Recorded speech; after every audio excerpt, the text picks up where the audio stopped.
Yes, wonderful good morning, and welcome to our companion druid, the Raven Druid. Made it all the way to Torment 4, and today we're going to be kicking all the content, finishing the reputation, going to go for a lot of ether and more. That reminds me though, sirs and ma'ams, isn't Lilith still there for Spark? I completely forget about that. Yeah, true. So first order of business, get a Spark. And hope it actually works, right? Almost forget that she does that. Holy moly. Needs to be part of the next video. Good morning, Boosted. How you doing? Life finds you happy. Mark also, greetings. We're playing a lot of Companion Druid today. Blasting everything. Still have to fiddle a bit around with our mana. I mean, we have the Cataclysm going. I would still like to go for Petrify instead of Cataclysm. We'll see if that's possible down the line. Maybe if I get like a Cataclysmic ring as a pair of pants or a glove or something, it could be cool. Right. To get the waypoint, let's go kill Lilith. Incense and that. Brings me almost fully resistance up. Very important, right?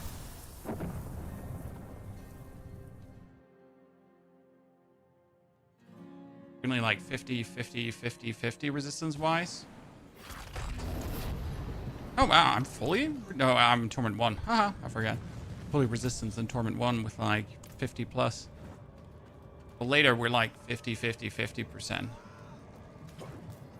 Okay. Stonecart or Boulder better for you? Boulder has the advantage of killing enemies while moving extremely quick, right? Whereas crows can hit everywhere on the map. If that makes sense to you. So Boulder is a bit more local when it comes down to that. You need to actually run past enemies, right? But as you then come in contact with them, they instantly die. So the damage output, I think, in total is somewhat higher at Boulder at the end of the day. Okay. You don't have to go through our boring faces anymore? Really? That's crazy. I thought you still had to go through the cutting off faces. Holy Chad. Since when? Yeah, that comes as a surprise. Generally. I mean, I knew we're doing a lot of damage, right? But I wasn't aware that... Oh, well. No complaints. Let's quickly get that whisper here from him. Actually, before we get that whisper, we need to change back to Torment 4. What time is it for you, Ren? 8:53 a.m. What are the key points I need to go from Pulverized to Raven Mercs? For Raven, you definitely want the Kill of the Blackwing. You want to have Gathlin's Birthright. And you want to have the Mjolnir Ring. Why the Mjolnir Ring? That one makes your...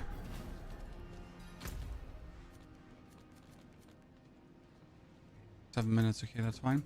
Mjolnir Ring, as soon as you cast Cataclysm, you have no more you have no mana issues. And that's a bit the problem with Raven. Because right now we're playing the Power perk, the Chaos perk, that drains 5 mana for me to make my hits go 100% crit. And as soon as I start spamming the Ravens, I'm pretty much emptying my mana pool ASAP. Now there are ways to pretty much get it back out with lucky hits and what's not, right? But the thing is, like, it's easier to just have, like, Cataclysm go on. Like, I'm usually playing Energize, too. So if we go for this here, I'm usually play Energize. But I put that away, and now we're playing Calamity. Because the Energize is not needed anymore, as I'm just consistently restoring. The same is actually for the Gift of the Stag. I don't need that anymore as well. I could rather get damage reduction from Elites, for example, or more movement speed, right? Both valid things. Can't go full screen because you're in the vertical stream, Shoxen. There is also a horizontal stream you can join. Just FYI. Okay, let's see that we can kill this guy here instantly. We activate, and then we spam away now. Oh, I can actually still die to his poison thingies. Oops. Note to myself, don't stand in his Stealth. Yes. Oh, we gotta wait for the cooldown. See, like, my mana goes instantly empty no matter what I do. Right? I cannot not have my mana empty if I don't have Cataclysm going.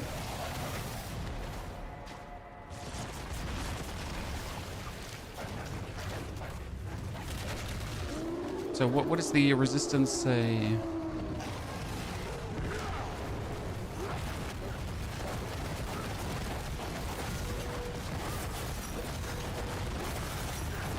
Dead. Just quick. 30. I didn't come here to loot him, but on the other hand, I have the abhorrent heart, so I might as well loot him. You know? I didn't come here for it, but hey.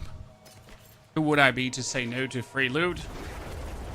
Good morning, Deadshots. Good to see you there. Equiet Fairy, thank you for the 62 months. Fairy, how are you doing? How was Disneyland? You traveled already, right? Yeah, it was in summer. I hope it turned out as cool as you wanted it to be. It is done.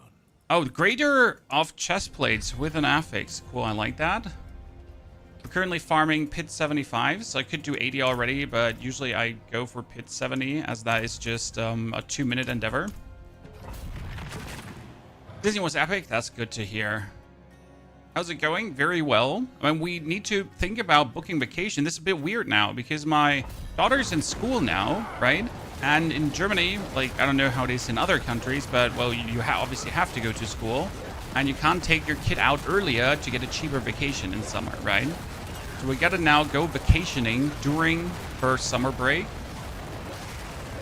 And have, like, no options to book anywhere else. So, but that also means we have to book now.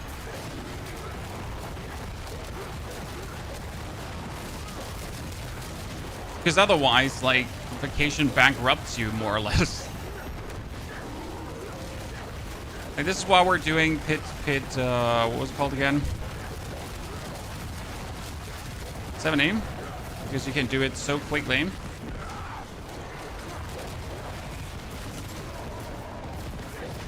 It's a lot more expensive. Yeah, it's not even a little more expensive, a lot more expensive.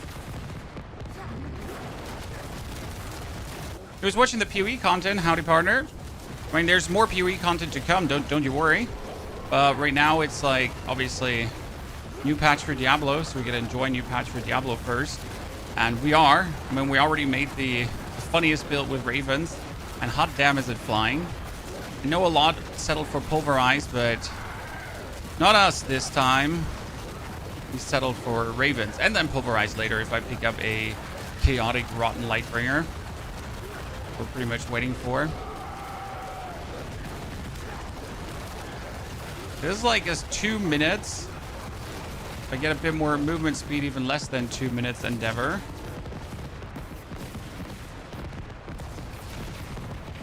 For our little druid to clear tier 70. Pretty fantastic. Today's goal is to regularly hit 10 billion plus. That's the goal we are aiming for.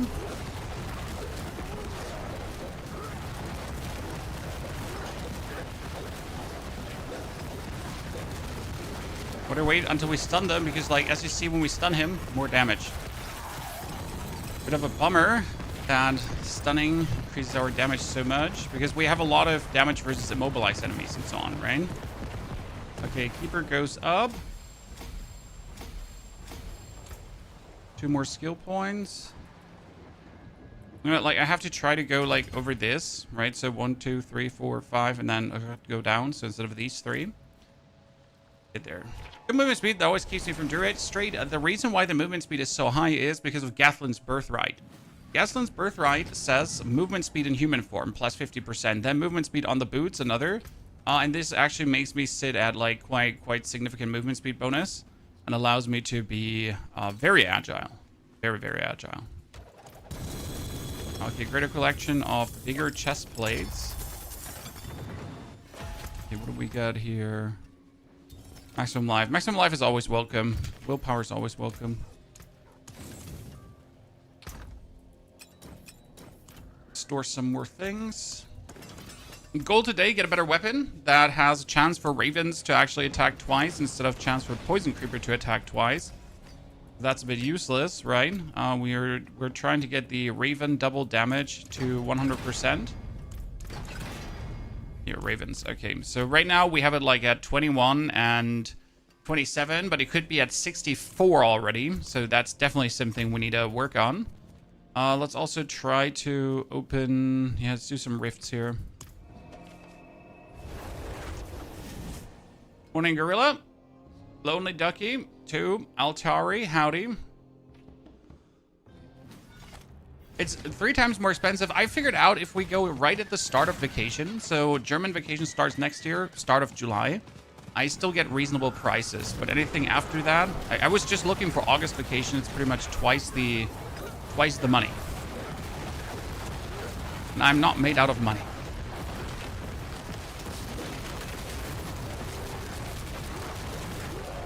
Oh goodness, the what is it called again? The portals can still kill me.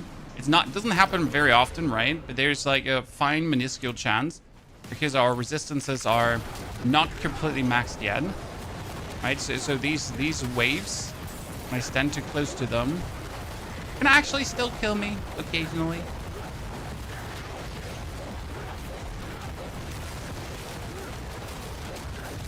By the way, has any one of you found a Mythic Rift?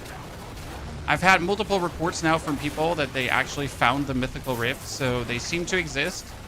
And they're not as rare as, but they're still rare, but I've had reports.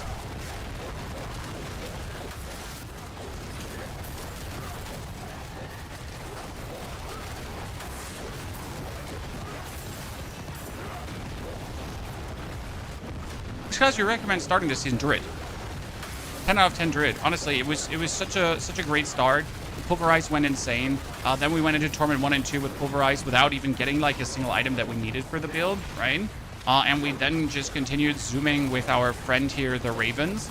And the Ravens were also so simple to put together. We needed to overcome like a slight mana issue. So that was, oh, I got too many obols. So a slight mana issue we needed to overcome, but that was about it. Now you have a build that can pretty much zoom super quick through an area. It feels a little bit like playing Cataclysm Druid, right? Where you just have Cataclysm permanently on, and that is your main source of damage. But instead of Cataclysm being my main source of damage, my Ravens are my main source of damage. So it's kind of like the same but different. But it's so much fun. With your first Uber in Tier 1, you nasty rascal, you, sir. How dare you? Finally, I'm out of mana. Finally.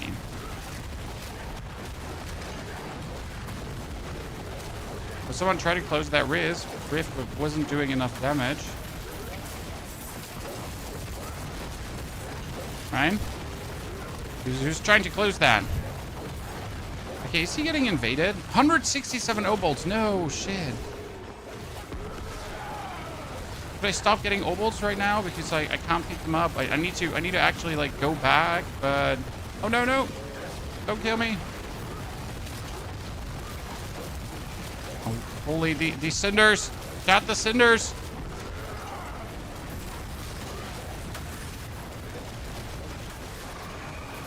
Okay, next one. Nightmare Sigil. Yes, that's so good. Why is Nightmare Sigil so powerful? I need Chaos Rift Nightmare Sigils, like beyond belief. I'm getting invaded, I think. Yeah, we might have gone a bit too hard here, chat. We might have gone a bit too hard.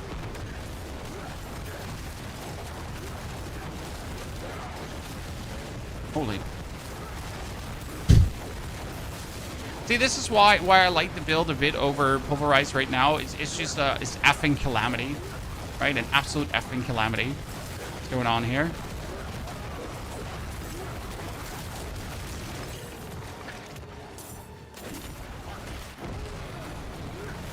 There comes the hot stepper. And dead.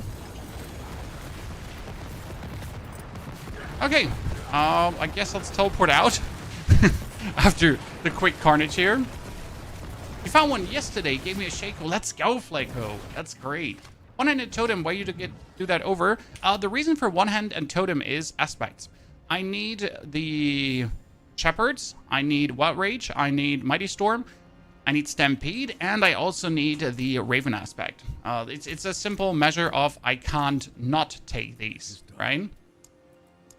Chest plates, yes. Chest plates could still be chaotic, so let's try. This is literally just the best way of handling it aspect-wise. I will have the video, like, I think after today's stream, I will actually sit down to record the video for the Raven. I didn't want to do it today. I first wanted to talk about loot today, but I still have to do the Raven video for you guys, where we pretty much break everything down. As I see a lot of people still confused, like, when do you swap? Well, what are the key pieces that you need for Raven to work? And when can you, like, go for it and stuff like that. But I think I should be able to convey that really simple. Okay, boss load.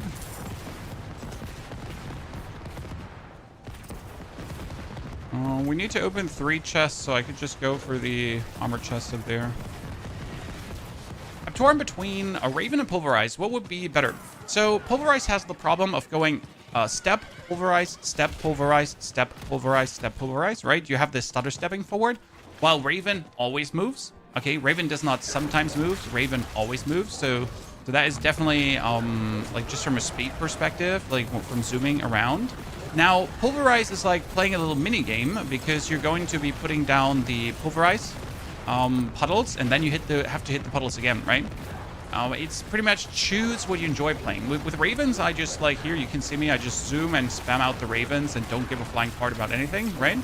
And I don't also have to, like, think about, like, what I'm pretty much doing. And then with Pulverize, you get a, like, bit more positioning and that kind of stuff. And that just really comes down to what do you enjoy doing? How do you enjoy, like, playing? Does that make sense?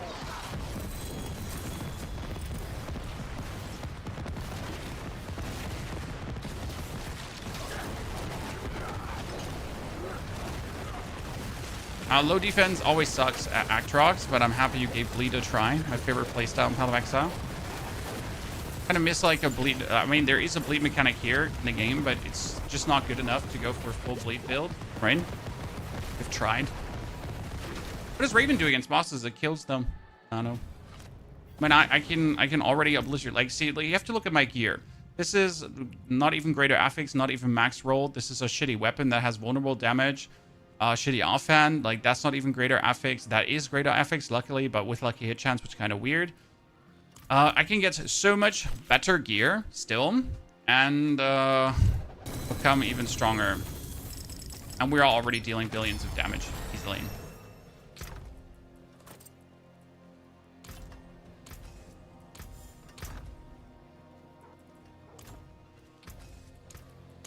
Use it well. Nightmare sigils. Do I want to do a sigil? I need to check what I want to do right now. I need to get that one upgraded.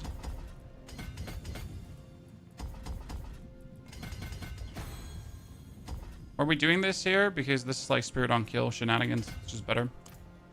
Pip level are you farming? We're currently farming 70 Harmon because going over 70 makes no sense currently. I can clear 80 already, but I can clear 70 in 2 minutes. Right? So why would I go higher?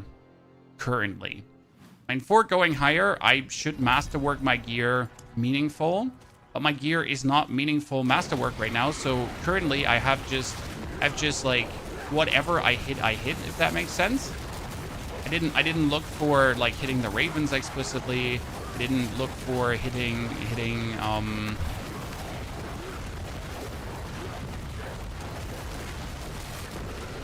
right, the maximum lives and that kind of stuff, like whatever I actually need to hit, like no max rolls on the crates, all that. Level 46 glyphs, 2 glyphs are level 46 already. The rest is low level, and the 5th glyph isn't even activated. We're using OBS Streamlabs. I have a 2PC setup, sir. So yes, I use a capture card with OBS Streamlabs on a 2PC setup to record and stream everything. Oh, no, no, no. Don't kill me. Stupid thing.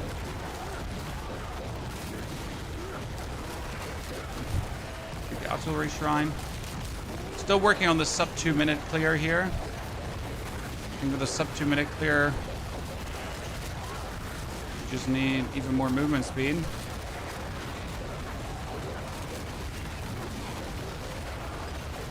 You have tons of damage defense still left in the build. Yes, we need a better defense in regards of maybe getting a pair of pants that has elemental resistance, right? Not a pants. I need a pair of boots that has elemental resistance on it. I need a chest that has or a chest like. That's the one thing I really need to get right now.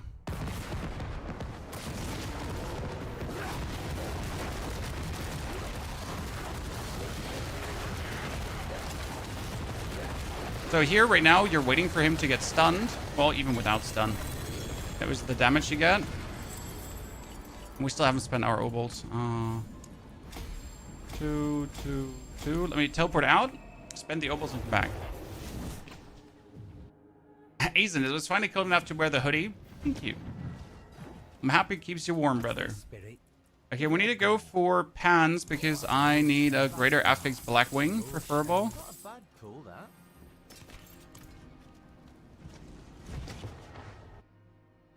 I missed the 5 glyph upgrade from last season. Yeah, I'm also very confused why they didn't put that up as a potential upgrade again. I think that's a mistake on their side. Damage over time. Keep this if there's a damage over time build coming, potentially. Let's throw out some more obols. Pans. Okay, I'm just getting the T-Bolt's wilds. I mean, we're still, like, this is a 49% kill of the Blackwing. So it's more powerful than mine, but it doesn't have the Ravens. So we're just aiming for that. The super kill of the Blackwing. I mean, we're going to kill bosses for that too. What if I get super lucky here, huh? 666 life, thorns, nah. Okay, we can go for Mending Stone.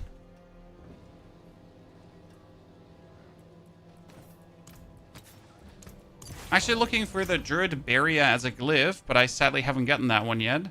There it goes. Because the Earthen Bulwark, if I get that every 4 seconds, that should be make me super tanky. Oh, there's Andariel. I should be able to kill Andariel for 5, right?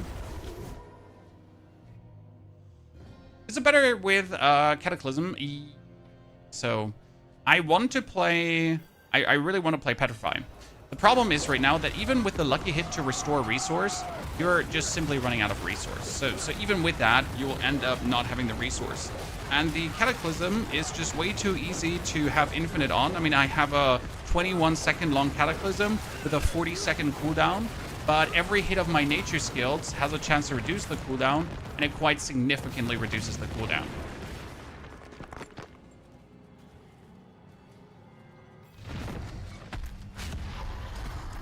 So as much as I don't want to go for it, as much I am forced to do the Cataclysm. Also, it is quite helpful in the Infernal Hordes. Because in Infernal Hordes, it's just fast enough to destroy things. Ah, poor lady.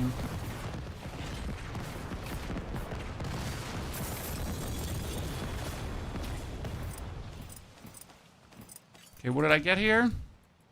A X-Felds, but we don't need an X-Felds, and a T-Bolts. You know what? I'm going to keep the T-Bolts and the X-Felds just in case. Before I need to smelt it, the build is OP. Like, I was, I pretty much choose the build, get myself the Gatlin's Birthright, billions of damage. It's mostly because of overabundance. Like, overabundance is another 300% damage stack that just works. But also, the other power is another 80% damage stack with an 80% damage stack with another 60% damage stack. You know? The damage stacks you can get are quite not from this world. Let's do a 10-hour Horde. I'm gonna do some Hordes together with the community today as well.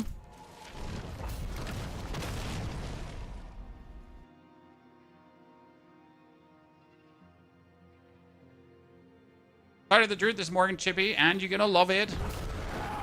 Or I'm gonna make you love it. Okay, I want Ambushing Hellborn. I want to try out more Hellborn stuff. It feels weird because Hellborn can ambush you. What does that even mean, right? So right now here with Boulder, for example, with Boulder, I would walk in a circle and my Boulder would smash everything into pieces, right? With the Ravens, I pretty much have my Cataclysm that's hitting around me, also smashing everything into pieces, right? And I just kill things on range. The advantage of Boulder is that, for example, here the Soul Spires, they work better with Boulder. Because right now I kill things before they even come remotely close to a Soul Spire.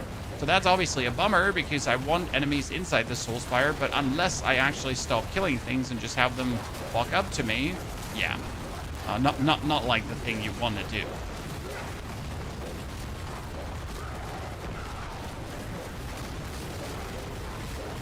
I'm going to start with YouTube videos with shorts. That's a good thought, sir. Shorts are an amazing way to start learning how to make videos. Thing you need to understand about content creation is that shorts and long form are two complete different beasts, right? You need two complete different skill sets to make proper videos for both. But OBS is definitely the program you should be aiming for. See, for example, this one is amazing. Hungry Spires. What does Hungry Spires do? It has Soul Spires pull in people. Which means now that when I'm on a Soul Spire, people will get pulled in. And if these people die, they can actually leave behind Ether as well. It's pretty nifty. So right now, this is going to like continuously pulled and they get pulled in. But as they then die inside the vicinity of the Soul Spire, they already pump out Ether. Plus the Soul Spire itself pumping out Ether. Actually really, really nifty. For hating how slow Druid is at the start, I mean, everyone is somewhat slow unless you're Sword or Rogue, right? Yeah, Druid feels slow walking around, but therefore you just one-hit everything. Take it or leave it.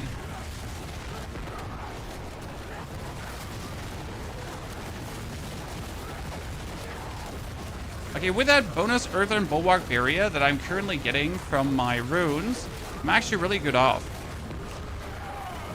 This field's nice. Okay, we got Soul Spire stuff. This is Hellborn, grant one more Ether. This is Fiends. Okay, I wanted to focus on Hellborns. So right now, I have Hellborns are ambushing me, right? Or they can ambush me. Have we seen a single Hellborn already? We haven't, right? That's why I keep saying Hellborn is really weird this time. Because what is that? Hellborn can ambush me, but where are they? Those Hellborn that can ambush me.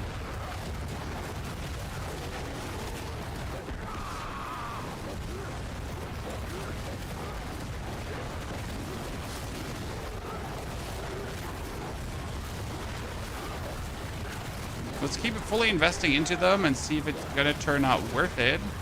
But I feel like they changed the rarity of Hellborn stuff too much to actually make them worth it. Because right now I need the legendary Hellborn one to really be like, yeah, this is it. I think there was one Hellborn ambushing me there for a second. They're dying before they can ambush you, that's true. Soul Spires grant 2.5 Ether. So, but they spawn less often. However, like, since I have the, like, Soul Spires pull things in, it's worth it. And if you get Soul Spires spawn less often, other stuff should spawn more, right? I think this is, like, more a double boon, right? If you get a Soul Spire, it's worth a lot. But if you don't get if you get lesser Soul Spires, you get more of the others.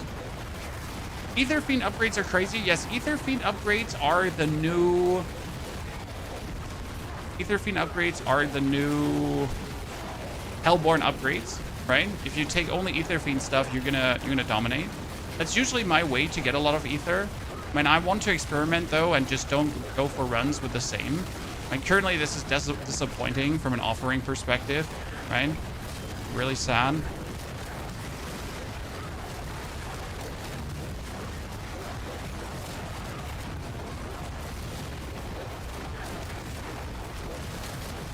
That was nice. Good amount of Ether from that Spire, right? Okay, Teeming Masses, Exalted Hellborn, but no, we need to Soul Spires grant +3 Ether, because Soul Spires are 2.5 times as efficient. So 3 Ether is actually not 3 Ether.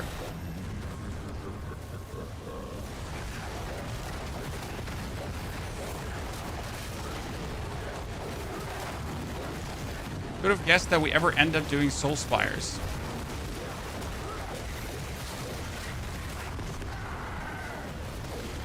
I was expecting way more innovation. Honestly, I think they played it safe with the Infernal Horde rework, so they essentially went for a few boons and banes, right? They made it better, but they didn't want to go too far. What I would have liked is if I could chain Infernal Hordes in a row, right? So there's a 10-wave Infernal Horde, and then maybe I can do like another one and another one, and like more like a gauntlet, if that makes sense. So a roguelike experience where you go through the first Infernal Hordes, and then you like choose a permanent buff at the end, and then you go through another Infernal Horde, and you can pretty much keep going, and you can keep fighting like higher escalating bosses until you reach a point where you can't go anymore, right?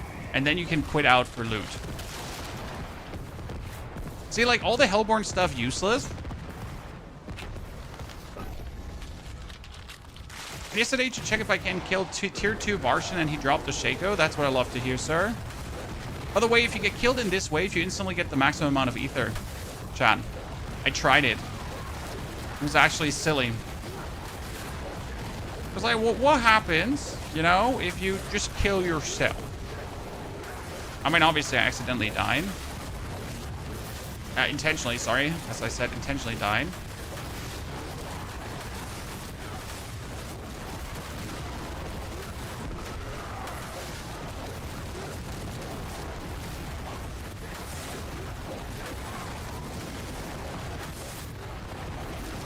For this, Cataclysm is just perfect because it just kills things randomly.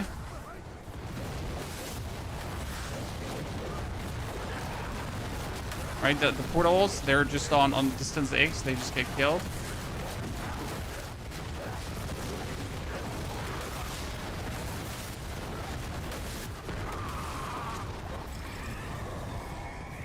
Oh, it was a good amount of ether from this wave. What was it, like 300? Okay, Fiends, Masses. Here, Masses have a chance to spawn Soul Spires. That's actually really fun because we have right now boosted Soul Spires, right? And if the Soul Spires come, they give me like, what, they pull in enemies.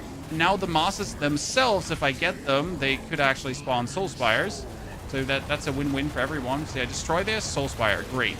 Then everyone inside the Soul Spire gives me bonus ether, and the Soul Spire itself gives me 2.5 more ether. So this is like the cool combination you were looking for, right? See, Necro doing pit 100 already. Yeah, Necro should easily be able to. I mean, Druid is also able to do pit 100. But the people that do pit 100 right now are obviously the no sleep gang, right? People that haven't rested and just went on and on and on. I mean, we total only played 8 hours of the season so far. So this character is 8 hours in, sitting in Torment 4, and like obviously doing billions of damage. Now imagine the people that actually play for 16 hours already.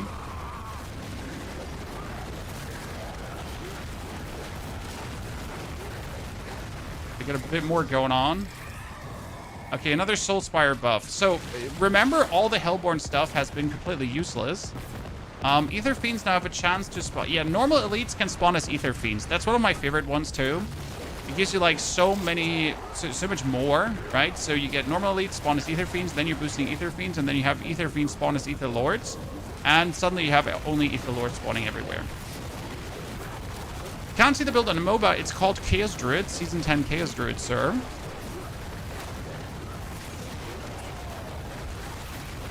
It's linked in today's YouTube video, and tonight / after the stream, you'll also get the full build guide. Druid is top at pit 115. Yep, not surprised. I mean, like, that Rotten Lightbringer with 720% is just going to be mental. We will push today pit also a little bit. Not too much, but a little bit. I definitely want to get the Ravens deal double damage to 100%. For this, I need the pans. But I also need some funds because I'm sitting currently at how much money? I'm sitting at 152 million, which is not a lot. I need vastly more. Oh, I ran out of mana. That does not happen often. Now we gotta wait for the cooldown. Okay, we had Surging Hellborn. That would spawn another Hellborn, but Masses have a chance to reform on death. So I'm not sure if this one works correctly because it says Masses reform on death, but if Masses reform on death, I think they lose the ability to spawn something on death. So we're gonna go for 2 Etheric Masses on wave start because they could instantly poop out the They could instantly poop out Soul Spires. Okay, I should have waited a bit.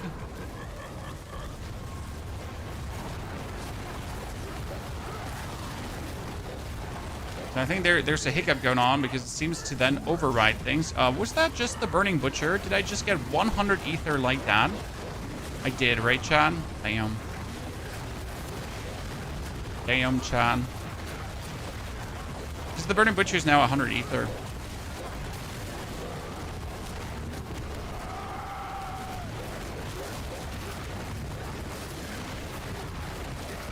We have a Pulverized Puddle build. Yes, the Pulverized Puddle build is in the Druid Planner. So the Druid Planner has the Pulverized Level build, the Pulverized Endgame build. It has the Raven build in there, and it has the Boulder build in there. All builds already done. We will also today start gathering items for the Poison Puddle build, and we will start gathering items for the Boulder build. Because obviously in the next days, I'm not only going to show you this, I'm going to show you more. Okay, Teeming Masses, Exalted Hordes, Ether events faster. Let's go. Masses over Hellborn, what time to be alive? Dude, Soulspires over Hellborn. The problem is that the actual Ether events spawn Hellborn, right? The actual boon for that is a legendary boon. So unless you already get like a legendary boon, you're kind of cooked in that regard, right? A bit of a stinker.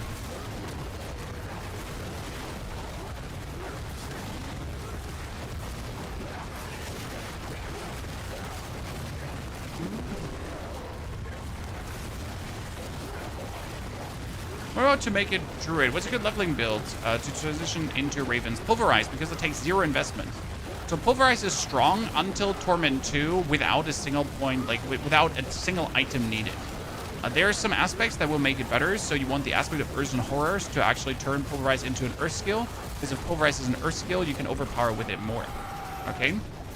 It's the only thing you need, but that thing you need, you can easily get yourself from a dungeon. So it's fixed dungeon loot.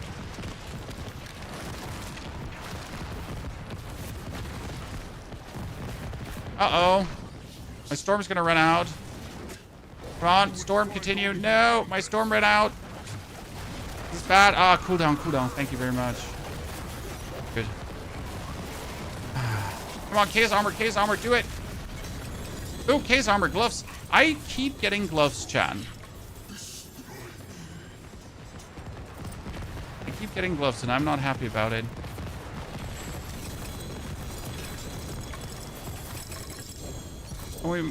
My inventory is so full with the loot that I don't have space for more loot, Chan. Wow. Doesn't happen every day.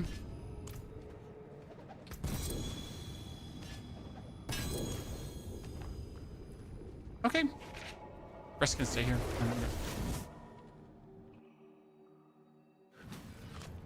Hellborn is useless. No, they moved like the actual Hellborn spawning over to unique, to a way too high rarity. Basili's Prayer as a glove, Chad. Yes, that's great. Yen's Blessing, we'll keep that. Damage over time, that's bad. Good gloves. Good ring. Bad amulet. I'm still looking for like a perfect rolled Dolmen Stone. So I'd say let's keep some of the Dolmen Stones here, finally.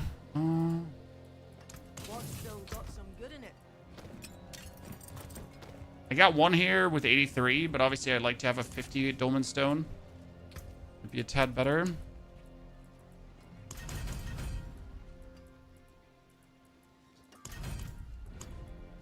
Okay, he adds things to the fray. Thank you very much.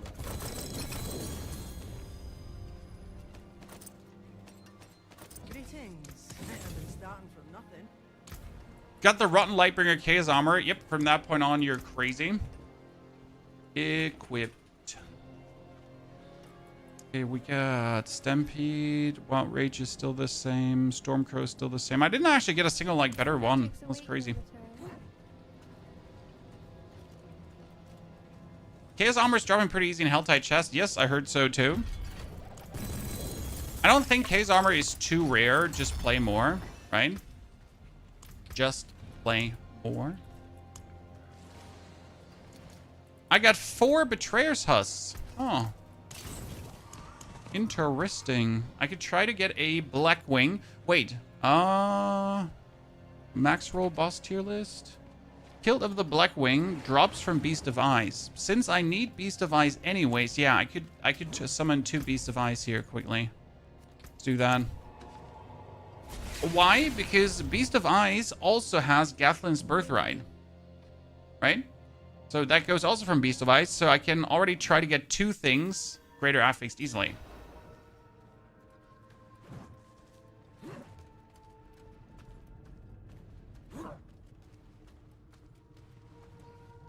Okay, let's send the man back to the lobby. Of lies.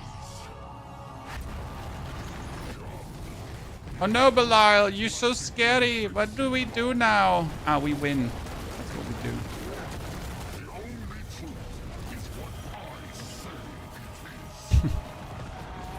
Ta-da!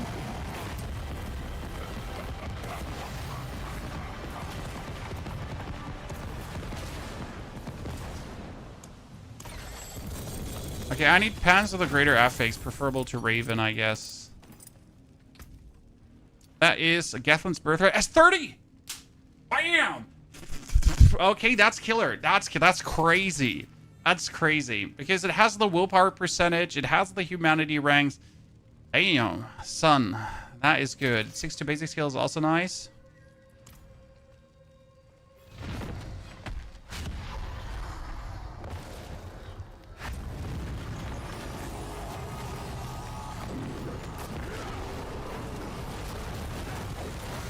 There's a really good haul.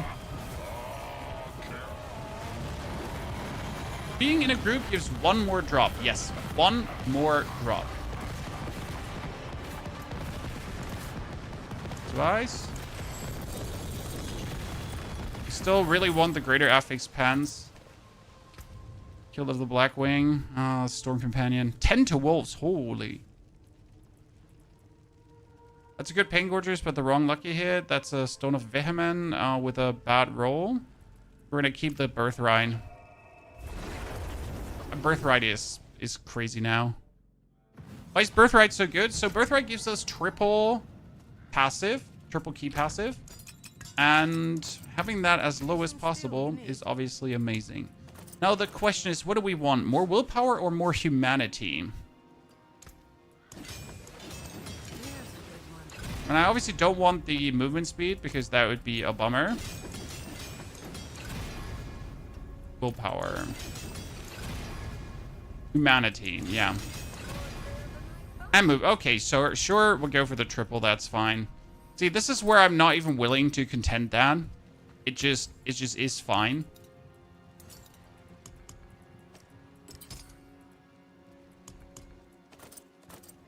Well done. Stars guide you. I forge more than horseshoes and nails. What do you need? Cool. So we have this stronger than ever now. That should make us just fly through the dungeon.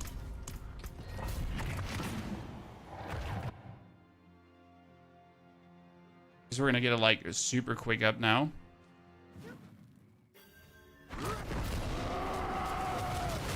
Yeah, see, like, the counter for Gathlins is this one. This blue counter here. So that goes up so quick because it says 150 crits. And then I get double key passive.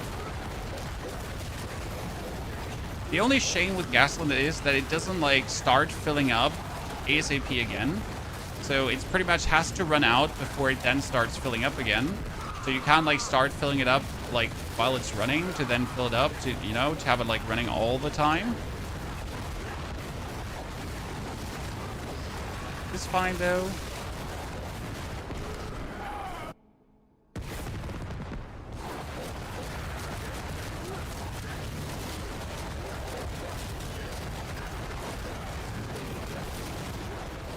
Now, what do you get for the double-digit billions now? And then above and beyond the double-digit billions? It's the goal for today. I am frozen and I can't get up.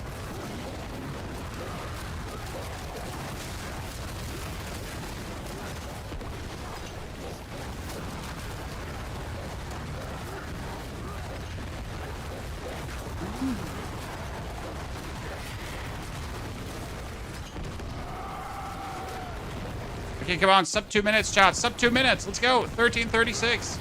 1 minute 30. Do it, girl. Yep, let's go. It's the speed we're looking for.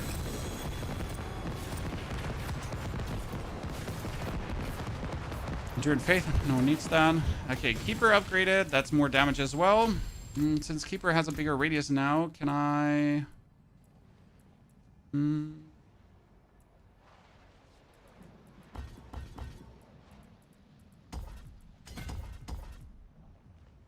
Yeah, I can go for this and save points. Right? 4 points I saved. This is going to be human, which needs willpower to activate. Isn't it worth getting higher when you're this fast? No, because I only want to upgrade my glyphs, but in order to get the +3 upgrades instead of the +2 upgrades, I got to go further up. And then I'm going to do it in 4 minutes instead of 2 minutes. So I will essentially have to do 2 for the same what I do in, like, I could do 2 in the same time I would do 1, and then I get more outcome anyways. I hope whatever's here. Right? You might be able to do higher, but it's not always worth it to actually do higher. Especially, you're going to consider a fun component right now. Currently, I just don't need any time to kill everything, right? I just one-hit things. If I go higher, I'm not one-hitting things anymore. I just have to, like, 2-3 hit something. And right now, this just feels fantastic, right? The feel of it. The feel of just blasting through. Like, sometimes doing higher pits is literally just ego padding, right? It's not, like, actually giving you anything. It's not making it better. Sure, like, great if you could do a pit 100 in 8 minutes or so. I keep doing this in 1 minute 30. Great build of use on MOBA, yes, but on MOBA it's still with Petrify, so we haven't updated it to the version that is playing Cataclysm right now. It does work with Petrify, but it is a bit more stuttery and not as efficient as the one with Cataclysm. Now, I still need to figure out if Cataclysm build is truly superior, or if we could go back to the Petrify. But for this, I would need a glyph that actually gives me a lucky hit chance to restore resource. So if I had an Ahu glyph, and then the, like, that says lucky hit gives you offering, and then with Ahu I could restore resource, I might actually be able to play Petrify instead of running with Cataclysm. However, Cataclysm just works so well, so do I even need to do that?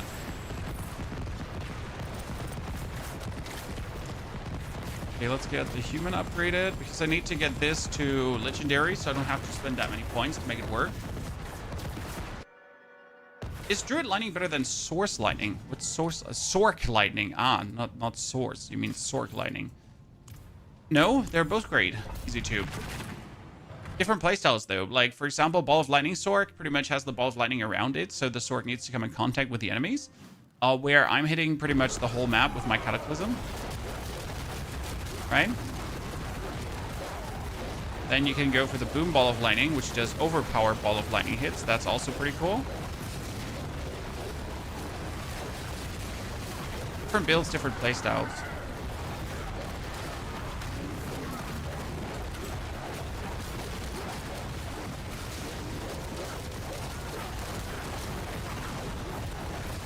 Choose your poison, what you enjoy, what you don't enjoy. Because more Companion Druid. This is Companion Druid. My companions are just doing bonus lightning.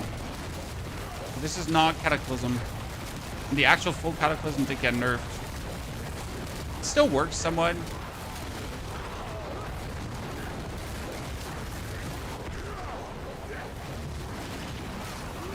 Druid doesn't use crackling energy. Druid does not have crackling energy. Oh, I need to wait 20 seconds for my ulti to be back up. That's the punishment for dying.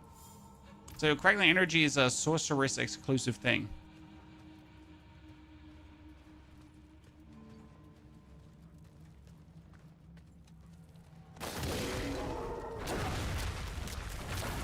We're back. Oh, my resistance ran out. No wonder we died.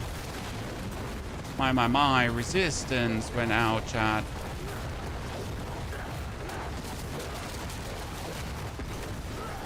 Because my incense got away. That was a mistake.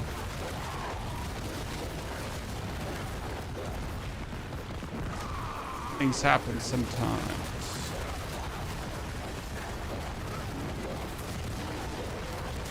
Your Paragon level up that high. You just play the game. When this character is now 8 hours old. Actually 9, I think with today. So you just get into Torment for as quick as possible and then you get the most XP. Right here, like finishing one is almost always a level. Right?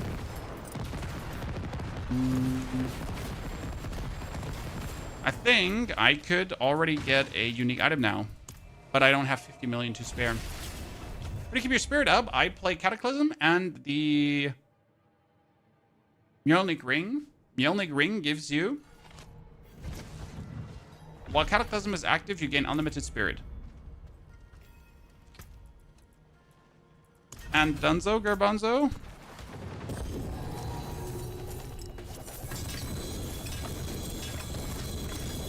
Okay, how much is coming? Oh my lord. Cannot carry all this weight. Too much massive loot. The last box gives you way too much goodness. Hey chat, what are we getting here? We got a Fist of Fate as a chest piece. That's a good Fist of Fate even. There's actually a, oh well, no, that's a good Fist of Fate. We get the Malefic Crescent, which we don't need. We get the Godslayer Crown as a pair of boots. That's actually funny because it's maximum life, all stats, it pulls things together, has cooldown reduction. You know what? The Godslayer Crown boots are fine. If I want to give up another 66 movement speed, so this is 26 plus 13 is 40. We have this one. I could give it up. We get the Earthbreaker. That's for Landslide. Not bad. We get Tempest Roar. I'm not planning to do anything with that. And Storm Companion, no.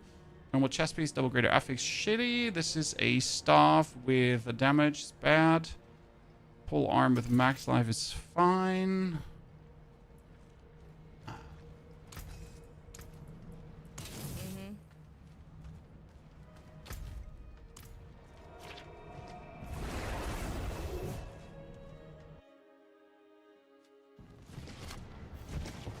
And Latin Bam, good to see you there, partner. Happy you're enjoying the Hollow Palm Monk. Okay, we could put the Godslayer Crown as our pans, but it's not really super worth it. So right now, I need to get as a weapon. I mean, best probable thing would be a sword. Critical strike damage, so something in this direction here.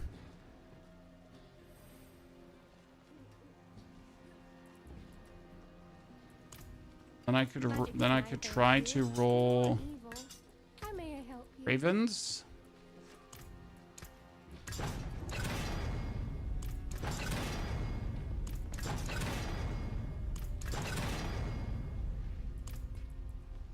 That's 33. That's 22. That's 22. So this would be 18. Let's try to get crit quickly.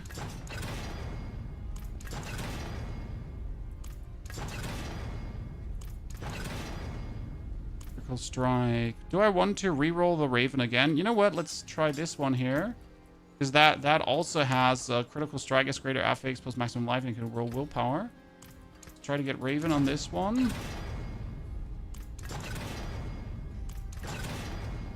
I need 25% Raven. 23, so that's great. And now crit as a 60. Now 47 crit is not enough. We don't like that. I'm already going. I'm doing this the right way.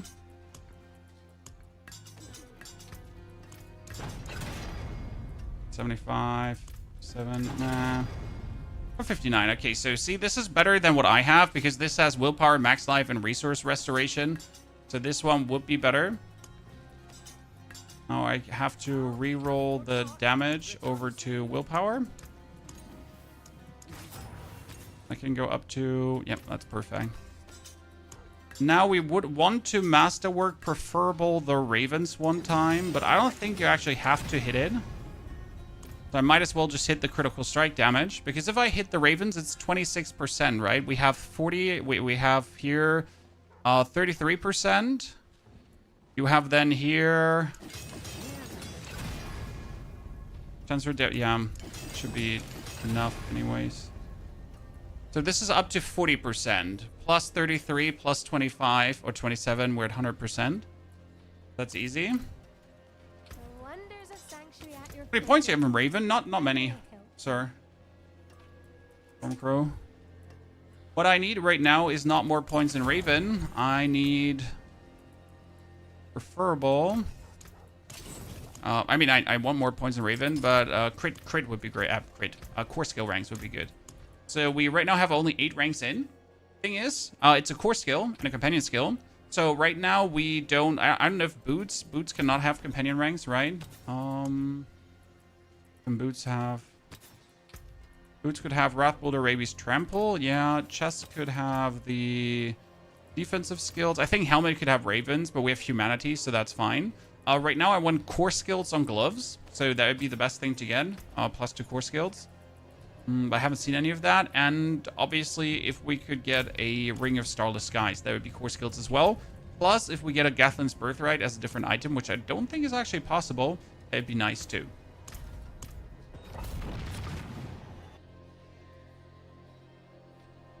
You need a Amulet. I'm not looking for item pieces shock stone from the community. We never do this. So we work with what we find, right? I mean, could we be stronger if we would ask for pieces from the community, trade, buy things? Yeah, sure.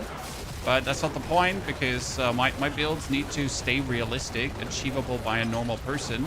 None of the items I have is completely out of this world. None of the masterworks I have is out of the world. And yet I'm doing billions of damage with like the most basic equipment pieces that don't even have perfect rolled masterworking. Right? 10 billion. Okay, that's great. That's what I was looking for. Double digits today already. 12 billion. Yeah, and with those upgrades, instantly higher values. I need to now get a better offhand, because my offhand is a bit shitty. The only thing I got going on was max life.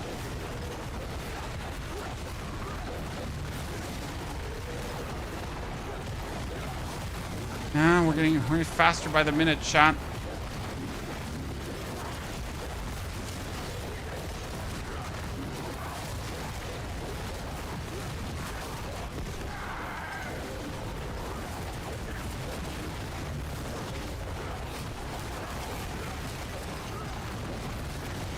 Go.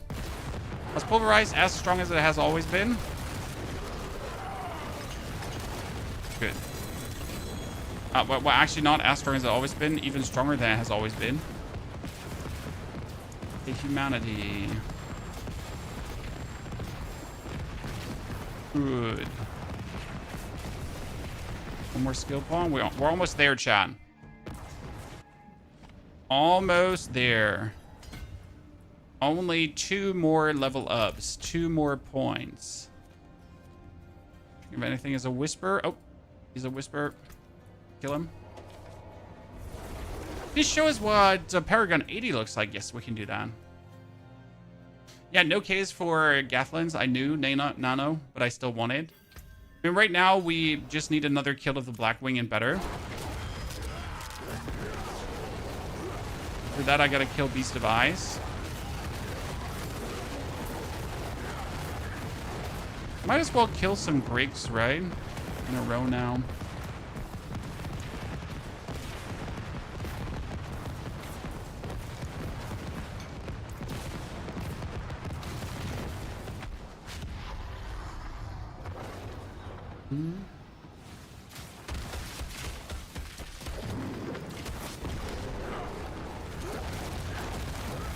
He's gone.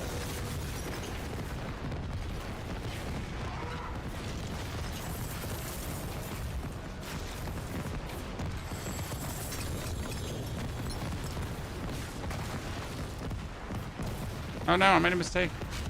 Either I need to summon him like faster or I need to wait. Because again, I need to have my cooldown. Otherwise, this does not work. Here we are, back again. Need to get rings with to lower the cooldown further. Because right now my ring has 10 out of 15% and my amulet has 12 out of 16%. So that's obviously weak, right? Want to have more. Oh, defeat Belial. Come.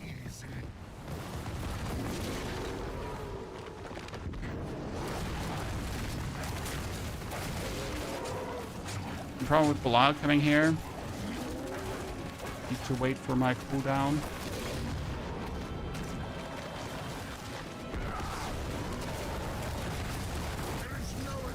Oh, he survived with like one mini HP. Bullshit.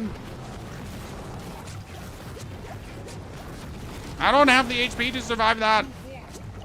This is just the beginning. Got it. Good. Gonna build for this Raven build. Which druid should I play for leveling? 1 to 60 is pulverized, and we have a video up that explains both builds. So the video is called My Starter. Any mythics needed for this build? No. This build can get stronger with mythics, yes, but you do not require mythics. You do not, I repeat, require mythics in any way. I think I have a perfect Insatiable Fury already.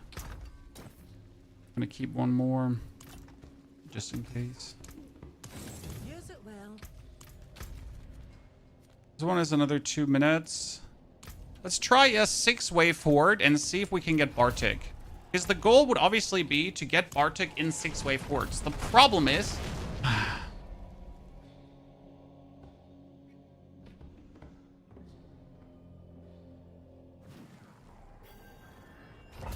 if you're unlucky, you're unlucky, right?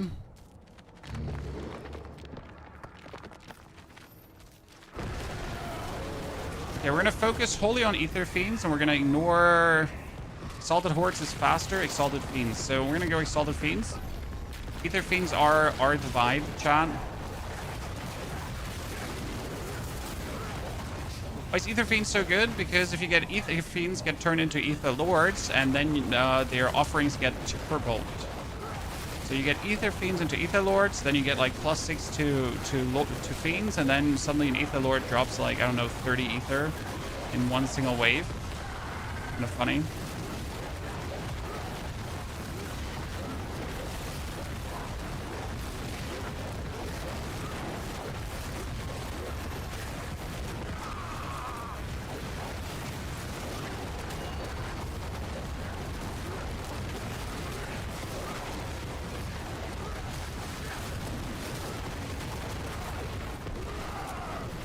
This is why I don't like Soul Spires. Everything dies before it gets to me.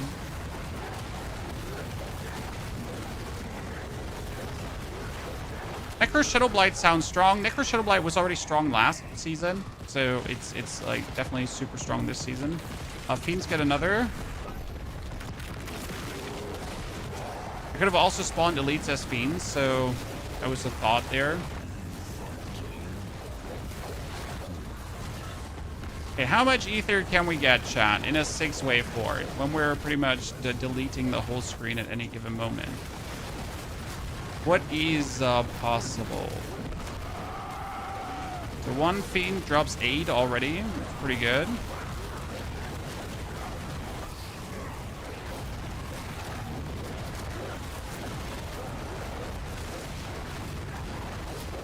Now we just need more Fiends to be summoned. How do you cut your cooldown or reduce cooldown on Cataclysm? I mean, we have the Tempers for cooldown reduction. Then we have the Spirit Boon for a longer Cataclysm by 35%. That helps tons. And on top of these two things, we have the Spirit Boon that gives us a 10% chance to reduce ultimate cooldown by 2 seconds. If you do damage with a nature skill, this is a nature skill. Fiendish Legion is elites, spawn as Fiends. Or masses spawn Fiends. I'm gonna have elite spawn as Fiends. So that's now normal elites, and you're getting a lot of normal elites, right? They can now spawn as Ether Fiends. And since Ether Fiends are giving us tons of bonus... See, like, these spawn now as Ether Fiends, right? And suddenly, like, there's so much Ether everywhere. One of my favorite ones. Like, if they give you 8 Ether, and suddenly they're all just spawning, right? I'm still unsure, though, if we're going to be able to get 666 in a 6 wave. Probably better if you play together with someone, right? So if you play with 2 people, because you can just cover a bit more of the screen. Try to get the 6 wave into... Wow, that's a lot of whatever's. Probably try with chat today, if anyone in chat is already Torment 4. That's the bigger question. Okay, we had 200. If I get another good Ether Fiend one, we could get it done. Soul Spires, Draining Spires. Shit, none of them is good. Yeah, they're all kind of shit, right? So masses have greatly, like, masses have a chance to spawn Soul Spires is bad. Soul Spires get more Ether is bad. But if I already have to do Soul Spires, I might as well just go for it.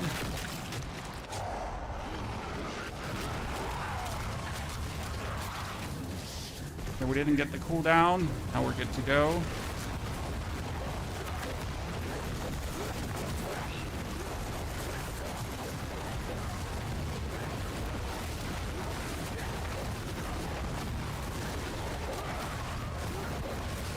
The interesting part is, if you have random Ether Fiends spawn, right? Those random Ether Fiends spawn also push your etheric events further forward. Like, right, when you don't have, like, events popping as frequent, but if you then go for, like, random Ether Fiends spawning, then suddenly your events are happening just way more than ever before. I'm only on hard level 50. GG, sir. And I've heard people right now, like, take up to 8 hours to get to 60. It's actually pretty good. I mean, we did it in 3, but still, as someone who's maybe not like knowing where to be, when to be at any given point, right? Hyper efficiency. Okay, this is wave 5, chat. Do you think we can go up to 666? Teaming masses. So this is Ether Fiends give me more. I could have also had masses spew out Ether Fiends, but I feel like that would have been double unnecessary. I'd rather go with this. Because now the random Fiends that are coming, they're like 10 Ether per, right? That was a random Ether Fiend, right? Just spawned, gave us 10 Ether. Just like that.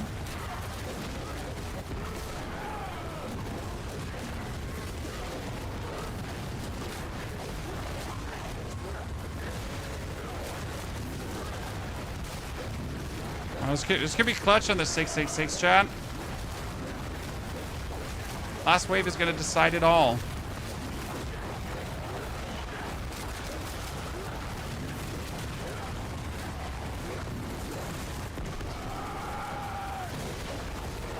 Come on, another juicy Ether Fiend spawn. We want it.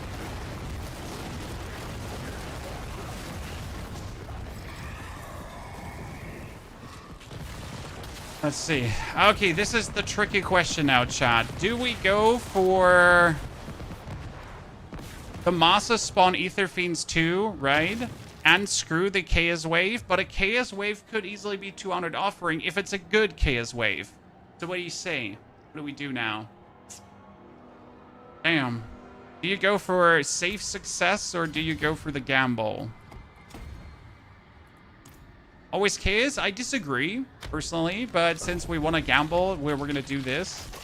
I mean, we could get the Chaos Wave that spawns Ether Fiends. So there's actually one Chaos Wave that spawns Ether Fiends like crazy. This one is actually a weak one right now because we're getting the worms, and I probably won't even hit enough cooldown for my... Yeah, this is one of the worst ones we could get, sadly. There's not enough enemies to cooldown reduce me, so we'll end up like now in this cooldown galore unfortunateness, where I can't even kill these guys.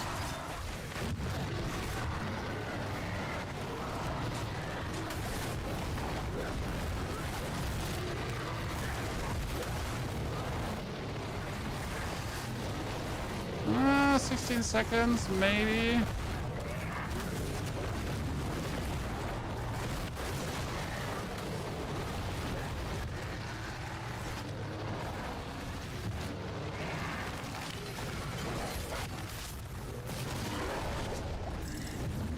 Okay, but see, we're slightly off.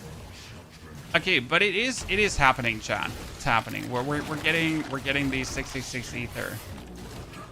Are you reducing Cataclysm? Spirit Wound. Standard Druid passives give you... Good, that was quick.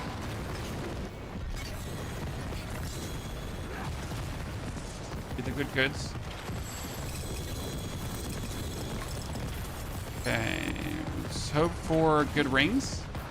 Preferable attack speed rings, I guess.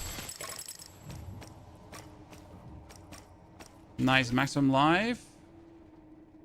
Bad, maximum life. Full power. Good. I could try to get better rolled rings now. Why is your Necro Sensei forsaking you? Don't worry. I mean, today is maxing out this Druid. Tomorrow we're gonna do either Sork or Necro already. Why are 4 skills in your bar? Come closer. We are using this one. It says casting a companion skill has a 34% chance to activate an equipped companion skill and reduce its cooldown by 5. The thing is, I don't want any other companion skill to activate but Ravens. So we get the Earthen Bulwark because Earthen Bulwark is great. Blood Howl is also great. Then we have the Cataclysm. Optimally, I would also put Cyclone Armor, and I would put Debilitating Roar in. The problem is that Debilitating Roar and Cyclone Armor both take points that I don't have to offer, right? I have all my points into passives that make me stronger, and it would honestly be terrible to put any point in there. So, yeah, therefore, not worth it to use more skills. It might seem a bit weird, but it is what it is. Greetings. What's still got some good in it? Okay, that ring with maximum life. This is the maximum life and lucky hit chance, yeah.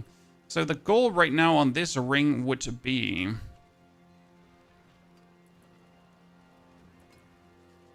Let's take this one.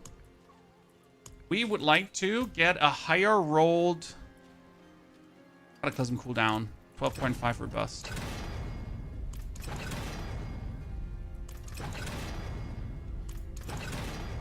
By the way, it's really hard to get Cataclysm cooldown because I've tried now. And let me tell you, it's disheartening. Disheartening to the extreme. Wait. Portly. Pretty good crit. Good. Get nothing on this ring. Luckily, we get a lot of the scrolls.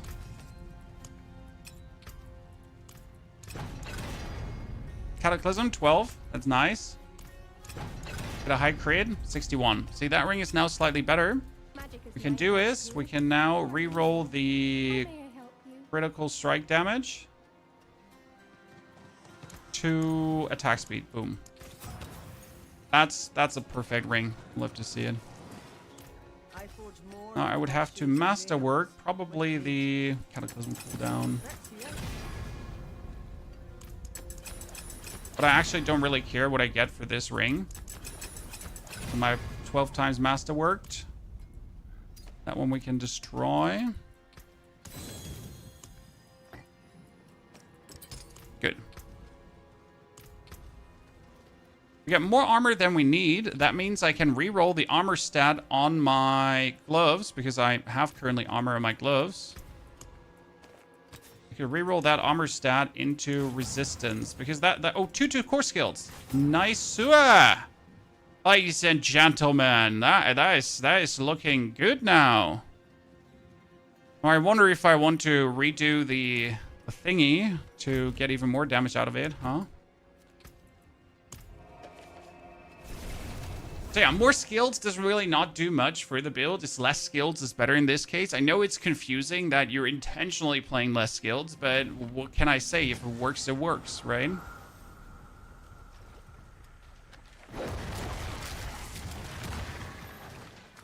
Quite the challenge, eh? That barrier. It's just like the Neo Rune is doing wonders for us. So here I don't even have to walk in a circle, right? I can just have my mouse. Like I'm right now just clicking my mouse in a circle, right? And ravens are everywhere. Just gotta look out that I don't accidentally stand in a pool of fire and die. Be sad. So look at the cooldown of the Cataclysm. How it's like always losing like 2 seconds, right? So I'm definitely always getting the cooldown lower before. I mean, the overall cooldown is now 35. That's an insane boon. It was 38 before, right? Change aspect on new ring. Oh, yep. Sorry, I forgot.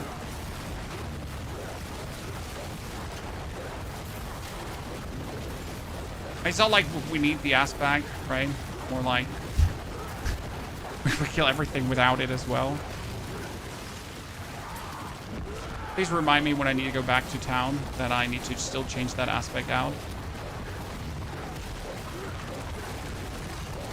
Again. Oh, well, and we're going back. That was quick.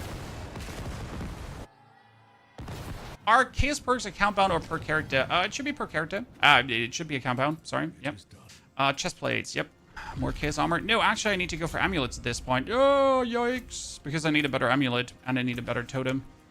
So, change the aspect on the ring. Let me check the aspect on ring was... Ball Rage.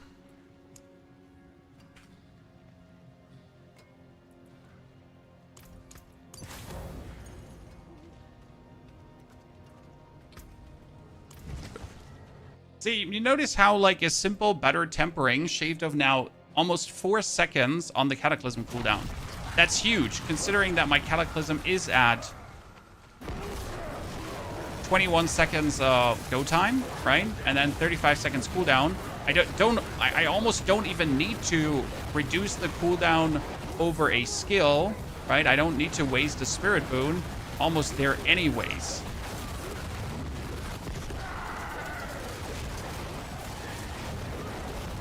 Plenty useful, I'd say. What we got here? Nightmare Sigil, please, give me. Alright, the goal is to get Chaos Rift, Nightmare Sigils.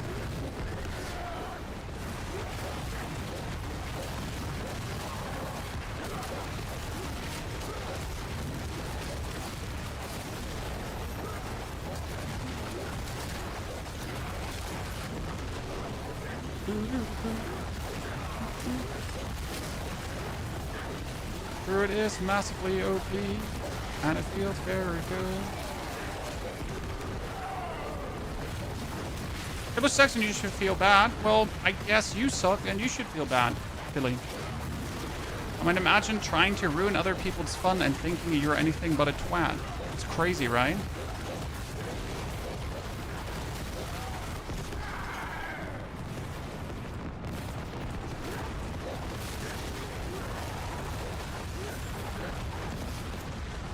Self-reflection is a bliss, I guess.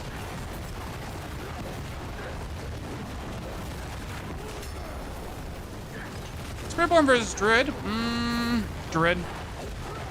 Definitely. They took a lot of power away from the Spiritborn, then added different power on top again, but... Druid. The evade Spiritborn is great, though. So if you like evading around and doing damage, if you like that playstyle, Spiritborn is fantastic.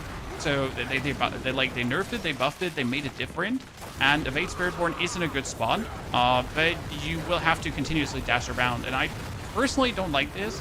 I mean, right now for my playstyle, I'm pretty much holding down my left mouse button to walk, and then I just spam my right mouse button. That's it. This is also controller, like on controller you can play this too, very efficient.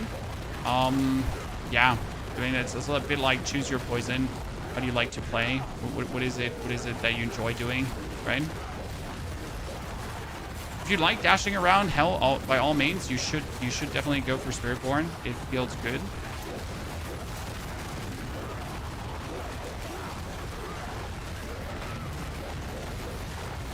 Don't let anyone talk you out of that.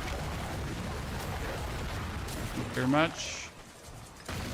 Do not run out of spirit. Cataclysm. See, right now I'm out of spirit, and as soon as I activate Cataclysm, I have infinite spirit.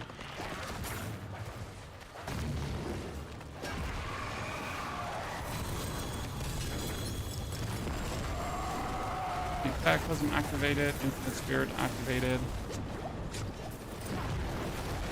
Zooming on we go. Oh, that one just respawned the Screaming Hellbane, or did I not activate it last time?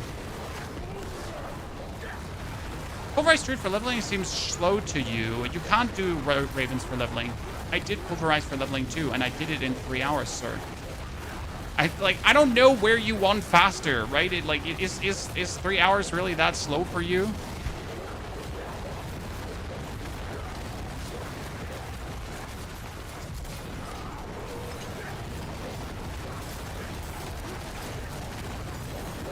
Oh, painful hard.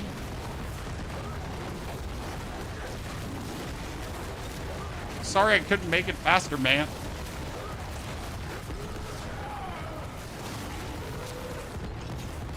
One instant. Yeah, I know. Streamer server has more XP trust. True. True. I forget to mention that. Yeah, obviously. The boosted streamer servers, you need half the XP to level up.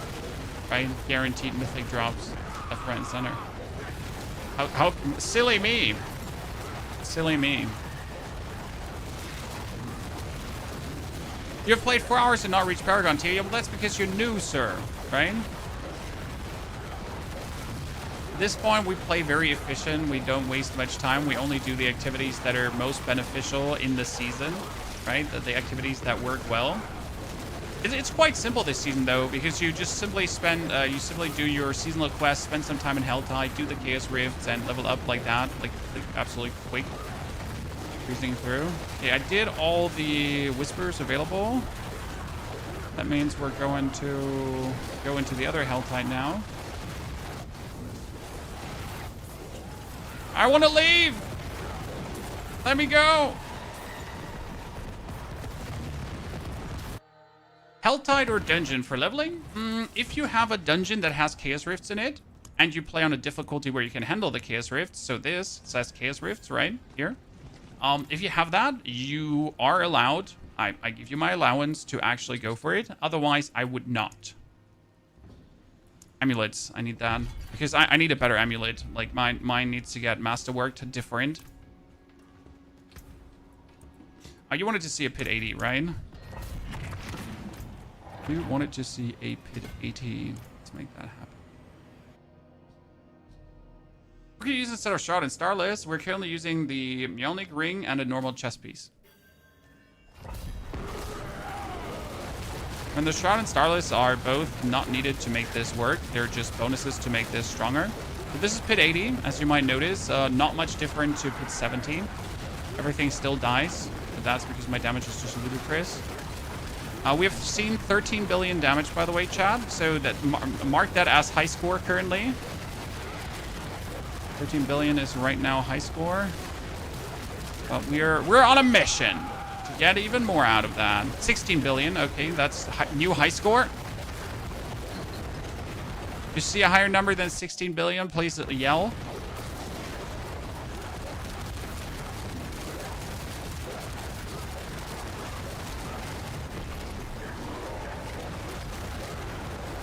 Damage is insane. What you have to consider is that there are no limits to ravens. So there's no, I cannot put like less ravens on an enemy. So I just keep putting ravens on top of ravens on top of ravens on top of ravens on top of ravens on top of ravens. And yeah, ravens, right? So if one raven hits like them for 16 billion, then the next raven hits for 16 billion and for 16 billion and for 16 billion and for 16 right? There's the damage reducer going around. Then they stand like in this pool of taking damage from the ravens, and then like, you know, they just die. So we did a pit 70 in 1 minute and 30 seconds, but this is a pit 80 now in 2 minutes roughly. I find enough enemies to kill. That's the big question, right?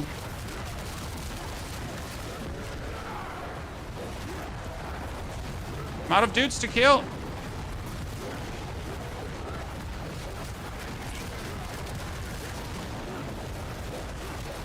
For more enemies. Need more enemies. Oh, there it is. I think I saw 17 billion. 22? You saw 22? Nice. Let's go. See, on him, like, I can spam as many ravens as I want, so they all overlay and just keep doing insane damages. So the way how ravens work is they say passive summon ravens to fly attack enemies for 8,000 damage, and if I activate, they swarm and do it for 2 seconds. So they actually do the damage over 2 seconds, but that damage that they do over seconds can, like, it can crit, right? So they land, they crit, they do damage, and they do more damage, and they do more damage, and more damage, and more damage, and amazing. Okay, that is 46, ladies and gentlemen. That is bigger radius. Now I only need another... 1 2 points, and then 1 2 points. So 3 more points, and we can flash that out. Completely. Pull this out. Pull that out. And I need one more. One more. Where's one more? Can I pull you out?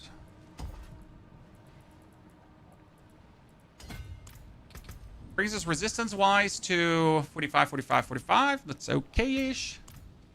There's pit 80. See, like, now I can do a pit 85 and a 90. Does it work for pit push past 100? Well, pit push past 100 is useless unless you really, really, really, really want to do it for, like, for whatever reason, right? Just FYI. Don't know why you ever wanted to push past that.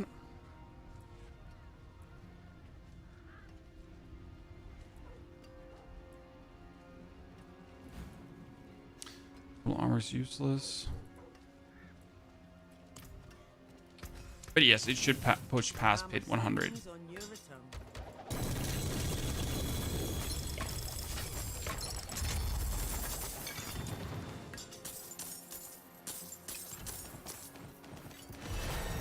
Oh, that was a nice level up. And the person below me. Amulets, what do we get? So we get Flicker Step as an armor chat. Don't need, but do have. Full resistance, maximum life. Oh, we just stored an amulet. Movement speed is not bad if I wanted to, like, go for a farming playstyle. 3 ranks to Call to the Wild. Rest of the amulet is ass. It's 41%, that's pretty good.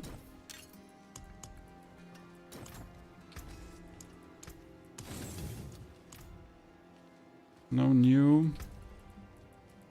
Okay, we're gonna go back to grab, like, all the resistance to elements nodes.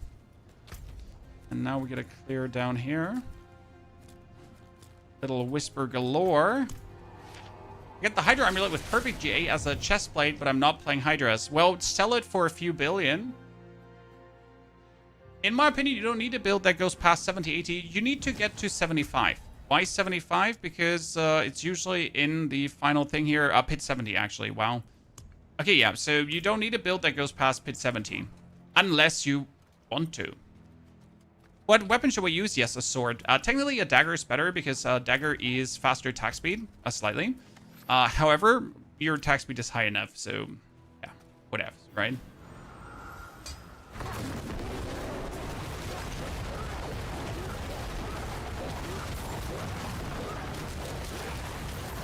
Can't sell case uniques. That is correct. Case uniques are account bound.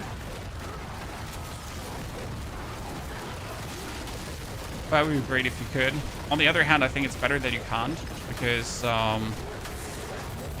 like this, there is a bit of personal chase added to the game, right? If you really want to have the right case unique, you need to actually play for it. You can't just press the button, swipe the credit card.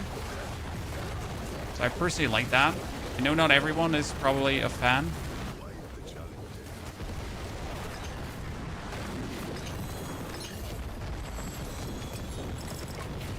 Damn, I'm getting like needs left, right, and center. Needs everywhere, Chad.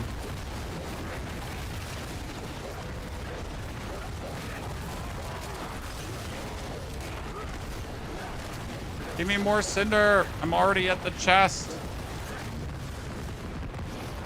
How do you get case uniques? From the Tree of Whispers, from Bartik, from Bartering, from Helltide chests. The tree, like, it can pretty much jump in your face from anywhere. Double greater affix polearm. Such a shitty greater affix.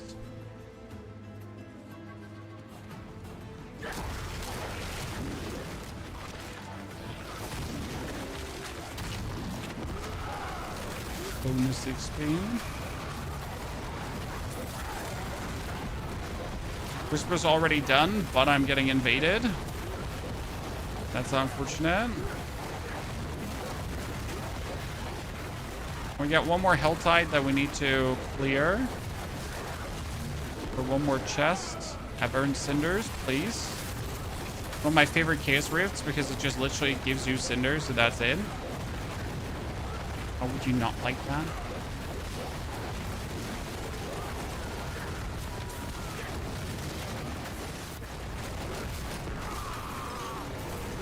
How do you get the Cataclysm up enough? Well, we have cooldown reduction for the Cataclysm, then the Spirit Boon that cooldown reduces the Cataclysm as well. We get the ring with 3 ranks to Endless Tempest, so it's not even max Greater Affix, but Greater Affix Endless Tempest would be great.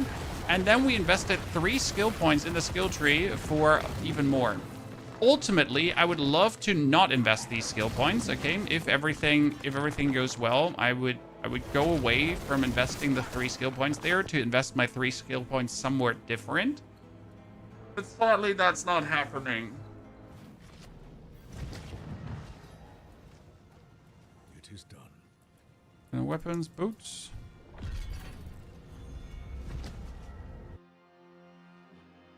How should I be getting compasses? You do Nightmare Dungeon with a Chaos Rift affix, and you should be getting your compasses, as well as Helltide itself gives you tons of compasses as well.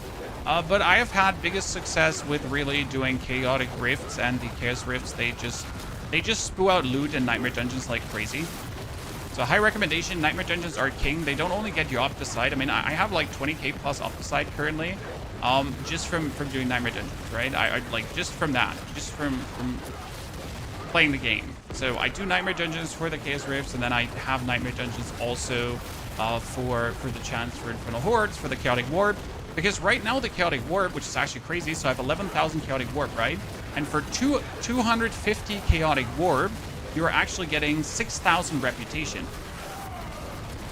So right now, I can save up the Chaotic Warp, I can save up the Scrolls, and I can push a character, a new character, already through the board again. That's kind of cool. Their build sheet, it's uploaded to Mobalytics, and the video for this will be out tonight. I'm currently trying to push the build as far as we can today with casual means, so no mythics, only uniques. I'm trying to pick up like a Kill of the Blackwing that's better, because my Kill of the Blackwing has 70% instead of 100%. We're actually missing 100% damage multiplier, which is quite sad. I mean, I wish I had it.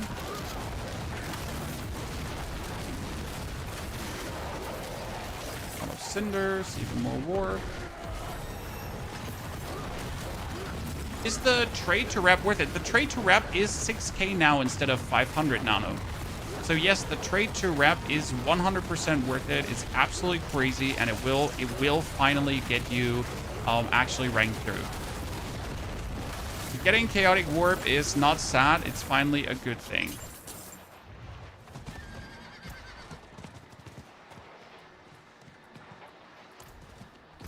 My Resi's further up. Flying Lurker, thank you for the 45 months of support. Brawly also for your 67. Howdy, partners. Good to see you there. Do you enjoy D4 over PoE 2? No, I like both, sir, but I have done in PoE 2 already, like, how many builds? 6 or 7 builds now? Dragon?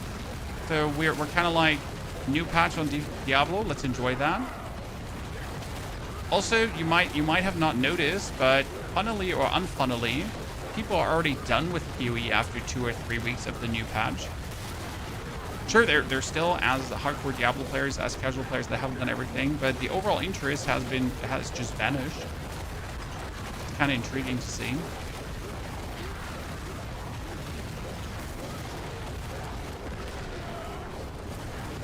I think the game has improved over the years. I mean, the game ain't the game on release anymore. Diablo devs have definitely done an extraordinary job in boosting Diablo to good ways, right?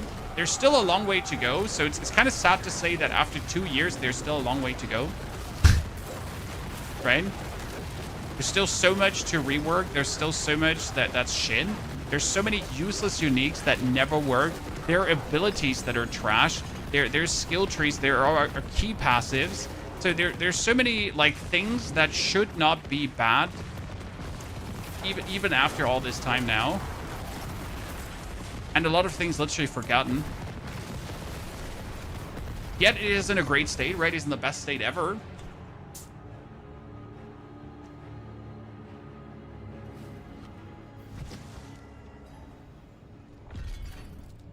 So yeah. Good progress. But more progress.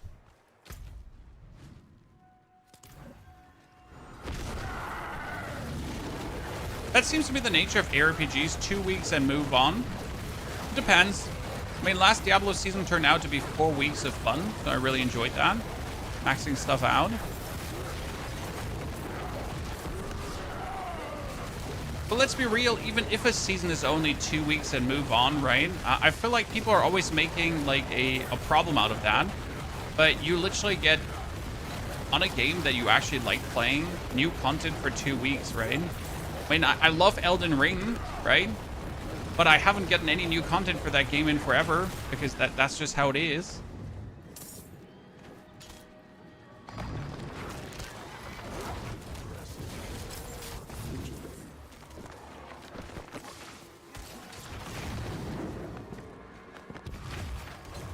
Gotta wait for my cooldown right now.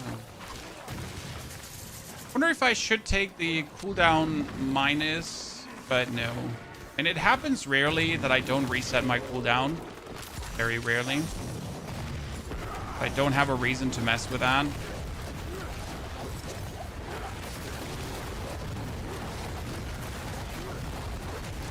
Yeah, best 2 weeks. Well, exactly. You get 2 great weeks, or 3 or 4 sometimes, right? Depending on how fast you're playing.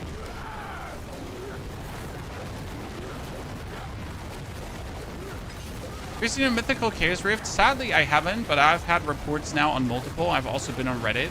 So Chaos Rifts do seem to appear way more often than I anticipated, which is a good thing. I mean, they really big time announced those mythic rifts in their developer keynote, wibbly wobbly, right? And if they made them then too rare, that would have been kind of like a big bummer. Imagine being like, yeah, we have mythic rifts and you'll never get to see them. Yeah.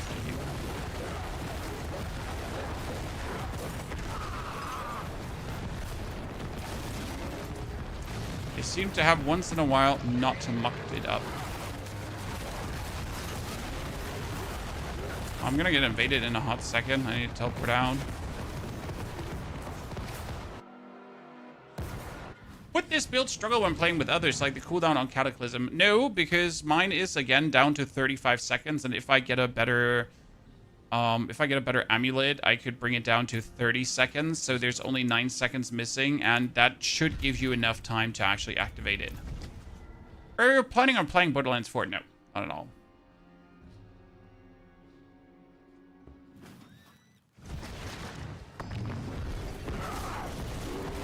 Borderlands is not my cup of tea.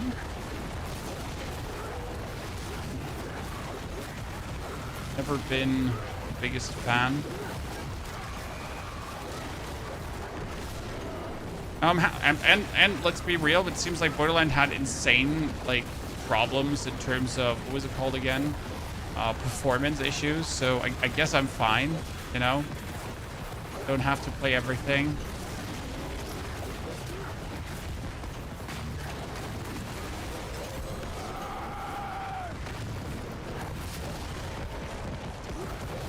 It's easy to get insane damages. It's easier depending on which chaotic perks you're using. But I guess that's fine because this is why I'm playing a season, right? When I'm playing a season to get fun new things, I'm not playing a season to do the same thing that I always do. Nah, I want to have cool new shiny toys. And those chaotic perks, they are my cool new shiny toys. pistol too. There's Torment 4. Yep, top right corner, you can see it. I'm just a demon, sir. I'm a demon.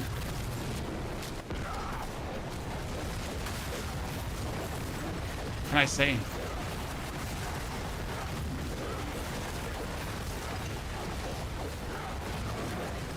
It's almost like Path of Exile blasting through an area, right?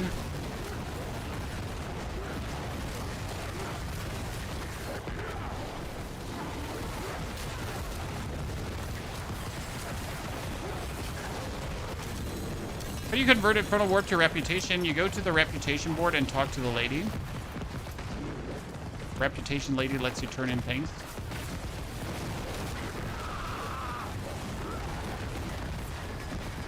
Okay, I got enough cinders. Let's spend some.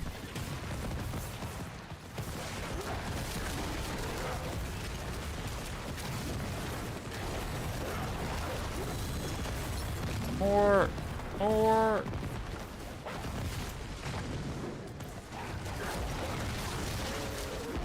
I don't need more. Get away. The Raven's hungry for more. Yeah, it's like, I am good. Like, I don't actually want all of this. But I guess if I have the Cinder, might as well use it. My inventory's full again. I'm sorry.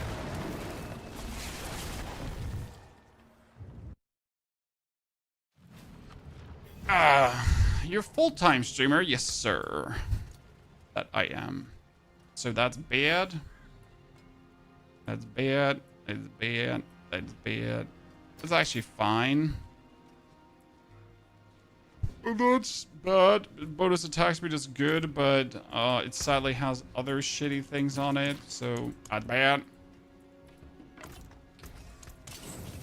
Use it well. Aspect of the alpha. I'm still hoping to get like better aspects here.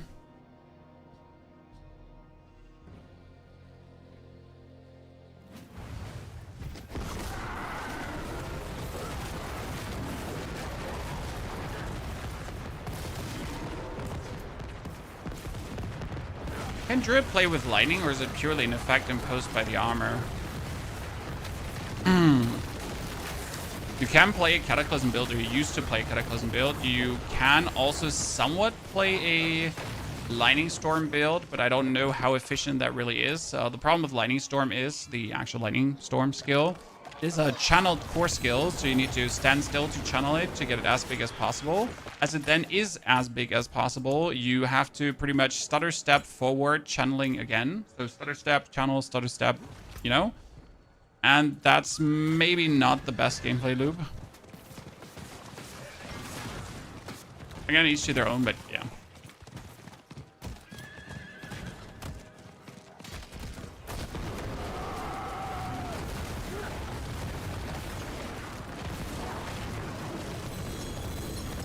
Other gloves? I could get greater affix gloves. Like for 4 scales, maybe.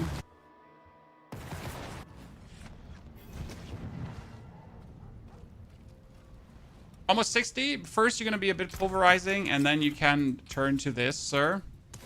Use it well.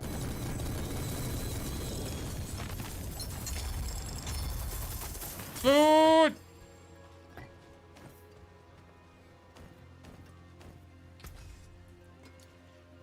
Nothing of consequence. Starting from nothing. Go for equipped. Equipped. Okay, Mending Stone is maxed. Stampede is still 25. I don't seem to be getting like higher rolled. I think I got Shepherd's higher, right? That's 11% now. It's actually going to end up with 16.5, so that was higher. Good. Rest is as it always has been. Shepherd's is good. It's 16.1 per companion, so we like to see that. Another point for...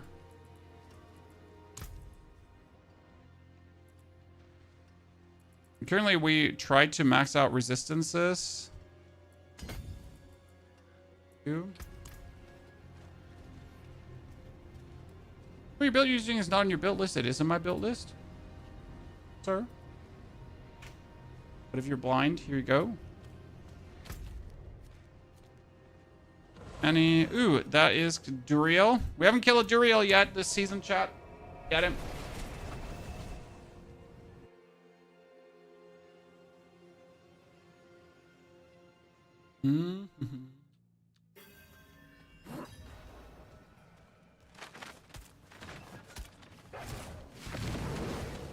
Out of my way.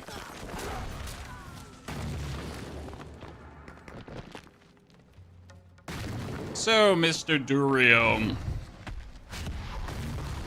Let's kill him, chat.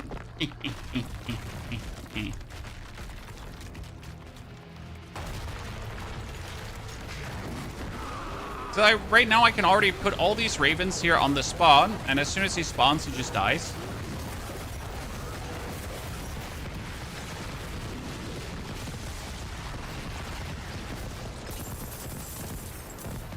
Before opening that box, I'm gonna wait just in case Belial comes out of it, right?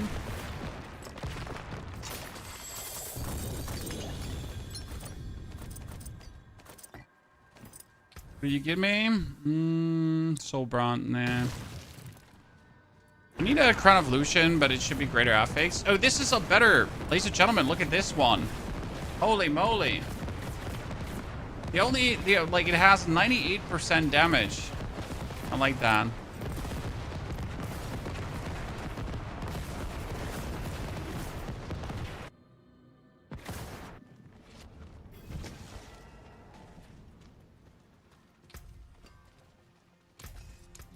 Watchstone got some good in it.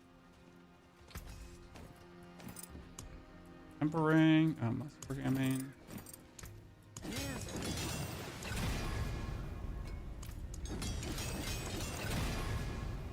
Obviously, you want this with a greater affix to Ravens, but if I can't get it, I can't get it with a greater affix to Ravens.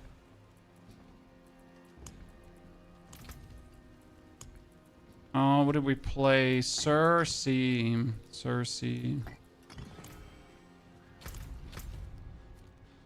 No. Let's push the last remaining glyph up. Let's do an 80. There are still mechanics. There's still mechanics on the bosses, but if you kill them fast enough, those mechanics won't apply anymore. With fast enough, we mean you have to kill the boss and his barriers, because now the boss is getting fancy barriers at intervals that will make him harder to kill, okay? And the intention is to, like, if you're strong enough, you can avoid phases. And if you're too weak, then you have to fight through phases. And I think that's actually a great way of going on about it. Because you should not be punished for being strong enough, right? I should not have to go through the phases if I'm strong enough. Every ARPG lets you kill bosses fast if you're strong enough. Even Path of Exile 2.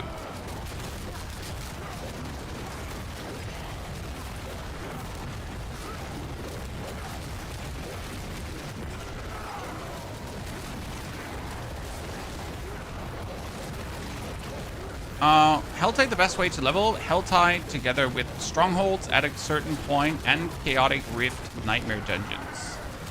I would start on normal difficult, 23.3 by the way, chat, billion. I'd start on normal difficulty. I would not start on a hard difficulty. Starting on a hard difficulty is going to make the Chaos Rifts be absolutely annoying to deal with, FYI, because they're quite overtuned in the beginning. So I heavily recommend starting in normal. I started on hard, and I pretty much had to wait until level 15 before I could mess with Chaos Rifts because I was not doing enough. We have so much movement speed. Gethlin's Birthright Helmet.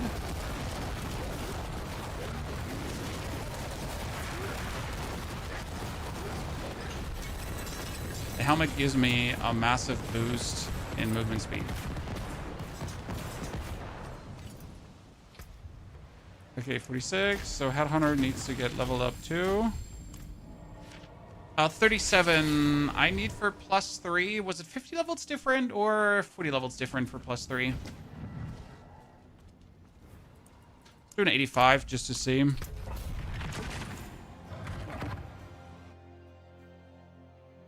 I assume you're playing Summoner. Where's your bear? There's no bear, sir.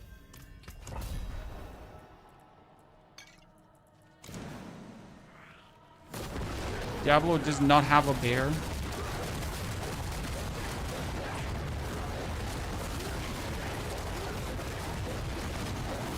Hit 85 now.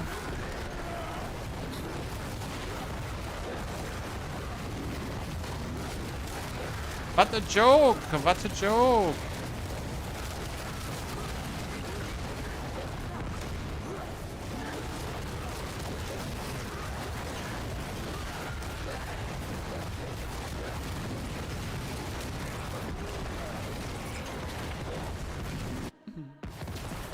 The core items to get this build going: Stormcrow aspect, aspect of the Stampede, Wild Rage.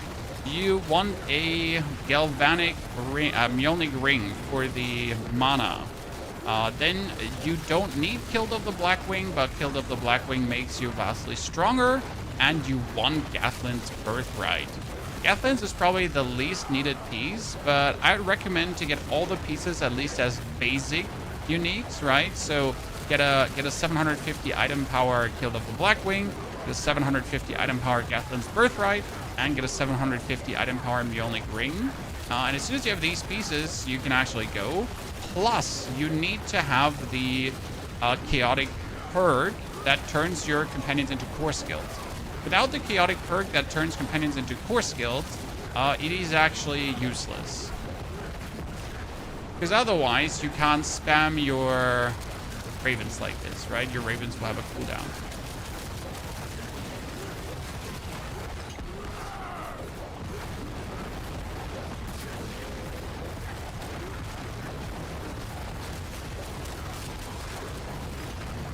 Perfect. Also 2 minutes.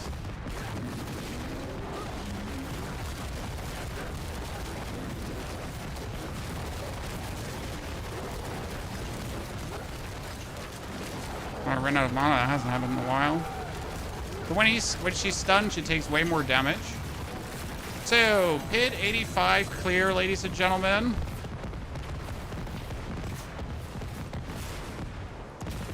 +3. +3, +2, and upgrade. Damn. So we get the 5% damage, the 8%, the 5%, the 8%, and now we pretty much need to level up the Spirit Glyph because Spirit Glyph gives me the most damage. All the things. Why is Spirit Glyph the most? Because if we get that up, it increases our whole critical strike damage multiplier. And our critical strike damage is sitting at 1,700, so we need to get that vastly higher. And now I need a new totem because that maximum resource is useless. Where do I get a new totem from? We could do easy 90. Yeah, we could probably do 90. Here at 167, you're already speed farm 85. It's Ash. Well, the build is strong. What can I say? The game is certainly not going backwards. It's just a strong build. Maximum life, yep, that's gonna be a keeper. Let's gamble some totems. Totems.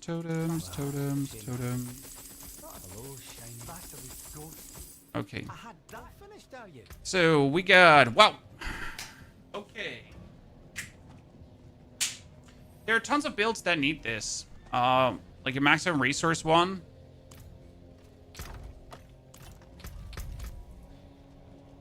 Willpower, max life, lucky hit chance. Take the willpower one and just try to reroll it meaningful. So first, Ravens, max roll. 21 is good. I can work with that.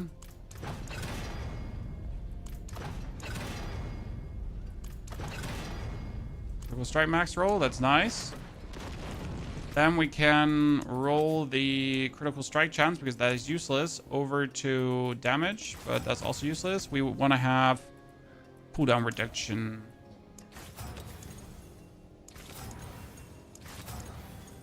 Now we all know how utterly impossible it is sometimes to get cooldown reduction.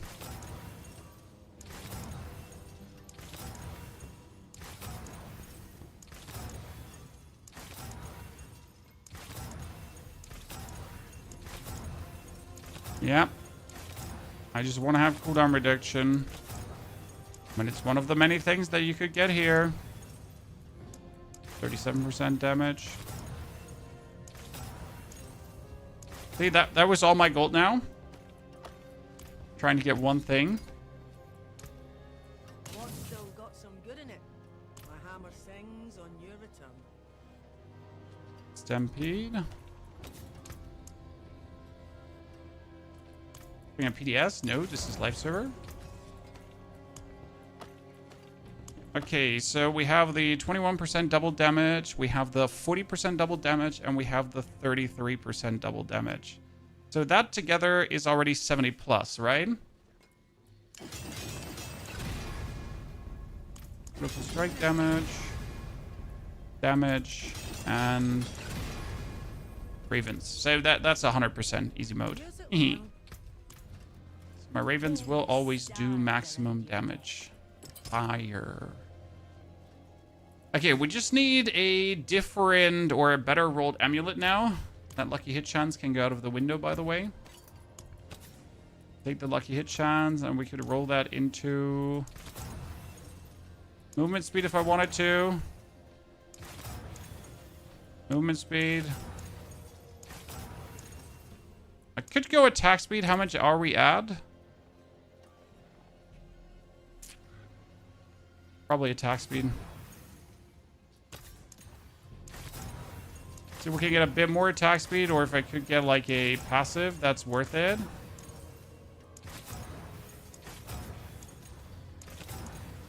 Nah, fine.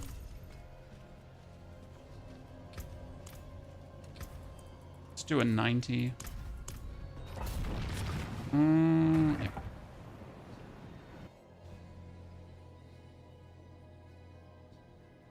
Could you put in bear form? No, you couldn't. Why would you do bear form at this point? The thing is, as soon as you use ravens, you are in human form when you're summoning ravens. So going into bear form would be a disadvantage for you, okay? You need to be in raven form, you need to be in human form at any given point. Reason being that in human form you get more damage for the build, right? So we got humanity here. Humanity gives you 40% increased damage and damage reduction.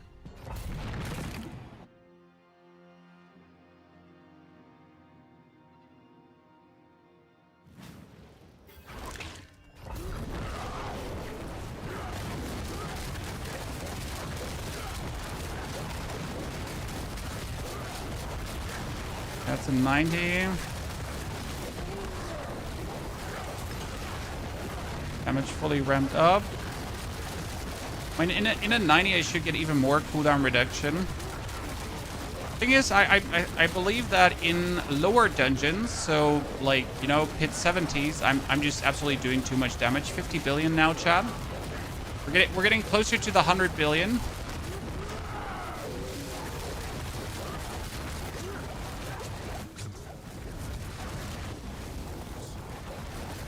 Not gonna stop before we have the 100 billion happening.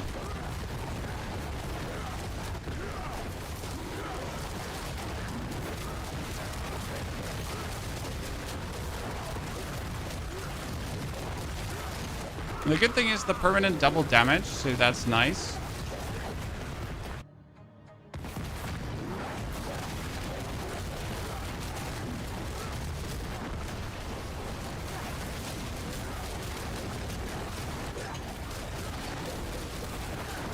$50 billion. Okay, halfway there. Oh, finally we died to something. Like, we can still die to elemental damage. Okay, we need a pair of boots now, Chan. Come on. The time has come. We need that pair of boots now.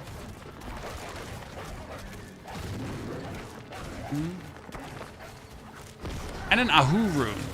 Ahu rune is very, very important.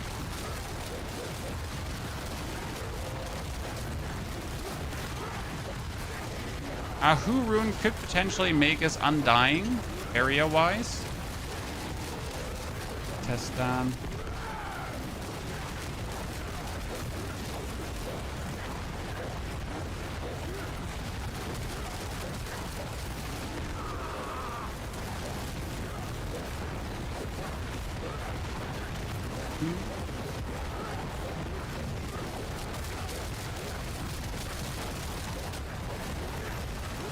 Level up. We'd love to see it.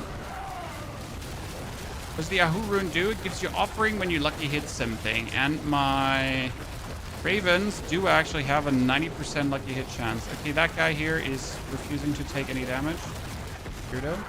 So my Raven have like a very high lucky hit chance, which makes them prime candidates to use that.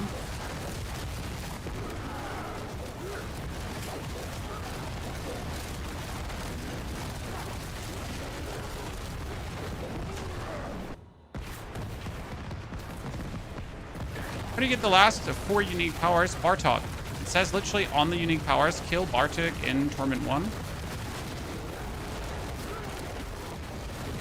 Stagger.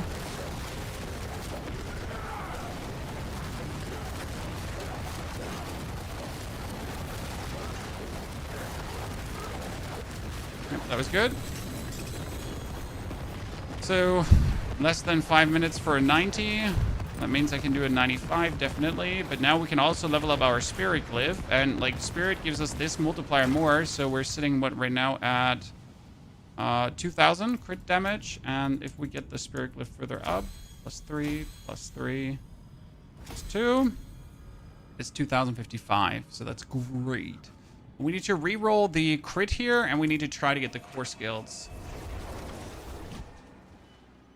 What are you using now? We're using the Raven build with a slight variations to the version that we have uploaded online. So we haven't given you the updated version yet because we are using the Mjolnir ring. And I do actually need to get a greater affix Mjolnir ring. So which one? Mjolnir ring is from Lord Zur. Okay. Yeah, that's Lord Zur. How much blood do I have? 41. That's 3 Zurs. Let's go and kill him. May your road be filled with What's left, you ask? Hello, Lord Zur. Here I come.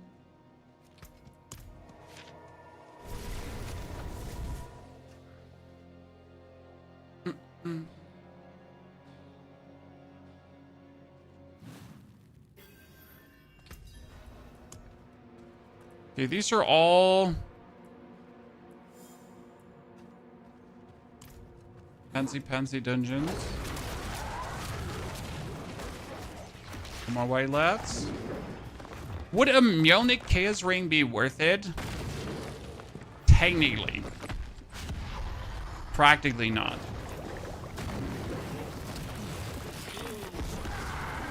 You prefer a Chaos Raven Blackwing or a Chaos Mjolnir?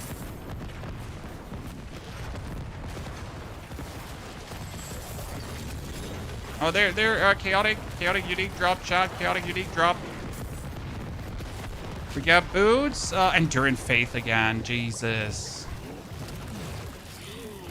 Enduring Faith though is actually kind of funny as a boot, right? Because it keeps you alive. So this one, if you would take lethal damage, right, or instant super hit damage, instead of dying, you would just not die.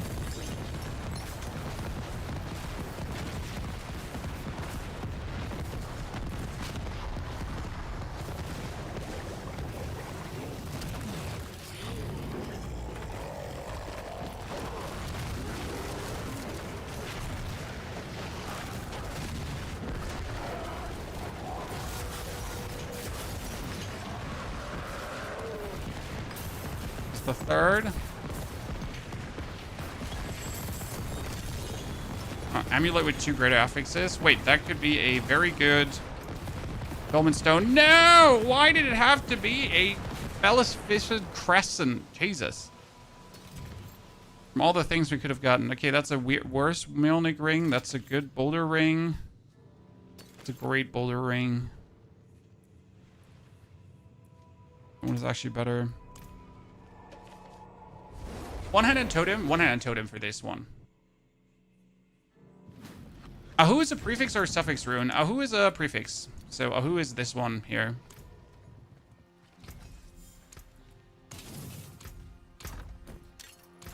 Just not this one, right? Okay, tempering. We got the Raven attack speed, but we wanted to get the more crit damage here.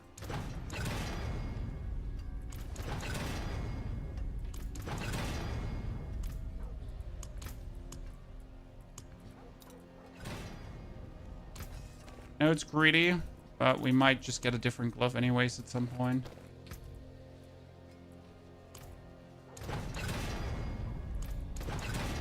Can a man not just want to have maximum rolled crit damage, chat? Right? Oh, that's sad. That's sad. Now I have to trash you. It was good while it lasted.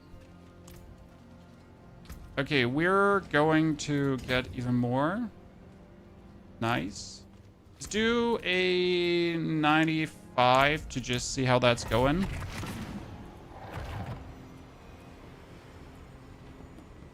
Yep. When I level my chaos perks, you put points in it.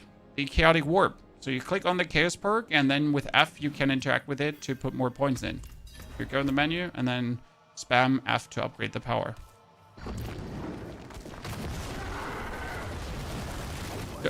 Like, in the beginning, you will have very few warp, but you get a lot of warp in the Torment tiers.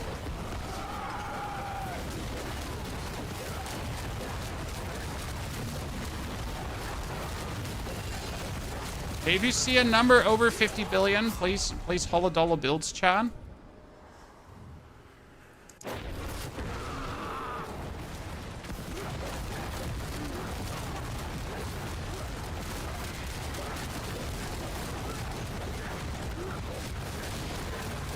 For that 60 billion now.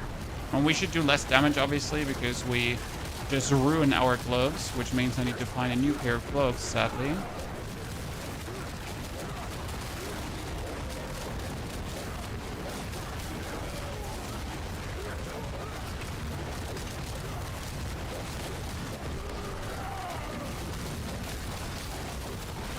Damage-wise, this seems wholly doable, right?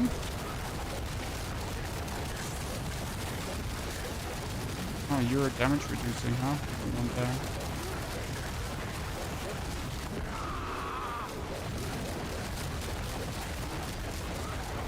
Wonder if I, like, for a higher pit tiers, want to go for the Cry Rune again. Because I was using the Cry Rune to pull my enemies together. And that worked actually really, really well. Especially here, when you're, like, fighting all these guys and they're not, like, meeting up in the middle. And that's kind of, like, annoying. Rune could actually help here, because you want to like damage them all middle-ish, right? And they refuse to be damaged middle-ish. Oh, now I gotta wait 16 seconds.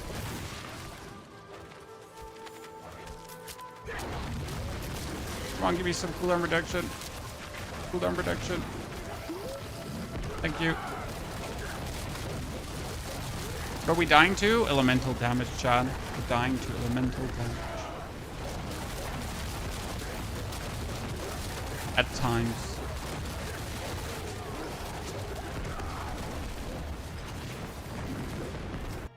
I have a planner for this Catalyst Druid. No, I only have a planner for the non-Catalyst version that I was playing before. That also worked, so don't get me wrong. It's not like that the non-Catalyst version doesn't work. It works. But the Cataclysm version just works better.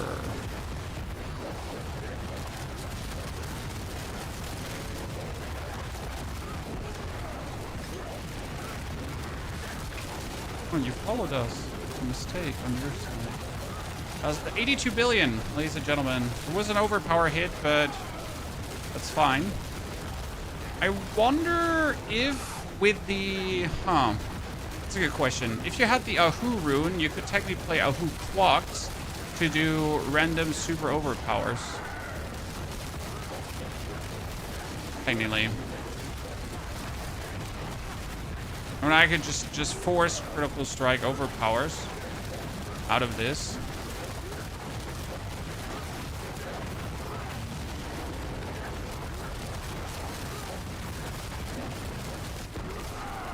Because when I overpower, the damage just almost doubles. That's actually interesting. Wonder if that would work. I need an Ahu, so I need to bully Neil again. Get me an Ahu. Or I have to spam bosses until I have it, but we all know how impossible that is. Very unlucky. Okay, so we're gonna have to use all our boss materials to spam some bosses to just see if we might get an ahoo. Okay, boss here. We have seen an 82 billion hit already, so we know where we can go now. Okay, after he's staggered and he has a lot on, then we're gonna see the real damage. See, now the billions start rolling in.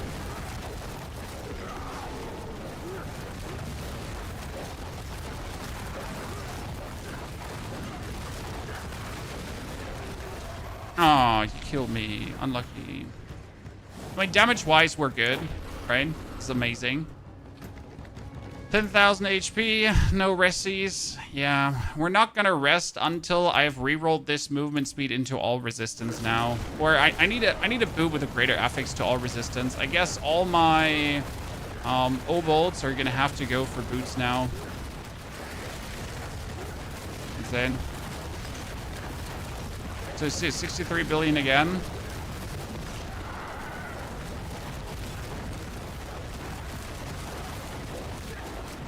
Stagger him another time.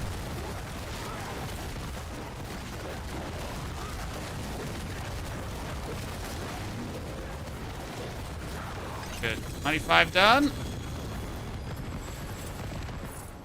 100 incoming, right? Spirit again up. So that's Spirit now to 61, and our crit is at 2022. And if I had now gloves with crit again, instead of without crit, we would have more.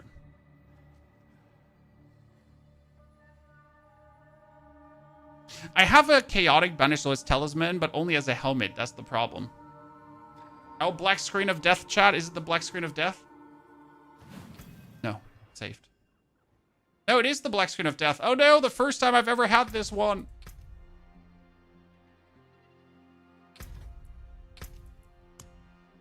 Never happened before. Oh no, we're doomed.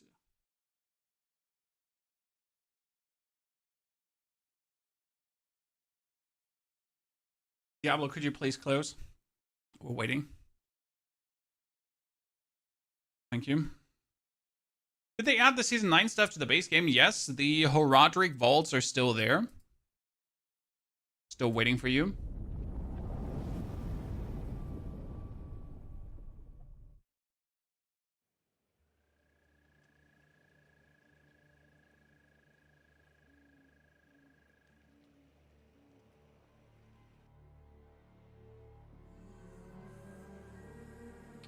Can you show me the helm you play? The helm I play is Gathlin's Birthright Toxic, which is needed to get all 3 key passives. We're getting the key passive for Earth, and we're getting the key passive for Thunder. So we have this helmet, Gathlin's, and Gathlin's gives us Perfect Storm and Earthen Might.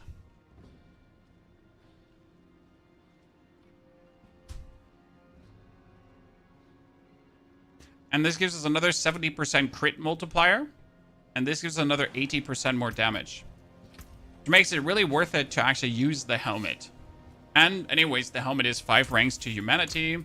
And every rank to humanity is another 5% bonus damage, right?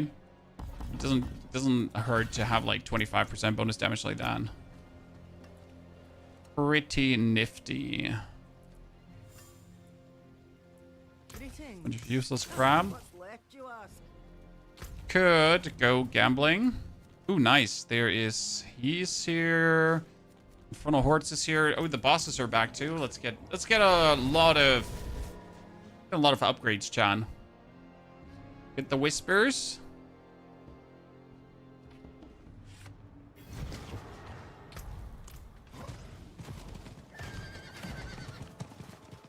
Rusty, greetings from Germany to Germany. Welcome, welcome.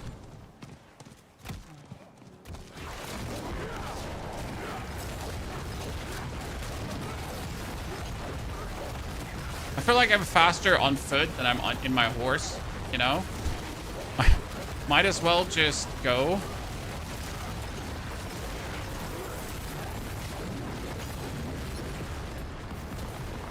Seems faster, right, on foot, chat?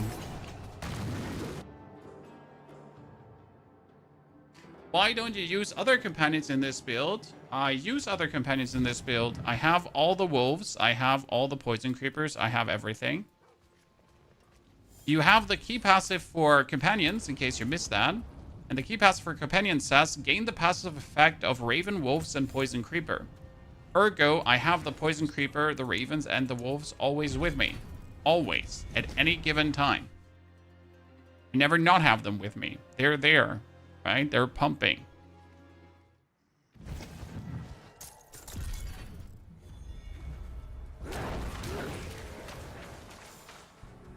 So, like, you see my wolves here. So we have the get more damage per companion. And we have a maximum number of companions.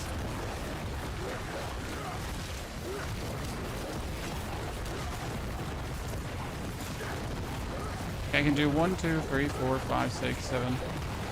Wait, the maximum number is... Or do they just expire? They might just expire, right? Not sure if I'm hitting like a maximum number problem. Okay, here and there. So now our critical strike is up to 2,122. But there's more, chat. There's more. We need gloves with a greater affix to core skills, and I need boots with resistance to all elements.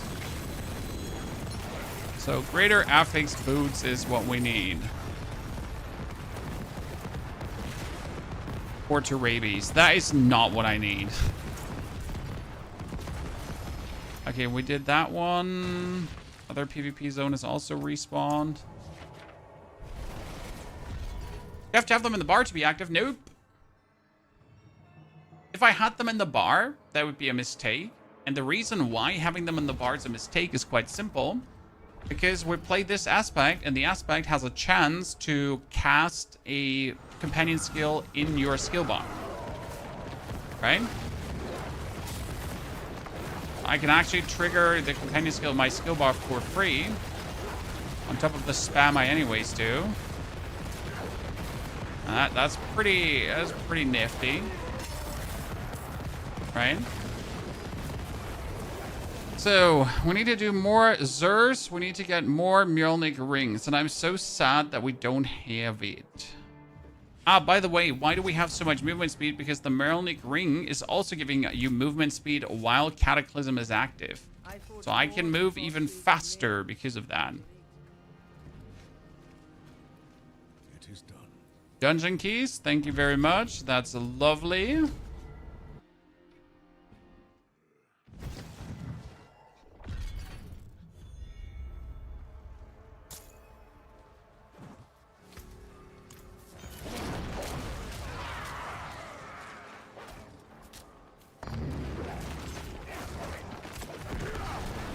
PvP zone with no PvP players in it, development time well spent. I don't think there was much development time going into the PvP zone. I mean, the PvP zone is literally in to make people stop whining about not having any PvP. There was never any interest in making the PvP zone interesting, good, amazing, whatsoever. Right? This is literally an afterthought that was simply put in because people like, we want PvP, we. The only reason this exists. Let's not kid ourselves for a single second here.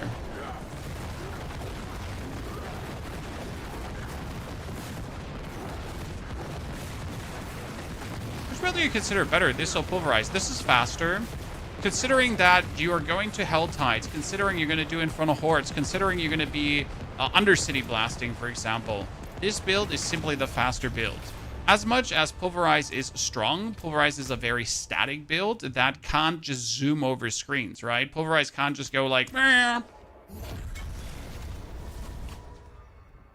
Sana, how are you getting the resource always full? No problem. For the simple price of your Prime subscription, I can tell you. It is because we're using the Mjolnir ring. While Cataclysm is active, you gain unlimited spirit. So now your goal is to have Cataclysm active and have it so long active that it's never not active. And if the Cataclysm then is permanently active, then you also never run out of resource. That looks worn. I can break that down. That's the easiest way to do it. Sana, thank you for your subscription and support. Appreciate it, brother.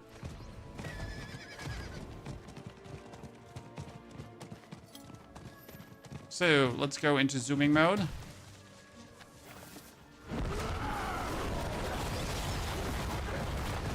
Aqua Rune, you say? Give.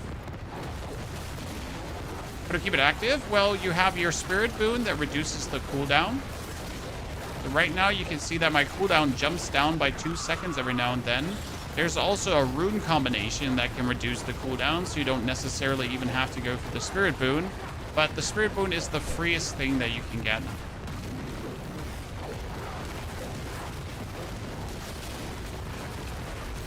Cinders, please give it. Then you just run around with permanent storms that never go off cooldown on cooldown. And you're perfect. Fuck bomb, no hands. I still want to get one of those mythical rifts, chat. Won't rest before.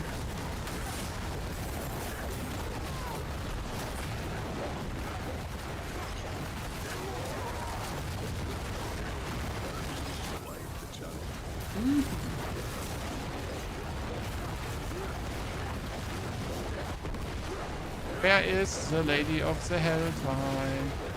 Like, this you couldn't do with a Pulverize because you're just too slow. I mean, you damage-wise, you could do the same, obviously. But you couldn't do this movement-wise the same because this is just faster.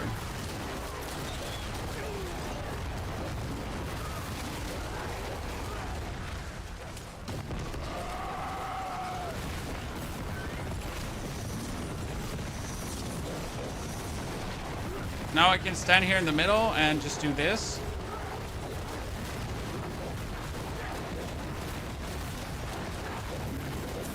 The reason why the lucky hit chance works so good is because Ravens has a relative high lucky hit chance, and every boost to lucky hit chance works really good on Raven. So even if you get only 20% bonus lucky hit chance, it's like almost like Raven just jumps up by 30.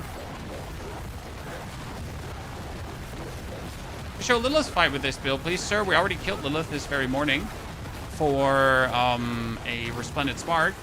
A funny part is that Lilith can die instant now if you do enough damage. Right? So if you go to Lilith on Torment 1, it was 2 clicks on the Raven, she was dead. And we're doing, at the end of the day, up to 80 billion damage right now. Not the trillions yet.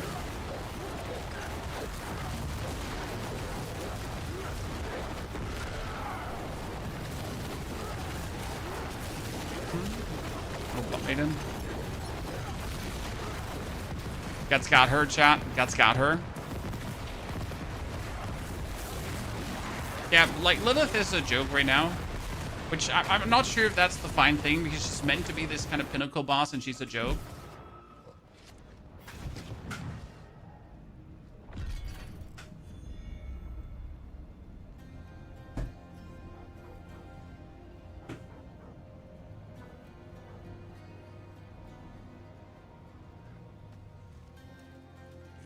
A collection of boots. Yabba-dabba-doo.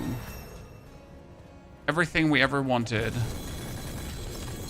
Oh no, I forgot to... No, I made a mistake. Mom, Dad, don't be mean. Ah, shit. Need to... Magic is neither good disenchant some keys. I may have Forgotten wisdom.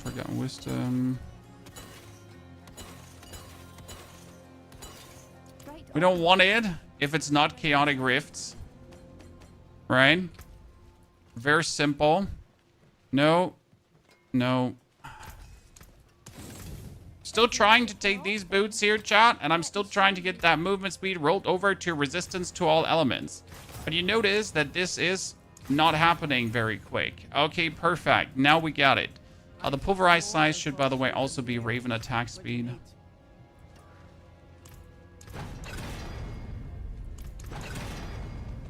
Thank you. Or active size, I guess. I'm not sure if the Raven active size does actually work. We need to get that. Are you having fun? No, I hate it. I hate everything. I'm so miserable right now. Watch me be miserable. Oh no. I'm so miserable. Someone send help. It's not fun to be this strong. I like this is absolutely not cool. Oh man, that's so bad. Much not wow.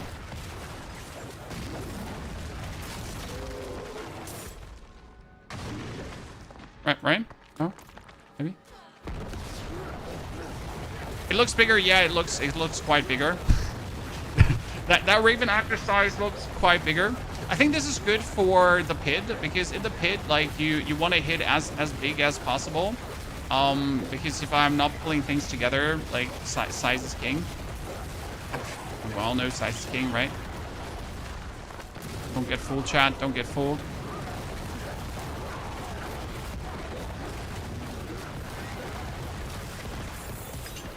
Open this one. Get invaded. Oh, another amulet. Maybe we can get a better one. Oh no, actually we needed gloves, right? Shit. How am I gonna get better gloves? And my chest piece is pretty perfect. My gloves is like the only thing I would have to get different right now. Greater affix core skills. How are we going to make that work out?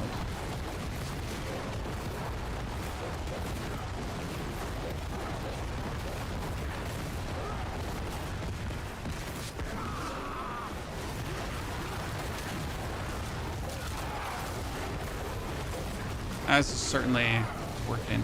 What we need to test out is the chests now, Chad. So there is something very important. We're almost reputation-wise there. I can just buy a few scrolls and just push myself over.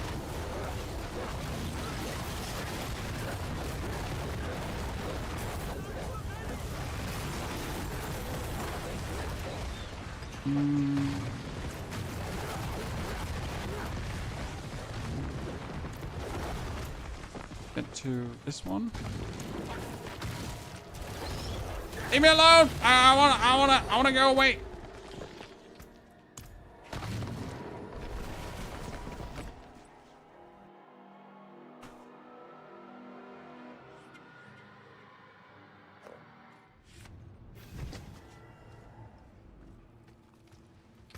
Okay, we need to talk to her. Buy a bunch of scrolls. These scrolls now give 6,000 reputation per. You can do the math, by the way. We need 110,000, right? And each scroll gives 6,000 reputation. So we only need to get, divided by 6,000. We only need to get 18.33 scrolls. So times 250. We only need 4,000 warp for a level. What? That's nothing. Okay, how good are the caches? Greater Infernal Cache. Now there's an interesting part of this. These Greater Infernal Caches. Okay, what's this? Urn of Chaos Armor. Chance to drop a Chaos Armor from a Greater Infernal Cache. What? What?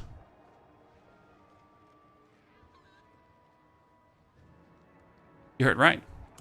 So if you now open these Infernal Caches here, there's a guaranteed Chaos Armor coming out. Actually, 2. So if I farm the Warp like crazy, which I do, that's amazing. This is Iridia's Inexorable Will. 30% ultimate cooldown reduction as a chest piece. Huh. Huh. Interesting. Chat. Interesting.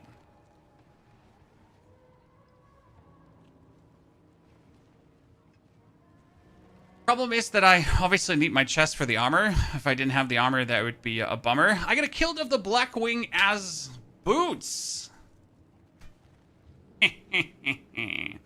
This is only good if I would have a Banished Soul's Talisman now as boots too.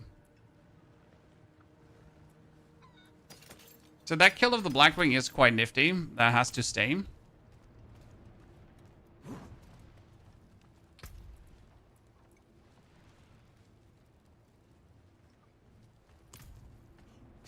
The rest can go away.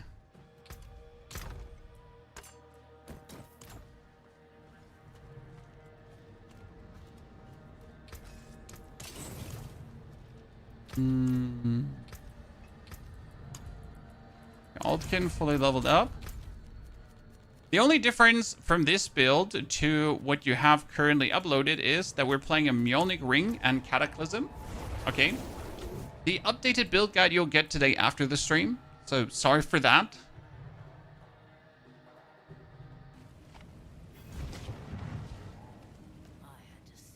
Okay, buttering, ladies and gentlemen. We got Master Working Cash. We got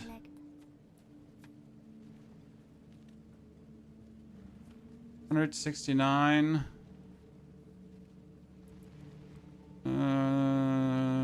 Yep. Have to buy that. It's an upgrade. Has to work cash. Got augment cash. Old materials. Glad that's done.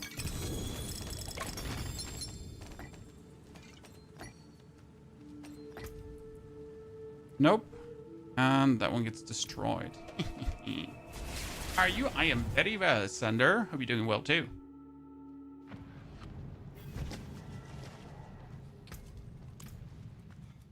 Good. Now we're getting another percentage increase on the Stormcrow. So this is Stormcrow. Now we got to figure out how much reputation does one Infernal Horde give us. Okay, we're at 59,000 reputation, guys. Let's make a quick screenshot because I just need to know how much an Infernal Horde is roughly giving us. So 59,000. We're going to do a 10-wave Infernal Horde. Thank you very much. Let's see how much we can squeeze out of this, right?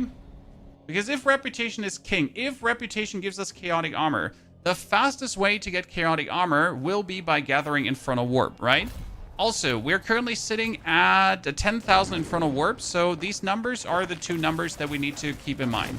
Because killing chaos monsters usually gets Infernal Warp, just not in here, right? So we're going to go for Teeming Mathis. Oh, no, Ether Lords. Thank you. Ether Fiends spawn as Ether Lords. That is one of the strongest things to happen. Because whenever you get an Ether Fiend right now... Okay. Might it be an Ether Fiend here, like, from the chaotic events? From the Ether events, right? That dude will now be an Ether Lord. Guaranteed. And it's 3 times the loot coming out of it. So that's already massive. That's tons.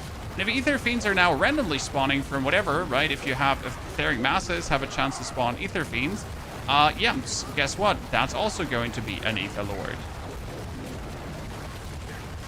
Guaranteed massive progress. It's going to be an absolute insane Infernal.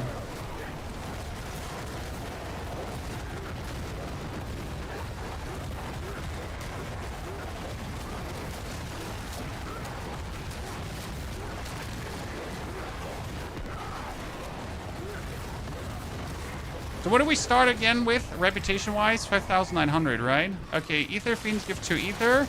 No, here. Etheric Masses can spawn Ether Fiends. Okay, chat? So the Etheric Masses will now spawn Ether Fiends, and the Ether Fiends that spawn are Lords. So if I destroy this Moss, there could be a Lord coming out of it. This is one of my favorite combinations that just works too good. And yes, I did not choose a Chaotic Wave. This is the better choice because it empowers my whole run.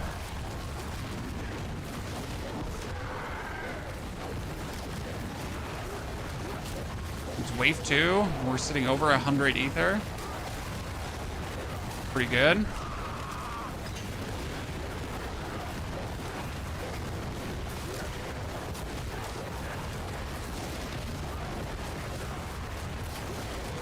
Another Ether Lord, please come out, sir.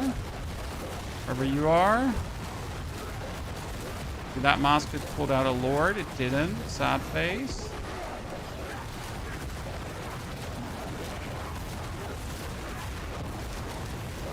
Come on, kill him before he dies. Okay, so Ether Goblins. Shit. Yeah, we need to go for Ether Goblins, right? Not going for Ether Goblins would probably be a big mistake. Oh no, I should have waited for my cooldown. Cooldown, come on, go.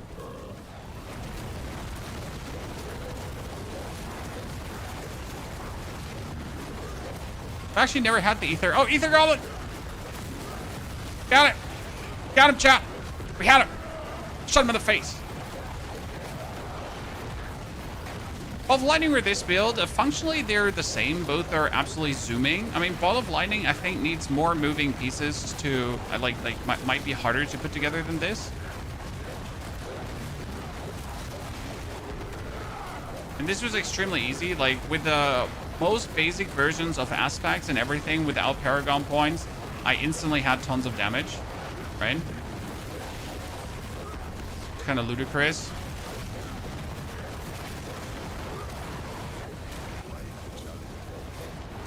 See, there came a Lord out of the Etheric Mass and instantly died.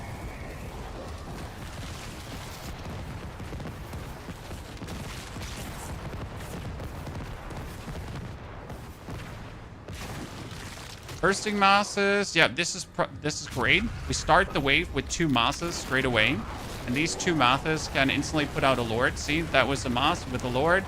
That was an Aether Goblin. That was a mass without a Lord.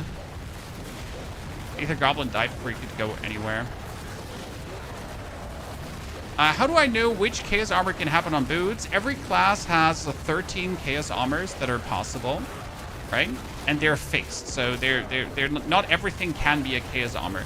For example, Gathlin's Birthright, the helmet I'm using, cannot be a Chaos Armor. It's just not possible. It can't be, okay?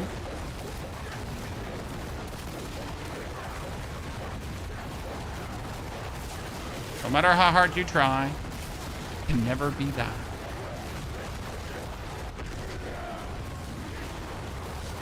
There's a Lord coming out. Thank you very much. There's another Lord coming out. There's another Lord coming out. Etheric Goblin. Instant den. Okay, wave 4 and being at 500 Ether already is just mean. Reputation-wise, this is though bad. Look at that. We've only made 5,000 reputation so far, right? Oh, can I start with 4 Etheric Masses on the start of a wave? Really? Damn, son.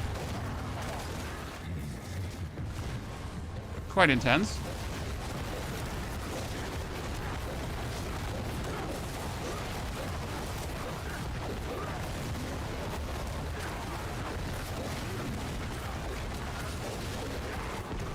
Like that. We have a tier list what to choose inside of Infernal Hordes. We will make an updated tier list after a few days now. But for that, I will want to experiment a bit more with boons and offerings. I mean, right now, this Ether Lord one, as you can see, is just insane. If you have like Etheric Masses spawn Fiends, Fiends are Lords, and then you boost Fiends, like you just go crazy. For every 2 like +2 offering to Fiends I now take, right? I would also get that times 3. So every +2 offering is actually like +6 then, and that's quite crazy.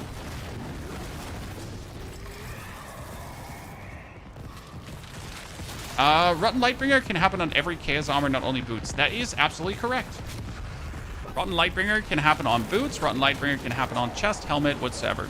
Obviously, there are some spots where you would rather like to have it in, so you never want to have it in the helmet slot, because for the helmet slot, you could still get, what's it called again? For the helmet slot, you could still get Air of Petition, for example, or Harlequin Crest, whatever you feel like, right? So that's why you don't actually want it in your helmet slot. The Goblin wanted to escape, chat. Couldn't have that. And let the man escape, right?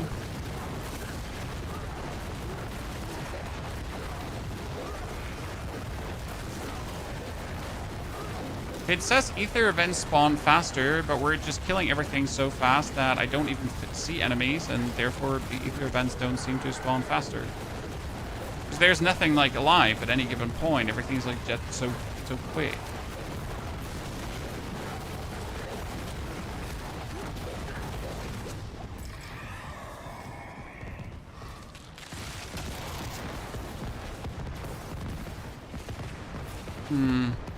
Technically, you should take this, but we're going to have Elite and Ether Fiends damage increased, and Elites can now spawn as Ether Fiends. And if Elites spawn as Ether Fiends, guess what happens? Those Elites are instantly going to be turned into Ether Lords. So now we have just random Aether Lords spawning in the world. Perfection.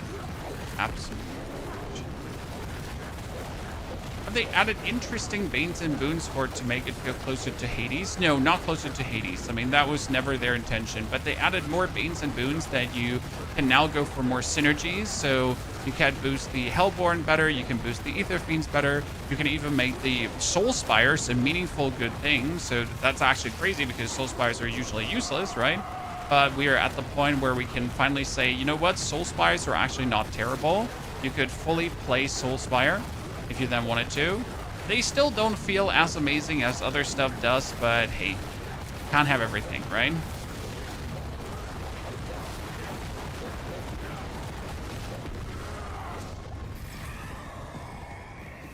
Oh, Burning Rain. Yeah, Burning Rain. It's a bit late for that, but nothing else I could have taken here would have been useful. I needed to hurry to reduce my cooldown too. Because otherwise I'm going to run out of mana in a second. We don't want that. No, mana! Come back! Got it under control.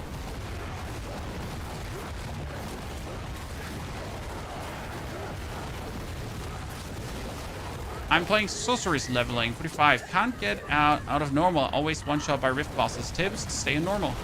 There's nothing wrong from staying from 1 to 60 in normal because the Chaotic Rift dudes are overtuned.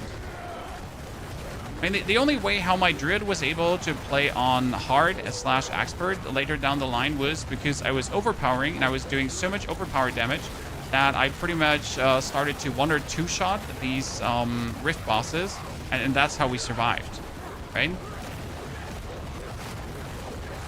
Just do more damage. Okay, that's 1,000 plus ether, ladies and gentlemen.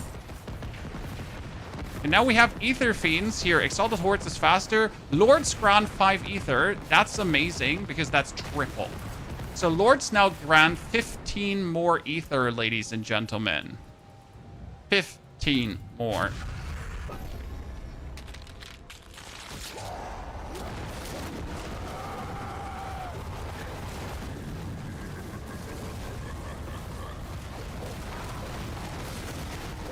So how much are we going to get out of one single dude now? Hello, little hobbling.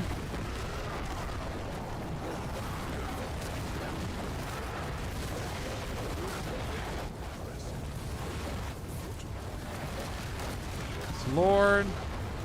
Yeah, we're just the amount of ether we're just getting bonus now is quite something.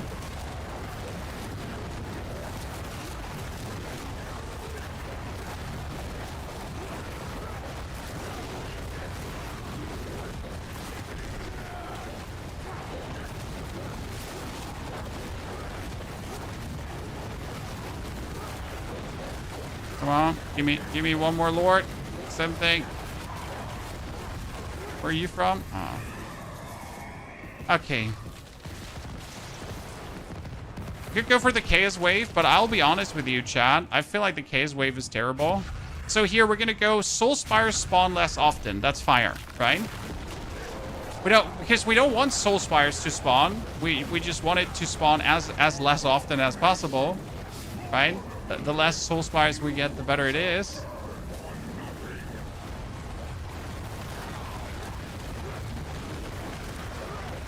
Where's the Lord? Oh, there's the Lord. So, oh no, please, don't give us less Soul Spires. What should we ever do with this, chat? How are we ever going to survive the less Soul Spires? Oh my god.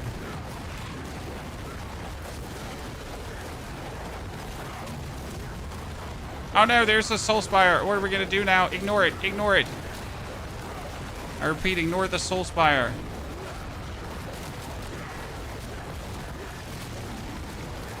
Funny part is you're actually passively doing the Soul Spire by killing enemies inside of it because of your Cataclysm, right? A Cataclysm on the side just solve this. Okay, 1,800. That's pretty good. In total, this gave me only 9,000 reputation, though. That's pretty weak, right?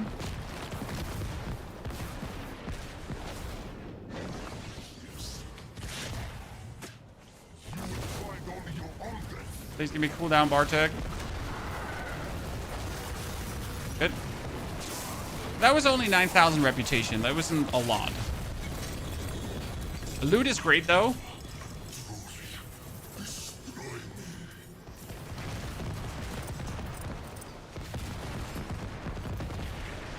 Open that. Let me open this.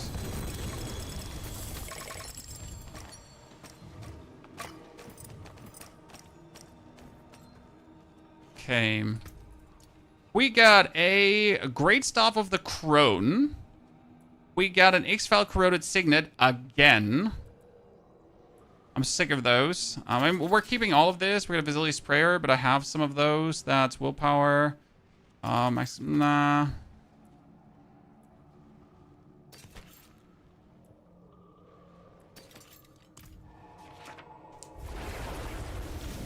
So that was a bit bad. We're gonna make a build guide, yes, after the stream today. Did we get any warp? No. So we got no warp from this, guys. Wait, actually, did we get some warp? We're at 10,000 warp. We got 400 warp from this. Chat. Okay, we had 400 warp for killing the dude, but for the amount of time spent in there, that wasn't worth it. So now what we're gonna test as a counter product is we're gonna go into a Chaos Rift Nightmare Dungeon. Okay, we're gonna choose the, which one? This is Whispering Pines. Sure, let's do that. Whispering Pines, ladies and gentlemen. So we are at 1,600, blah, blah, blah. And reputation-wise also, we need to check. We got 8,000 reputation. Okay, we're sitting at 68,000 reputation. How much reputation gives that to us? This is important to know, because we want to get all mythics very easy, right? Now we're going to get more in here because we're killing chaos monsters. So by killing chaos monsters, you get already reputation, right? Let's ignore the Horadric Vault because that actually does not give us. Okay, let's do this. Because clearing these rifts here is actually really good for reputation as well. So what was that now? 3,000 reputation for a rift, chat? I think we jumped from 68 to 71. Am I roughly correct about that?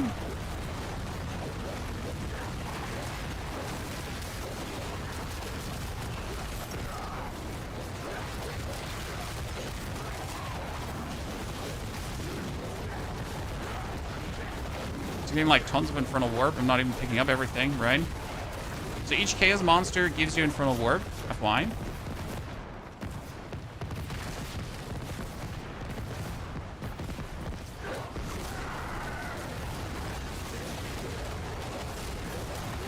Okay, there's 2 more. And this gives reputation itself. Okay, that's great.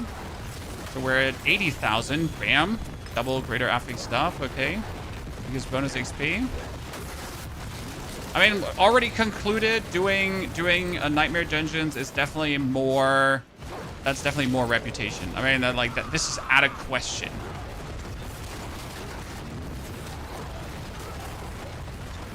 Wonder how much reputation I then get from, like, scooping and pooping in Helltides, right? Because if I go through Helltides and only do, like, chaos after chaos after chaos, that should also be plenty worth it, right? 86,000.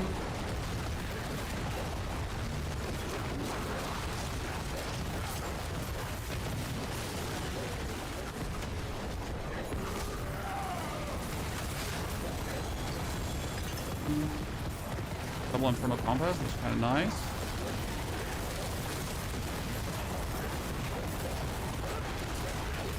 But if it instantly going to the boss, I need to check for more. So that's 90k. And so far, that was 22,091. Okay, this was 23,000 reputation for one Nightmare Dungeon. Right? That's pretty good. That's pretty good. And how much warp did we make? Warp was 2,000 warp. 2,000 warp is half a level. That's crazy. Chan. That's actually crazy.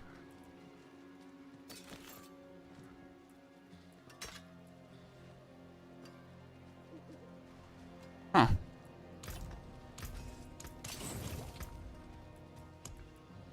Does a normal dungeon, does like a normal rift in the wild give that much as well?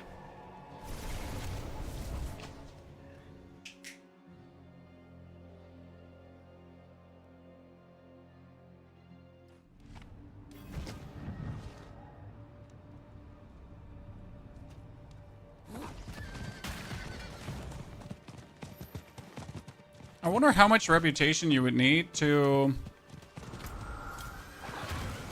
I need a Chaos Rift. Where are you right now? I need to kill all of you. Can't resist. Okay, we're 92,000, ladies and gentlemen. I'm gonna clear this one.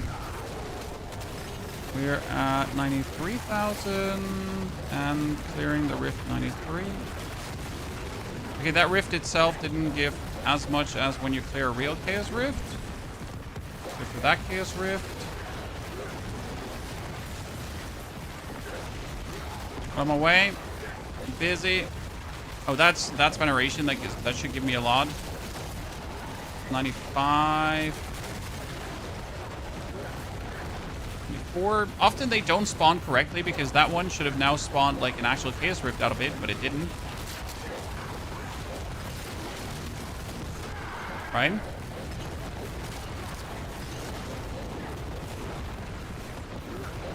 Yeah, doing those Chaos Rifts in the Nightmare Dungeon is definitely better.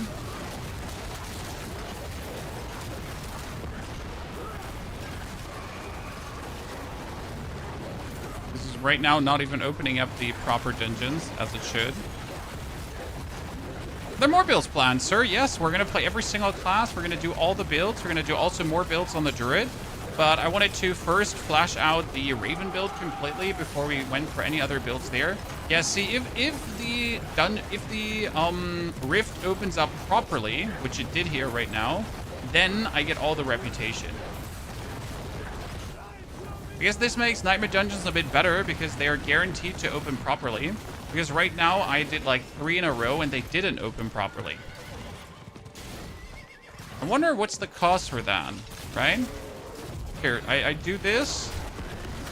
It opens properly, and boom, that's good. Like that's good reputation, right? I wonder what causes them to not open properly.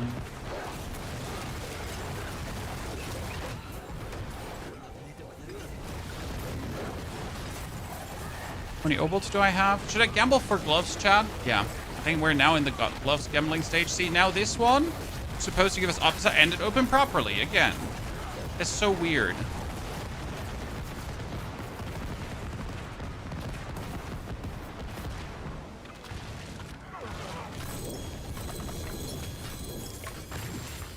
So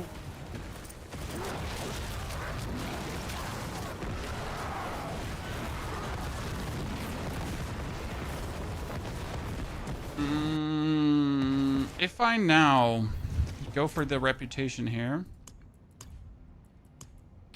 So we got chance to drop an additional Infernal Compass that's guaranteed to be 10 waves. So technically you want to do this. Actually, no, you want to do this because you can open Helltide chests, right? And this says chance to drop Nightmare Sigil from Helltide chest guaranteed Chaos Rift, and that's actually really important. Okay, what we can do now, ladies and gentlemen, is we can now travel back in time to our little reputation board here.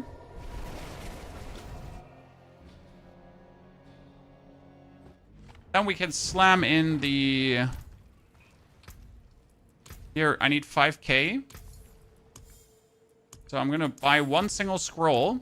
I need 5k. Poop. And I get another Infernal Cache. And this Infernal Cache has a guaranteed Chaos Armor. See? Ta-da. Right, it's Flicker Stab, it's useless, and it's actually a bad Flicker Stab, so I might kind of kill it, but... That's probably the easiest way. And Infernal Warp, we're at 13k Infernal Warp. Okay, guys, 4.8k Infernal Warp. Let me do the math again, because I seem like... Okay, so we have 110,000, okay? Let's check on the scroll exactly. So one scroll, we're at 1595. We're at 7595. So it's 6k, yeah, per scroll. So we have 110,000 divided by 6,000. That would mean we would need 18.33 scrolls. Ergo 19 scrolls. And 19 scrolls times 250 warp is 4,750 warp. That's nothing. Considering that one nightmare dungeon gave me 2,000 warp, like just farming chaos items is so easy.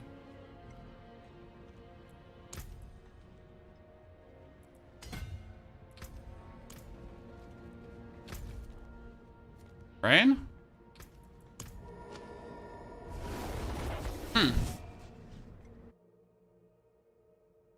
I will assume they do not open properly due to the fact that Nightmare Dungeons is a type of closed instance. Meanwhile, Helltides are open multiplayer. Remus, it's a bug. I mean, these sometimes the portals just open as they're supposed to open, and sometimes they simply don't open as they're supposed to open. I don't know what the reason for that is. It's just what it is, sadly.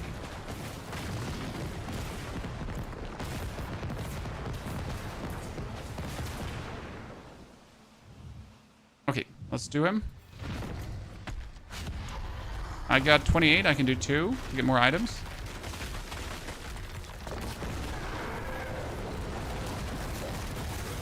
Oop. I am the pain, ladies and gentlemen.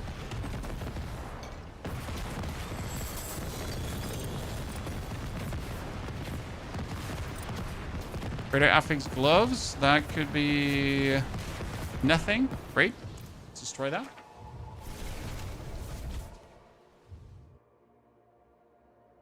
How do you think this build compares to Pulverized Druid? They're both S tier, Chad. For a Pulverized Druid, it's harder to get the right unique. Okay, so like the biggest problem with Pulverized Druid, and I say problem here is very, very loosely, that in order to have Pulverized Druid be at maximum strength, you would optimally need a Chaos Armor Rotten Lightbringer. If you don't have a Chaos Armor Rotten Lightbringer, you need a 600% Rotten Lightbringer. And it's you don't easily get 600% Rotten Lightbringers, no matter how hard you try. So yeah, that's a bit of the issue there. Okay. So it's a minor issue, but I would call it an issue. Okay, glove gambling, Chad. I need gloves with a greater affix to core skills.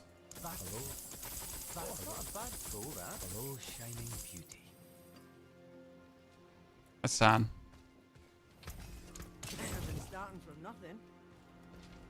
And I need a greater affix Mjolnir ring. So we're at pit 100, Chad. Let's do a 100 just to see how it feels, right? Ladies and gentlemen, officially pit 100 trials with a Druid. Not even 12 out of 12 masterwork my stuff. My glyphs are not even close to 100, right? I got one at like 59 or something. How are we holding up damage-wise now? We're obviously doing many, many billions of damage, right?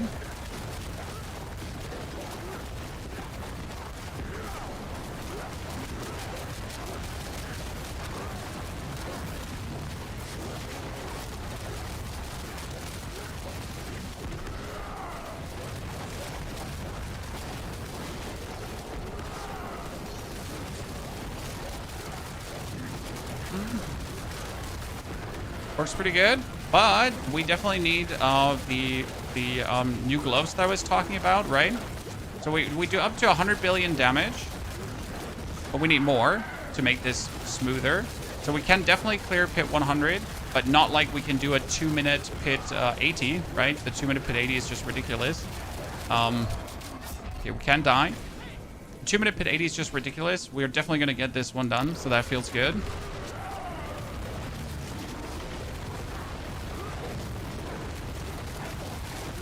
Oh, that lightning is just chunking me down like there's no tomorrow, right? So I kind of wish I could walk in there, but you know what? I don't actually need to walk in here. I could just stand on the outside. I can't go through the lightning, though. Hey chat, like, so I would really like walk to this lightning, but as soon as I enter, I just die from these 3 lightning pits. Oh, it's so ridiculous. Yeah, I really just want to walk through that, but you know, these 3, they just don't let me walk through their lightning. So I'm just forever cursed to not continue this dungeon. How would we fix that? By actually drinking our goddamn potion that gives us more resistances, because I don't have it active right now. So that's what we should definitely do. Sorry. Ladies and gentlemen, apologies for forgetting about my bonuses.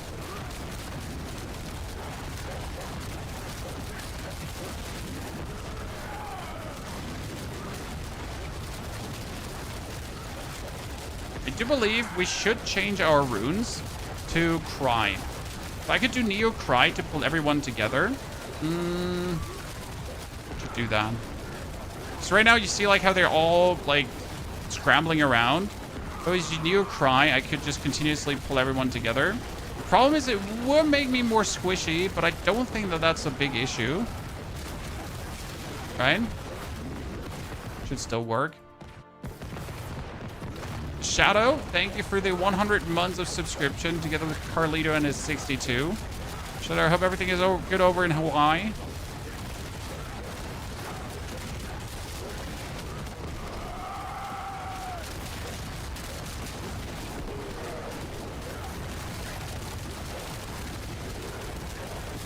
So like all these guys, if I could now pull them together, right?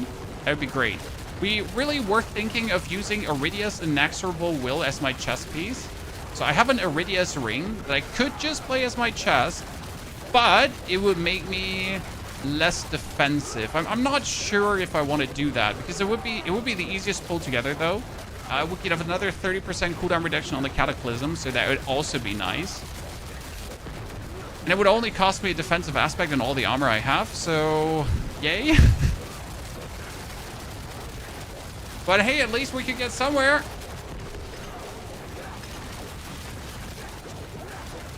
Maybe it's worth a consideration. And again, I could also just play the Cry rune and that would be it. But then again, I also want to play Ahu together with some other stuff to get even more damage out of this.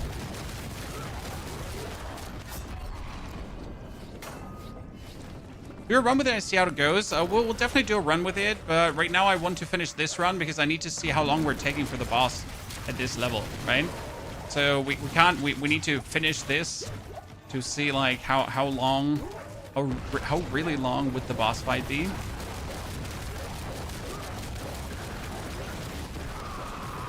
Right now I have no point of reference, right? The 95 boss fight was I think 30 seconds or something in that direction.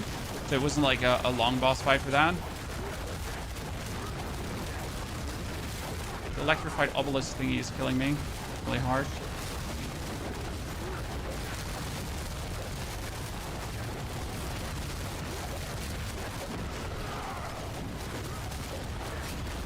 Let's get to that fight to see how long that would take. Okay, poison just kills me instant. But which thingy did poison me there even? Did he just hit me with one of his shadow attacks? Probably.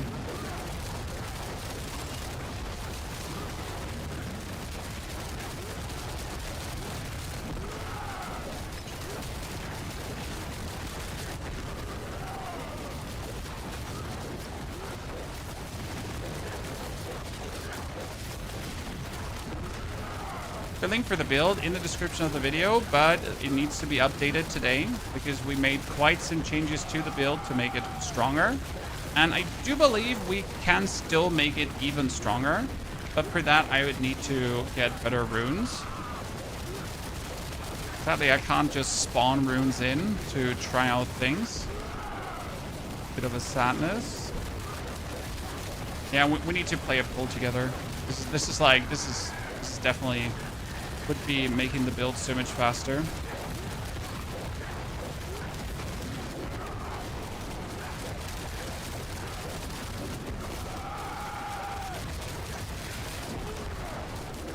I really wonder if I could get away without playing without armor. I could use an incense, okay?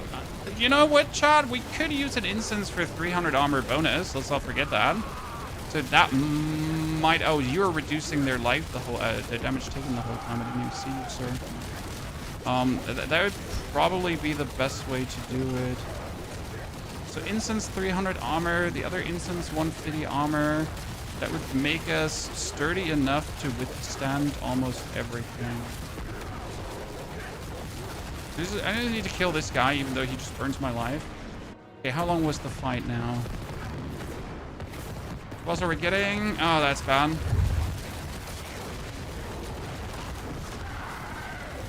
They don't see when he poops at me.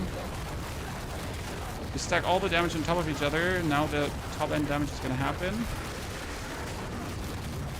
96 billion shot, almost 100.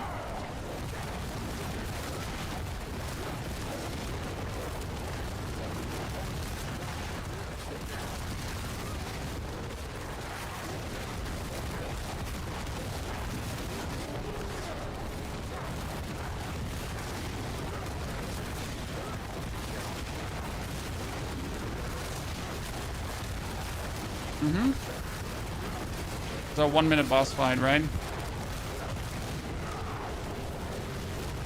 We're not even at the end. Right, we don't even have a greater affix ravens on our kill of the Black Wing. We don't even have the kill of the Black Wing 12 times masterworked. We don't even have our glyphs even close to level 100 chat. They're mostly level 45. And we're at 175 Paragon points, so I guess there's tons of growth potential, huh? Yeah, good job. So if I didn't die, that would be what, like an 8-minute clear or something like this? If I didn't die, it would be somewhat around an 8-minute clear. Easy peasy. See, that's level 61 and they're all 46. I mean, I'm obviously like leveling this one up first because it just makes my crit better. I mean, that's just so good.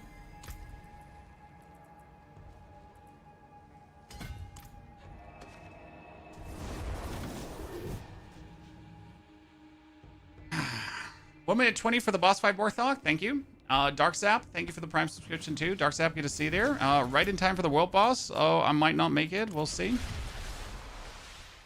What do you think is the best advice for someone who's new to Diablo 4 and made a sorcerer, currently 34? Play Chain Lightning Sword, get the Chain Lightning aspect from the dungeon, have fun, and on 60, you're going to try to acquire Oaken's Catalyst to play that Ball of Lightning Ball of Lightning Sword.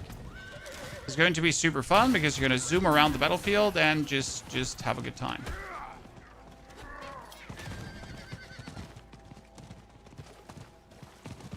Big Rims, how are you running the Spirit? Mjolnir Ring. Mjolnir Ring gives you unlimited Spirit if you have Cataclysm active. Then you need to always have Cataclysm active, and that is done over cooldown reduction, Spirit Boon, back here, Calm Before the Storm, and the general cooldown reduction you have on your skills. I mean, my Cataclysm is at 21 seconds uptime and 35 seconds cooldown. So I pretty much only need to reduce the cooldown by 14 seconds. Which is quite easy.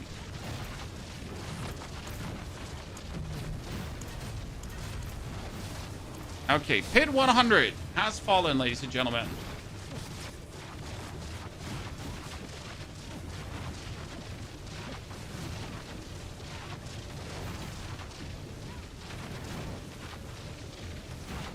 Sorry.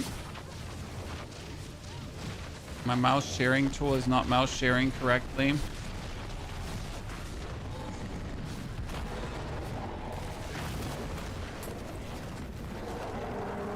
Right now we get our storm up, and our storm is storming, and I can just spam my button, and we're doing so much damage that our damage is being nerfed. Unlucky.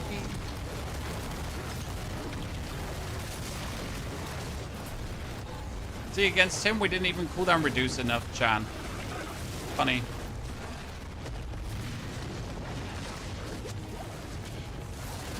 How's that against a pit boss we're cooldown reducing enough, but against you, sir, cooldown reduction is not cooldown reductioning. Explain, ladies and gentlemen, explain.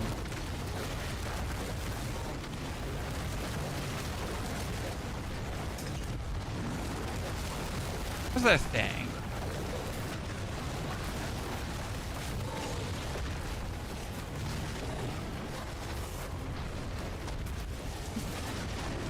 Seems almost like that cooldown reduction from the aspect is not working against him at all, because we don't get a single one.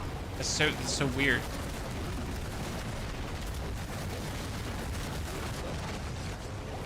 Yeah.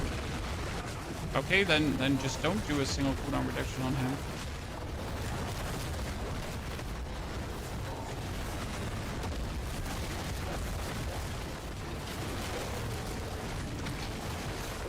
Never wanted to do that anyways. We're fine.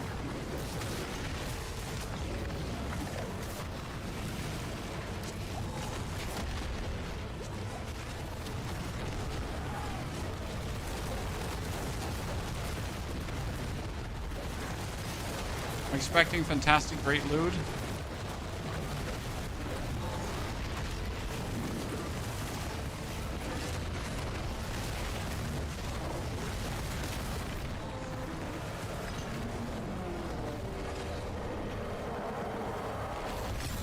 Great. Nothing is working over in the streaming PC right now. It's going to be an awkward closing of the stream later.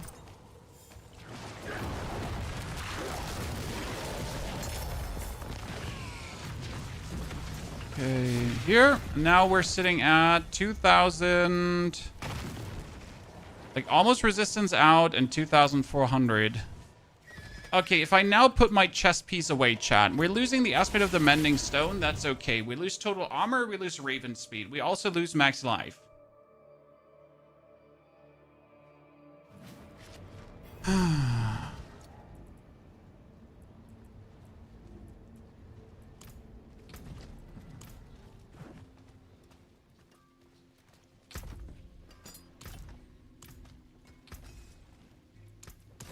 Starting from nothing.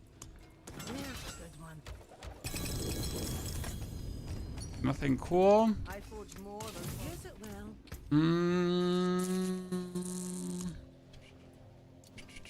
Okay, so chess pieces. Chess, guys. 4 chess pieces. We have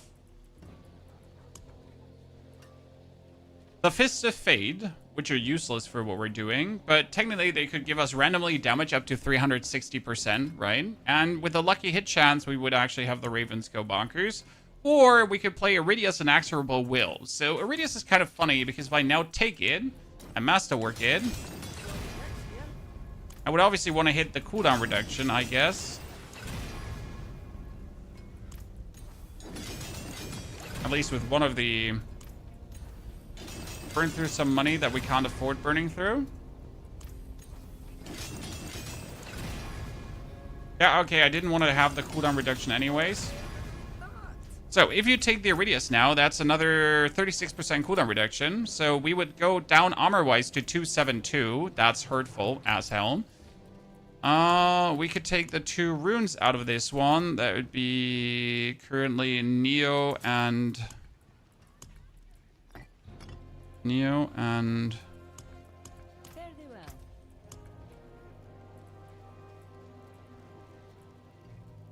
Box. And now, if I do a dungeon, let's do a 90 instead, though.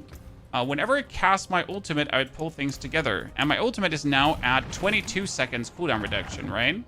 So even if I would get 0 cooldown reduction, it would always overlap. But I can pretty much rush forward, use this, and they all get pulled into me. I'm gonna rush up. Who's now at pit 90, right? And for pit 90, we don't need it. Everything dies too quick in a pit 90.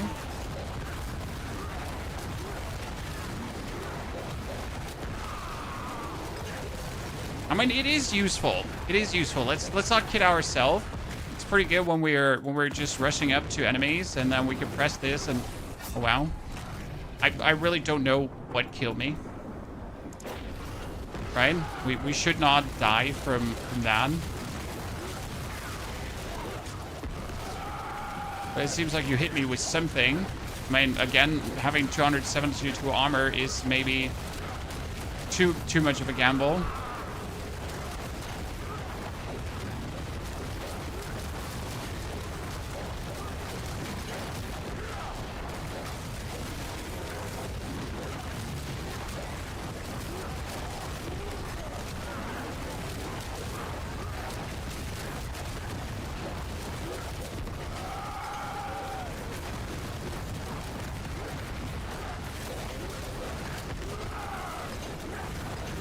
Well, it's kind of nifty.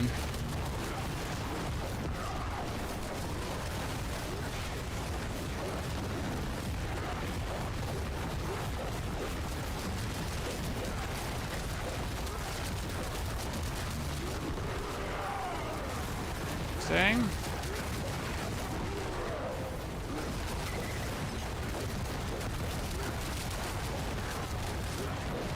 I mean, this is the difference, by the way, between Pit 100 and Pit 90, right? Pit 90, we're just doing here. Look at the boss damage, too.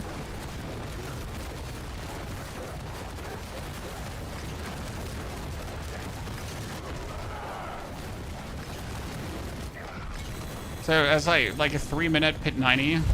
It's up 3-minute Pit 90. Pretty good for farming if I just want to get my glyphs up. Right? If I now want to get my glyphs to 71, that's the best because it's always +2.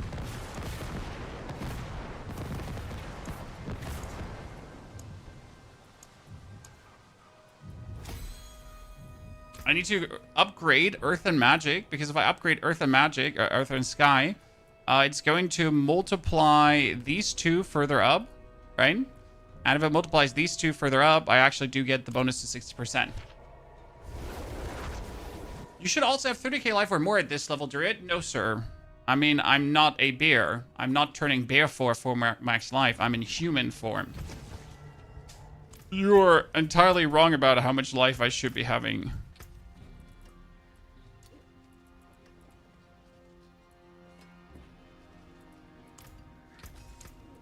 What I can do, though, is I could pick up way more max life from things, right? Because we don't have the max life here. We don't have the max life. We do need to get the crit from here, actually. No, that's critical strike chance. I don't want that. We are having a maximum resistance and max life here that I should probably take. We have some attack speed, but that's not necessary. I think there's another damage reduction that we can take. There is another armor. This would be lucky hit chance and life. So there are nodes you would like to have, probably over the damage. So, you know, I like to juice damage. But realistically speaking, all that damage is quite useless. Right? You're better off if you do this, for example. Because suddenly, ta-da, we're sitting at more. Right? And I'm only sacrificing like minimal damage for that.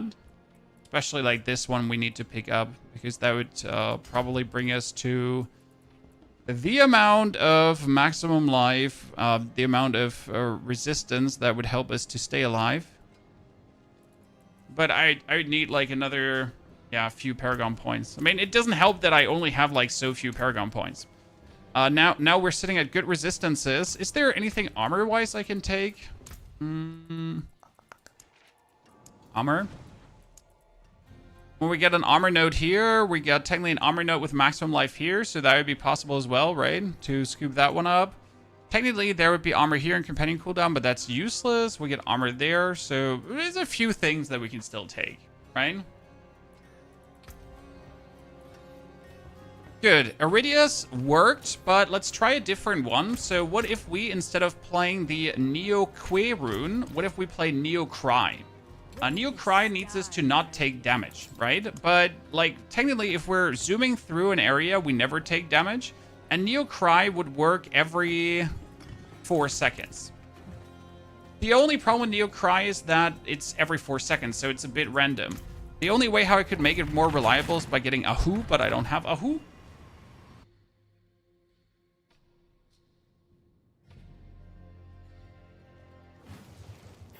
So what we're going to do now, we're going to activate everything, right? We're going to zoom and see, like, random pull together. Random pull together again. Rune activating another time. Doesn't always work, right? It's like, it's just occasionally, but random pull together. Boom. So I think, like, probably less reliable, but I don't have to lower my resistances to a way that hurts me. If I would now have the Ahu rune, it would work over lucky hits. So I would hit enemies, they would get lucky hit, and then they would randomly get pulled together. That would probably be the best solution.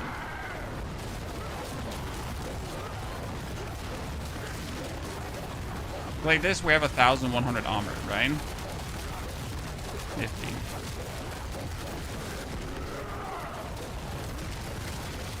I guess I knew how to solve this problem otherwise if I would have boots with armor instead of willpower. So I would need boots that have elemental... Wait, no. Can boots have elemental resistance and armor? Can they have 2 defensive stats? That's a good question.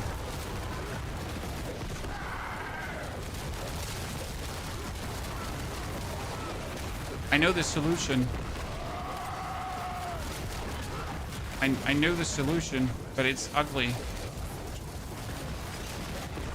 I would have to play my Kill of the Blackwing as a pair of boots, which I can because I have it. And since I have my Kill of Blackwing as a pair of boots, I could then play a pair of pants that would have armor and total armor percentage. That would also solve the problem. Okay, chat. Pit 90 in 2 minutes. Seems good? Seems good, I'd say.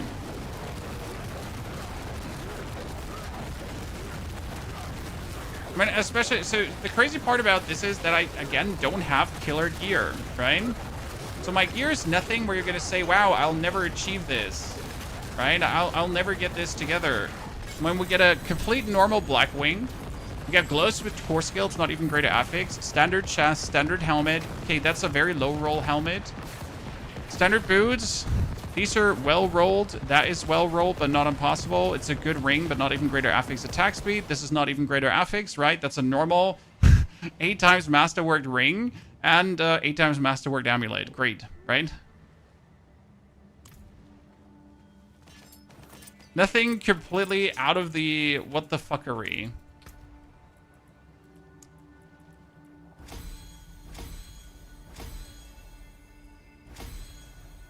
The standard lobby lolos.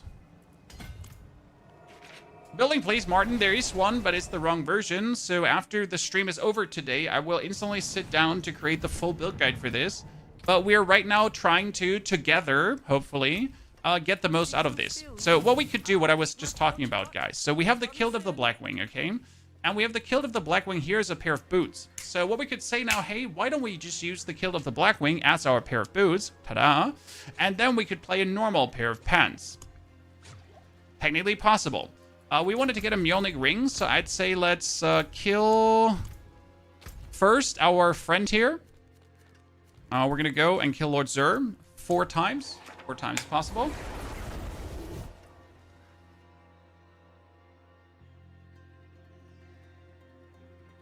Is there a way to include Shank-gun boots in it? Nemato, there... No, Nemato. It won't help you, those boots.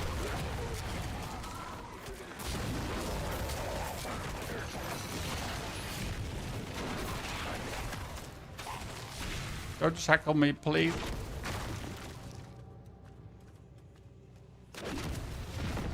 Now, obviously, as a chess piece, we could play the name Shroud. Get Shroud, that would be amazing.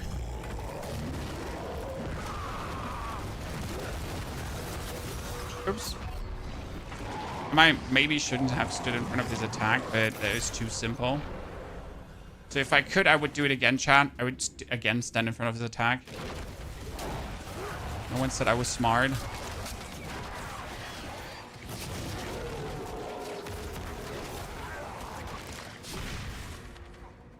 A random cry thingy's just killing him.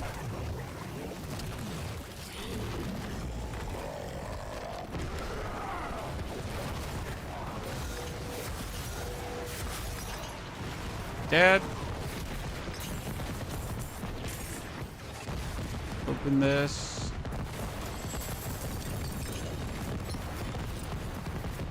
I'm looking for a ring. Has greater affix, right? I'm not looking for that ring. I'm looking for the greater affix version. Everything else is... Playing a two-handed version with Grizzly Rage.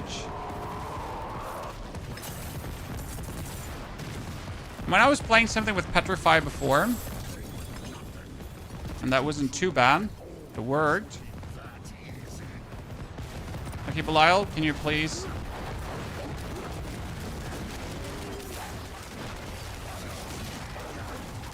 Oh, waiting for cooldown. There is no escape. There's no escape!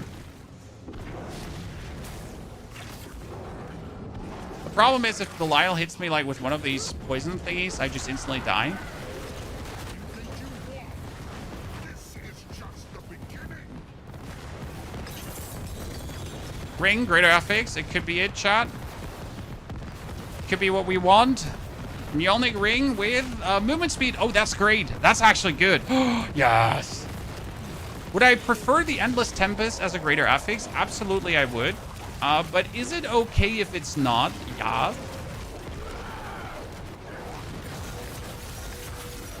Save myself 3 skill points, pretty much.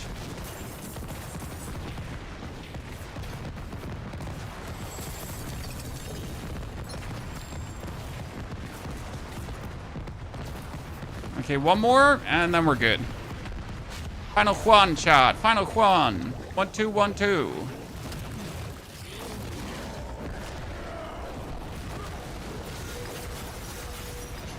And then we're gonna go for Beast of Ice loot to maybe get a greater affix Blackwing. I mean, I would be happy to get a greater affix non-chaos Blackwing. Right, that would be great. So are we gonna take that ring now? And it's 36 over 33%, so that's already more damage anyways, right? Ta-da.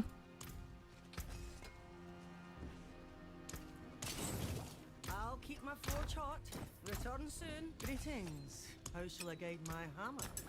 Yes. Nah, as much as I want the movement speed, I need to at least hit the Endless Tempest one time. Thank you. Rest is optional.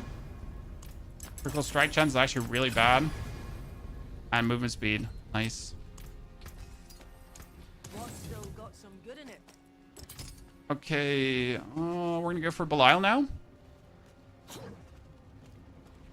You're playing Pulverized, but you like to change to this. In order to change to this, you need to collect pieces. So you need to get yourself a Mjolnir ring.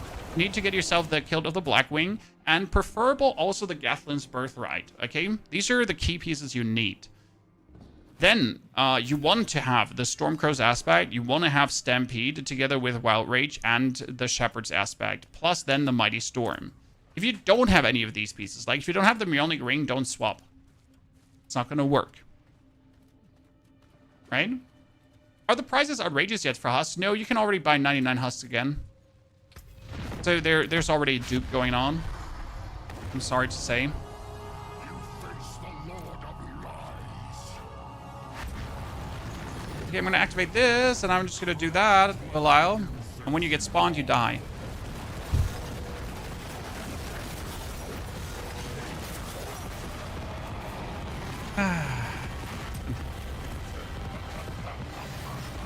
Which boss drops the Raven Boots? Ravens is a pants. The Boots is the Chaos Armor version.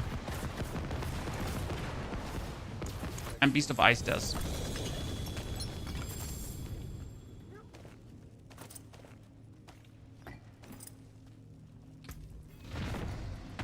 Fist of Fade. 77 lucky hit chance. Don't mind if I do. The Gathlin's Birthright, but not a perfect one, so I'm not even intrigued in it. Dude, he just gets melted so quick.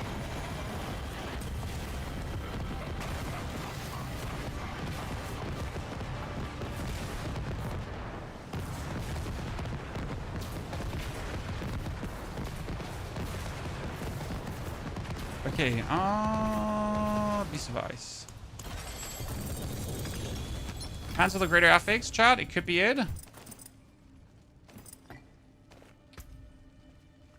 Kill of the Blackwing with a chance to deal double damage. I don't want to. Yeah, hubba hubba.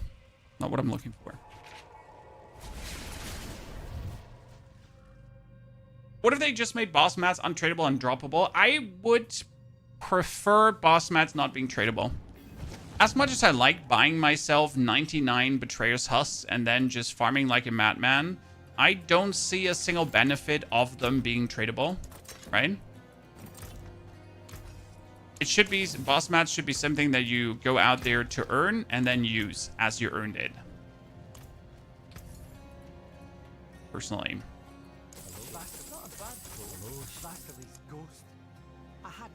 That's attack speed. That would be great.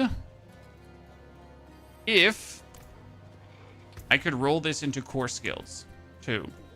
Wait, before we roll this into core skills, double check. We need to get crit.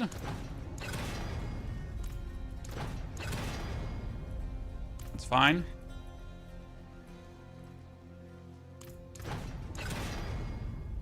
Craven attack speed. There is magic in all things. I could get these now as a +2 ranks to core skills, which is probably unlikely that I'll ever see it, right? I'm willing to put 20 million in to not see core skills, chat. Okay.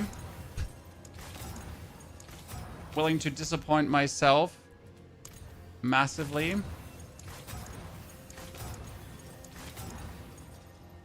Oh, that's sad, ain't it? 2 ranks to pulverize. Don't need that. +3 ranks to stone burst. 48 critical damage.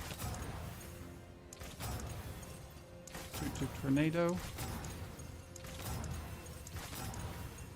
Oh, sad face. We'll mess with these gloves down the line.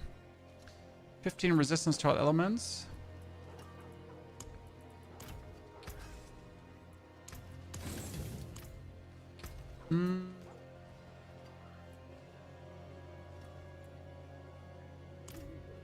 My amulet just upgraded for the time being. Use it well. Okay, we need a few more levels, Chad. Should we try another Infernal Horde to get like I'm gonna do 8er Infernal Hordes. Let's do an 8er and try to be a bit smarter about the things we choose, right? Diablo has in-game trade like PoE 2? Nah. You gotta go to a third-party website and get screwed over.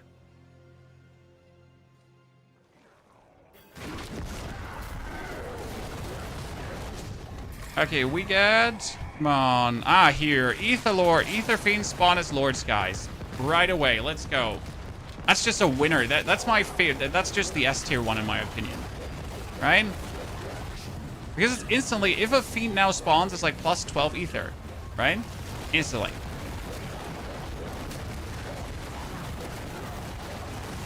Like, that's our first Ether Lord. We're at 4. Okay, chat? We're at 4. Let's kill him. And we're at 19. So it's actually 15 for a Lord right away. That's just crazy. Boom. And Ether Fiends spawn quite a lot, right? Ether Fiends are not often.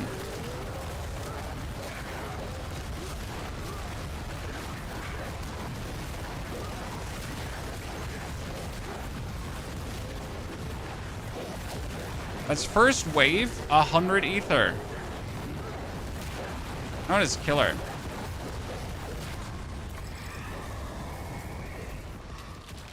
Okay, I could go for my chaotic offering here because I don't want to do anything with spires, right? Apart from this, so this says spires spawn less often. It's actually worth it to go for it or consider going for it. And again, Chaos Waves are cool.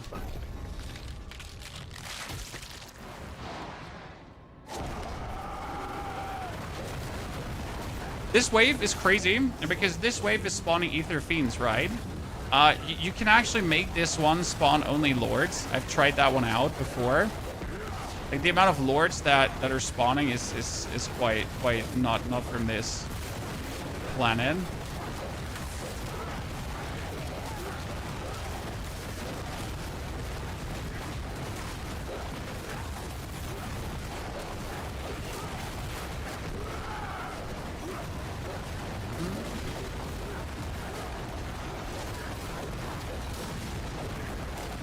I'm not sure if I would have been better off, like,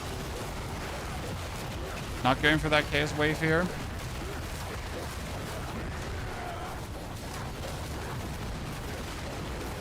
But I didn't want to do anything with Soul Spires, so I guess it's fine.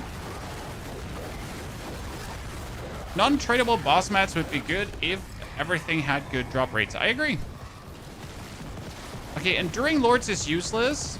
Ether Lords no longer despawn, but we got Masses have a chance to spawn Ether Fiends. Again, perfect combination. If we get now an Etheric Mass, an Ether Fiend could be out, and the Ether Fiend is then an Ether Lord, so yeah. That's brilliant, isn't it?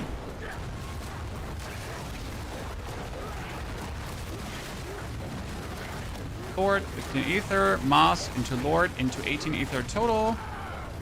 Another Lord. In wave 3, and we're going for 300 Ether. Please, pretty please do so.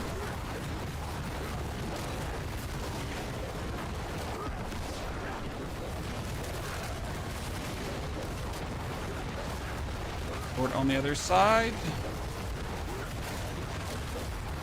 Lord on the other side. Come on, give me one more. Give me one more. Do it. One more.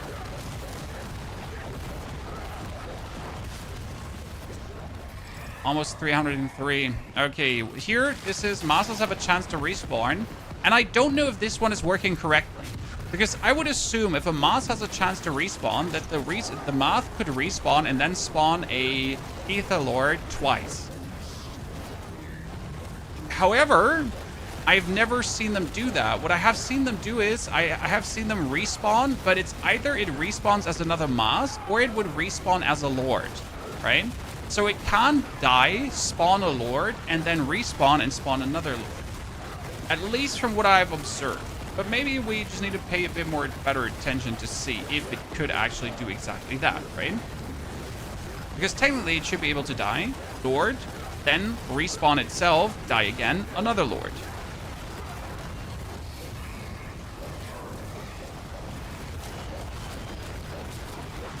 Could technically be a workable solution. Okay, if I get here now another Soul Spire, I'm just going to riot. What is this, chat? What was this wave? Absolute disgusting rob. Okay, yep, sure. Let's get all the Soul Spires in existence.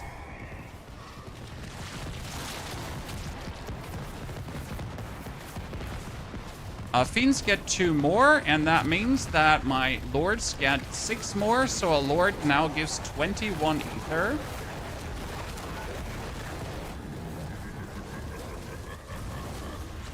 Great, another... Oh, I'm out. This is bad. Give me more, please.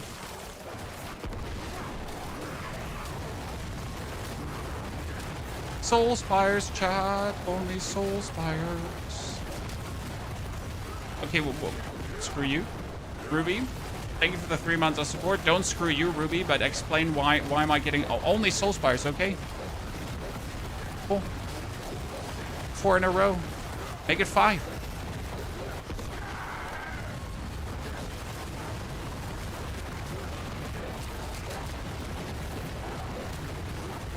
Disappointing, ladies and gentlemen. Very disappointing.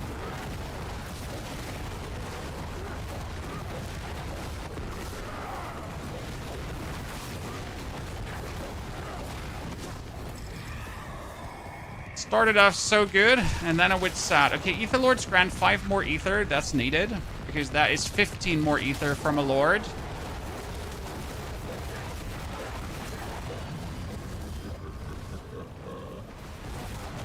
So 1 Lord is now 36 Ether or something like that.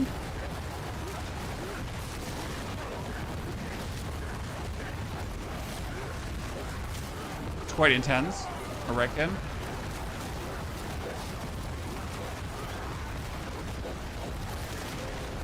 I should have taken that 1 boon that gave us less Soul Spires. I should have really taken it. And then just say screw Soul Spires.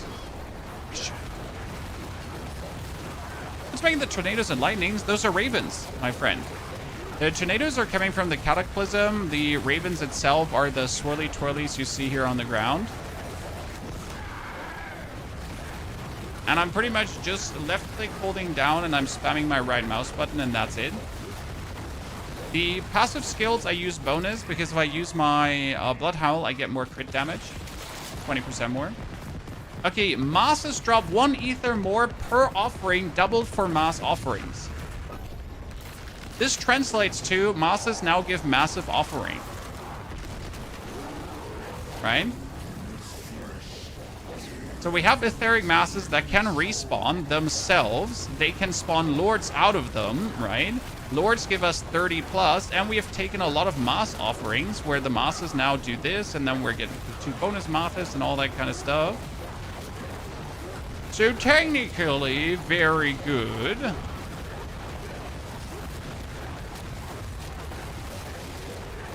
See, like that mass twice in a row, chat. Boom, boom. What, 60 ether from that double mass?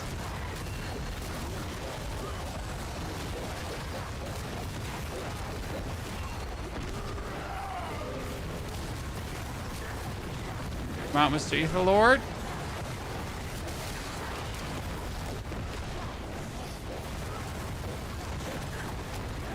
Now could only take the one for less soul spires.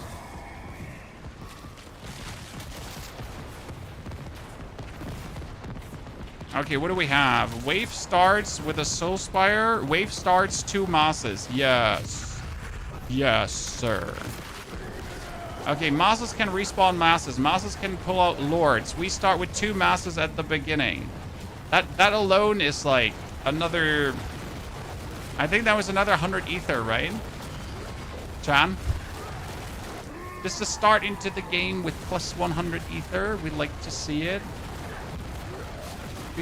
Please give us more.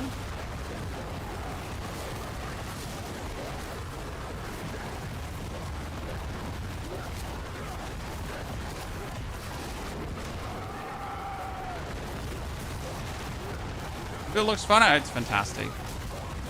Like a lot of things that grip into each other to make this work, and when you have it working, it just goes great. The best part is you don't need perfect items for this, right? You don't need perfect rolled items. You can have like the shittiest version of the items and you're gonna be good.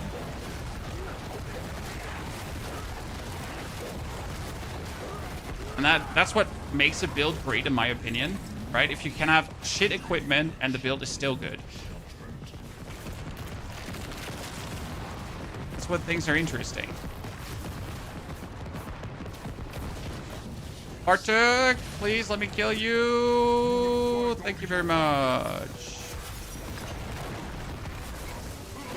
Give me cool stuff right now. Oh, double glove. Let's see what we're getting.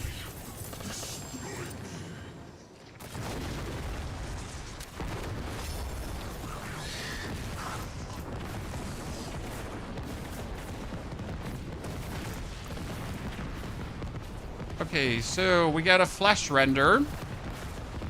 That's the whole gameplay. And we get a Tempest Roar, as well as our gloves.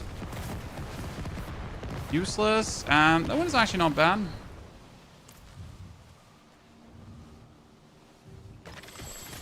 More Opticide. It's actually crazy in this season. Look at me, chat. I have just another 33,000 Opticide. I'm not doing anything, right? I just exist. And you get all the Opticide in the world.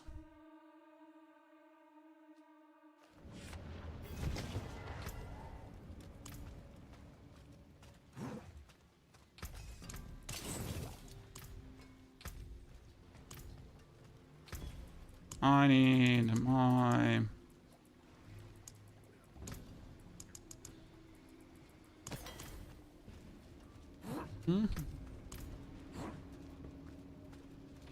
It is done. Boots. Let's do another Pit 100. So we already cleared Pit 100, by the way, John. With the Cry Rune now, because we want to see how good is the Cry Rune for Pit 100. So our greatest weakness was not pulling together enemies. But with the Cry Rune, see, like, we can now pull together enemies, and then I can just spam them better as they all stick to one spot.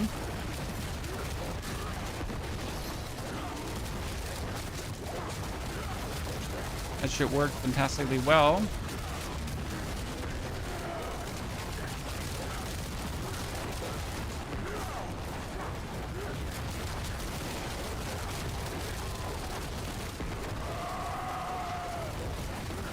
Okay.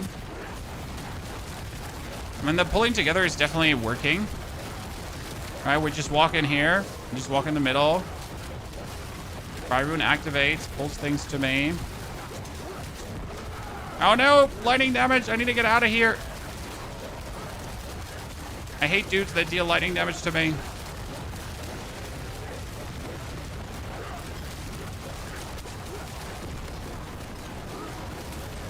No. Hit me. Don't like to get hit.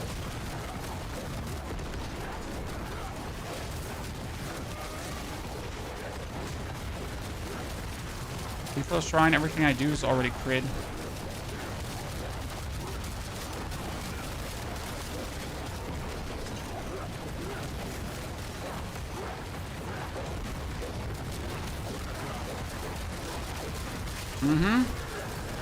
Yeah, Cry Rune is in right now.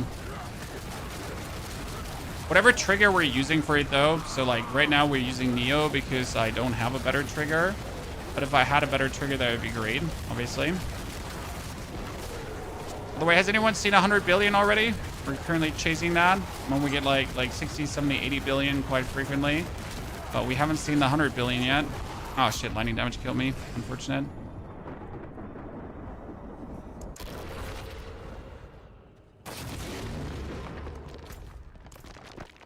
I'm gonna be activating my storm.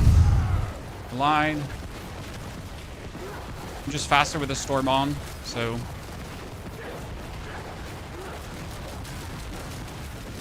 Further.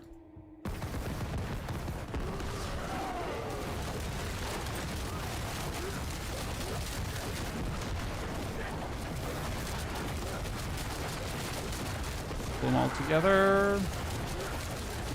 Get the damage ramped up. Okay, here, walk in. Everyone pull together. Awesome.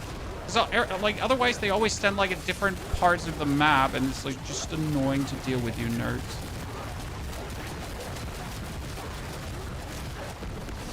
We're still like a little bit too squishy, but I guess I could fix this with more Paragon points, so I don't actually mind. Right? If I would just take less damage, more defense in my Paragon board, I wouldn't die. But obviously, that's not an option. Surely. You understand, chat? Why we're not taking more defense?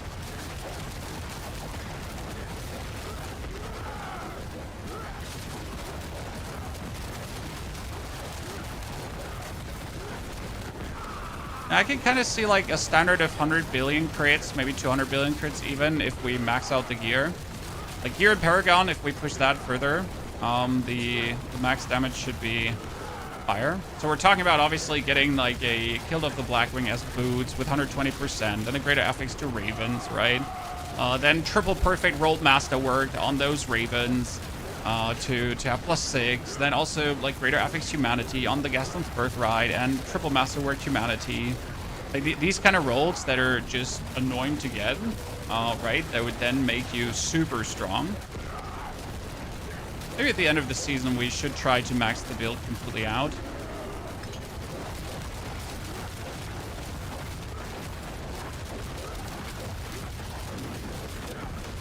Now that pull together, that was lovely. That's what we want to see, chat. This is where the rune just comes in fire. Come on, pull them all together here. Nice. Let's go.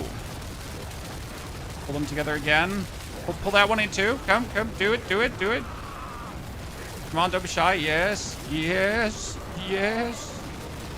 Fantastico.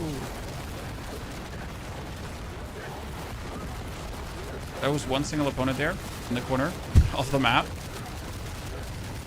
I'm gonna explain that one guy. He's completely alone, sitting there, crying. Pull him. Do it. Thank you.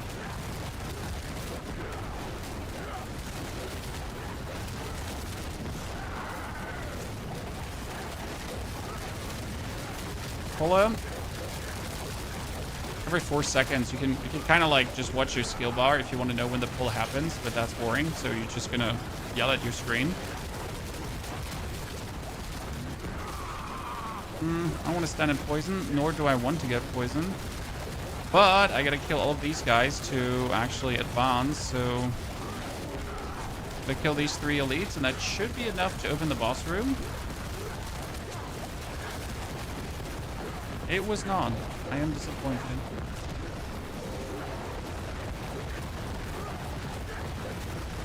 I gotta go back to kill Jeremiah and Francis. I hope that that one useless dude is gonna be enough to push it over. Very much. Blade. Scorch of the Land. Oh, the easiest boss.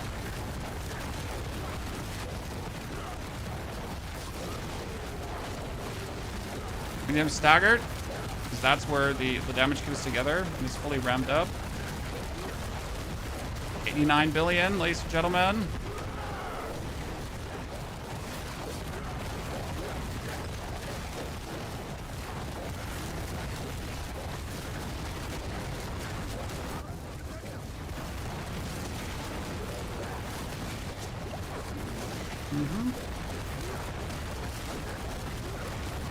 Is that roughly an 8-minute clear, right?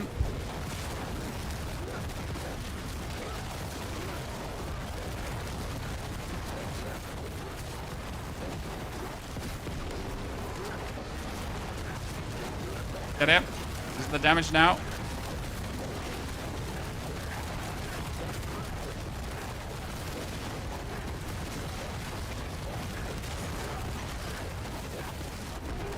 Nope, fine.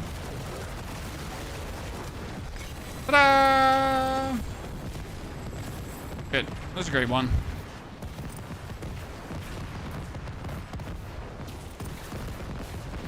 So, my spirit goes up by +2. By +2. And by +2. Fantastic. And we can pick this one up, and we're finally sitting at... Woo!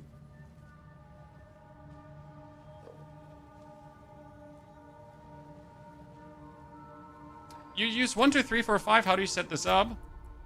You go under controls, then you combine move, interact, basic skill tree, lock that off, put your basic skill to 5, and put your move and interact on left click. Not even 200 Paragon. That's the crazy part about it, right? Usually you clear pit 100 with 200 plus Paragon points, but now we're doing less than that. And these 20 Paragon points more, if you think they wouldn't do a lot, you're wrong. Because with these 20 Paragon points more, I could obviously get like another 1, 2, 3, 4, 5 dexterity nodes, which would be amazing to take. Like these dexterity nodes are not like whack. They're amazing, especially as we push this further. We have 0 nodes taken for Headhunter to actually get way more willpower. This one can't really get boosted more, right? That is as good as it is. This one is also as good as it is because, well, actually we could get a lot of willpower here for more damage in human form. So there's another possible boost. Oh god, my PC is freezing, ladies and gentlemen, and it unfroze. Thank you.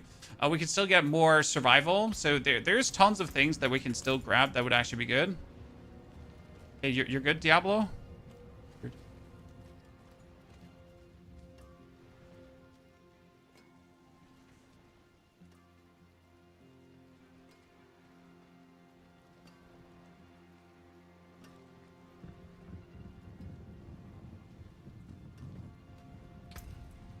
So,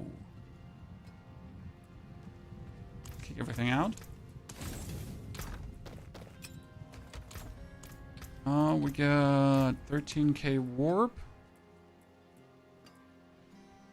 Inferno, I hate Inferno. Blind Burrows, that should be great.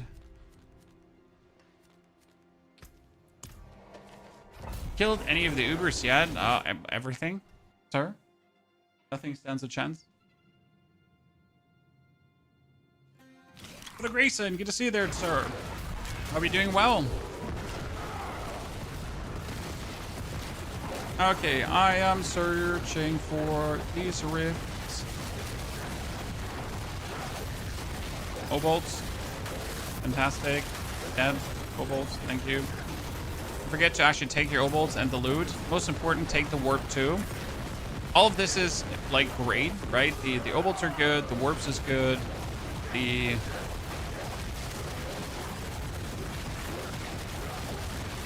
up the side, everything. Nightmare Dungeons are truly king this season. I think they're not, right? But they're oh, Mythic, ladies and gentlemen. Let's fucking go! It happened! We're the chosen one!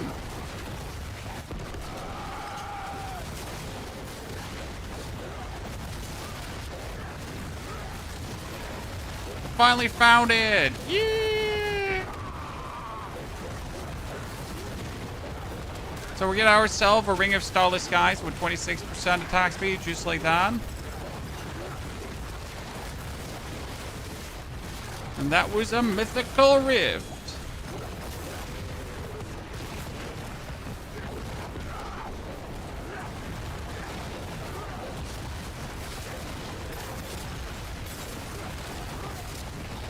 Very good. In a nightmare dungeon? In a nightmare dungeon. I mean, this is a chaotic rift nightmare dungeon, sir. Obviously, it would happen here.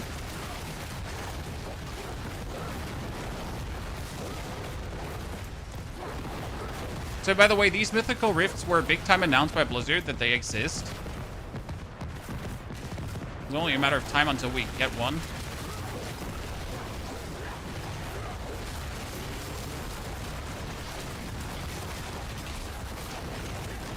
Your first is my first mythical rift, yes. I'm just happy to see them not being too rare. I mean, like, I have played this season now for 11 hours, roughly. Yeah, 11 hours in this season so far, and we found one rift. That's great, right?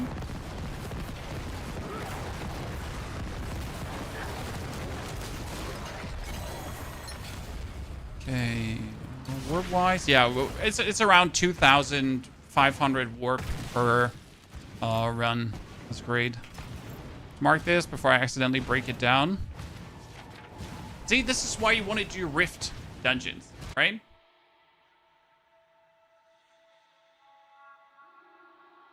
Can you explain how you can spam ravens? You need this unique power, savagery. Companion skills are core skills. If you don't have that, you can't spam it. What's still got some good in it?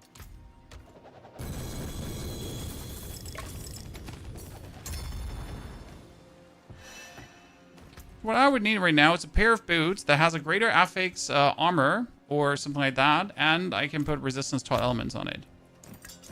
It'd be fire. Build is good for Spiritborn. Spiritborn Endgame is evade Spiritborn this season. I know you might be sick of hearing that, but evade Spiritborn is actually quite cool.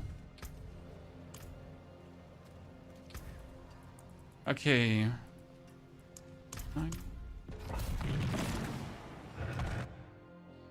This is gonna be my farming character, Chad. Honestly.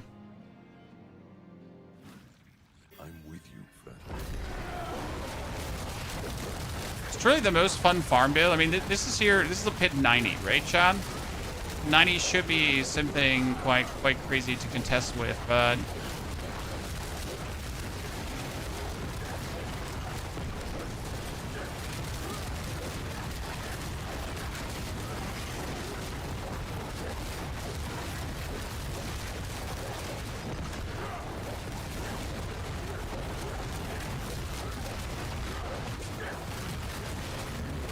and the thing is, like, Poison Puddle Splasher Druid does also, like, amazing damage, but you have to kind of, like, puddle splash the puddles in front of you, so you can't just keep walking, and here I just put the things down and keep walking, and everything behind me dies anyways.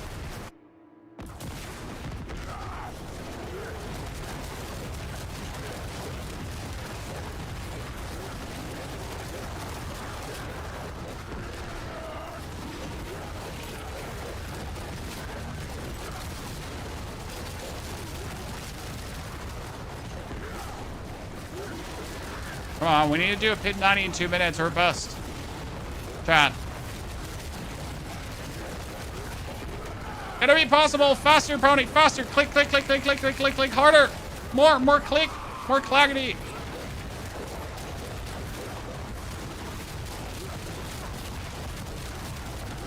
Problem is I'm already at 200% movement speed. So I need more damage. We did it. Come on. 50 seconds for the boss. Not her. She stings. Because she's going to teleport away where I put all my ravens in. I got to re-put them. Faster. Oh, not 2 minutes. Failed. Ah, so sad, Chad. So sad.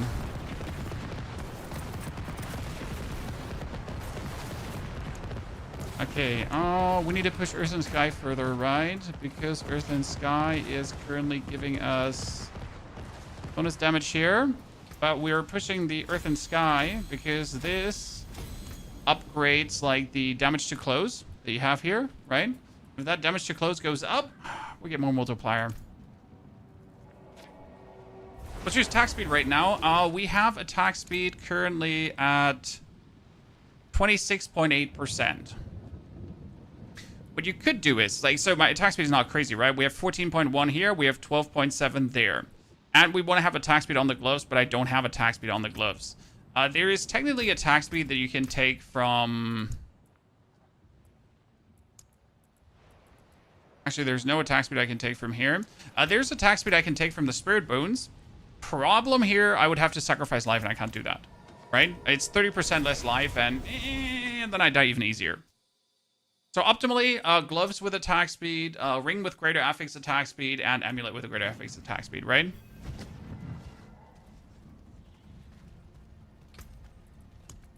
And you could technically take a potion of attack speed, but I have settled for the elixir of fortitude because that helps me more.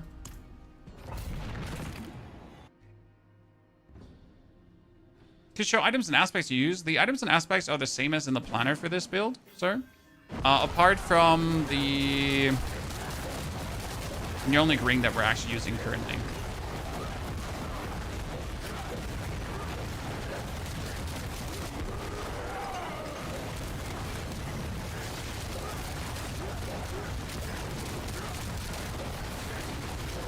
Does the wreck glow around your character? It might be the overabundance.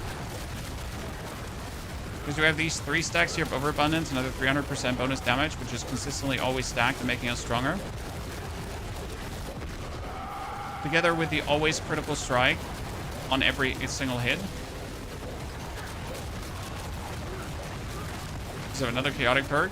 I mean, this season is like so simple. I don't actually have to get a single piece of critical strike chance because I always critical strike chance.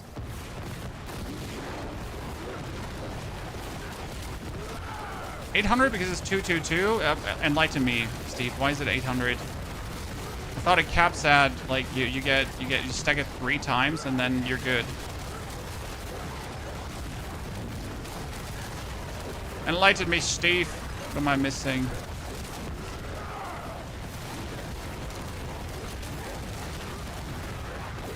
Each stack is an individual multiplier. So what you mean each stack can stack 3 times? What?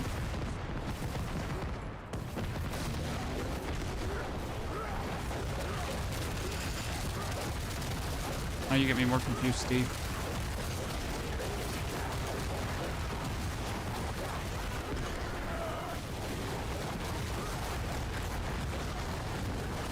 It's 2x, 2x, 2x. Ah, yeah, it's 100%, 100%, 100%. Yeah, yeah.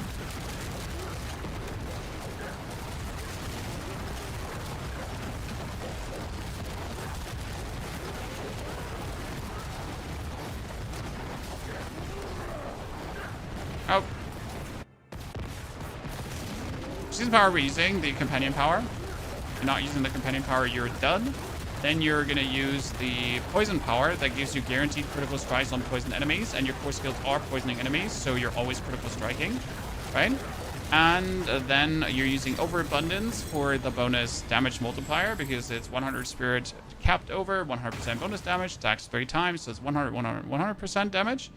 And lastly, we have Wild Transformation, and this one is really interesting because shapeshifting into a new form uses a free skill and grants additional 5 seconds. Oh, if I use my wolf skill, I get 20%. And if I then go to human form, I get 20%. So pretty much what's going to happen is my crit chance is at 2,000. I howl, I get more. And then I swap back to human form and I get 40% attack speed. But since the cooldown of the Blood Howl is so low, I can get the actual bonus critical strike damage to be permanent, right? And I get the attack speed to be permanent as well.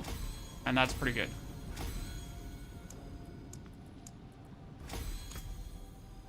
So yeah, that's how it works. Kind of easy. Just get a 3J kill to the Blackwing chestplate from the PvP boss. Damn, son. Can definitely use this, because if it goes for the chest, you can just use a pants that would usually be your chest. Dark. So chestplate is probably one of the better items for a kill of the Blackwing.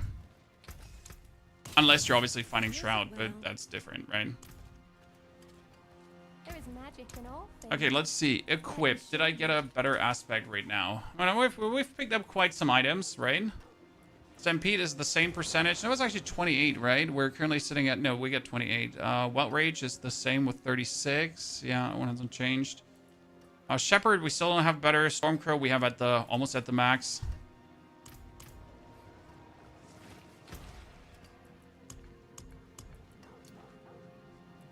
Do you have a what rune? No, I don't think so. I barely have any good runes. I barely have any good runes. So sad. That one is for another 32 minutes. Let's go kill him. This build looks crazy. Yes. And it is very easy to build. So you're going to get the fully fleshed out build guide today. As soon as the stream is done, I'm going to sit down, make the build guide for you. And this is probably the build that I will also max out down the season and try some new things out with. At which level does this build do good damage? You're going to play your Pulverized Druid until Torment 1, Torment 2. In Torment 1, 2, you're going to easily pick up a Mjolnir Ring, a Kill of Blackwing, and a Gathlon's Birthright. And then you're going to put on the pieces and instantly do 2 to 500 million damage. Then you're going to start Masterworking and you're instantly at the billions of damage. But you do need to get the Raven's core power, and for that you need to go into the Infernal Hordes. So with your Pulverized Druid, you're going to kill Bartok 3 times on Torment 1, which is simple. It's not like Pulverized just destroys Bartok on Torment 1 without anything.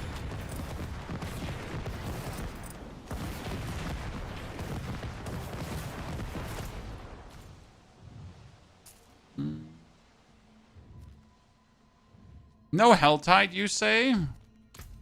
Sad face. What's my reputation saying? Well, my warp is currently sitting at 15,000. Can someone tell me how much reputation was each stack on the reputation board? Like, I would like to know how many scrolls would you need to actually get a character fully leveled up for an instant spark.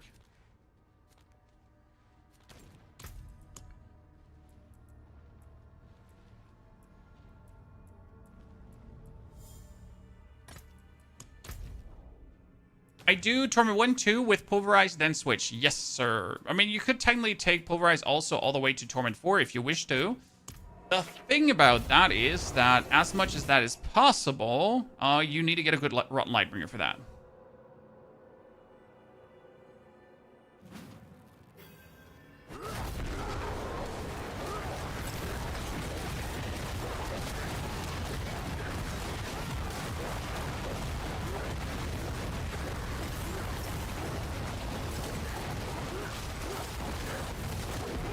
Best part about this season is you're highly encouraged to go into Nightmare Dungeons, right?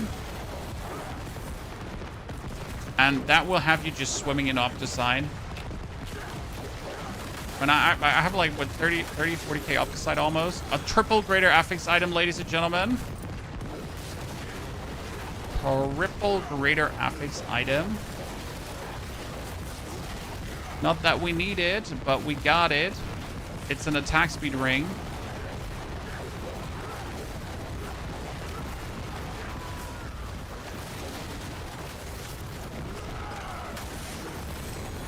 Another greater affix item. Rifts are so good. No, sir, I'm not looking for you. No donde está la biblioteca. I am just looking for more rifts. Rift 1 activated. Rift 2 activated. Rift 1 destroyed. Rift 2 destroyed. Loot picked up. Another unique. Thank you. Another compass.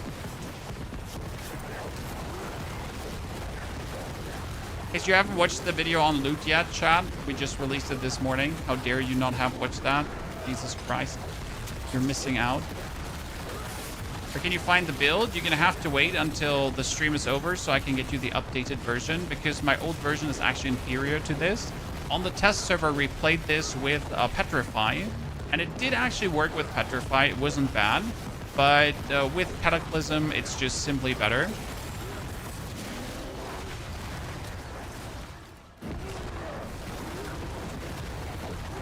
The Butcher? Where? Did you see him? I didn't.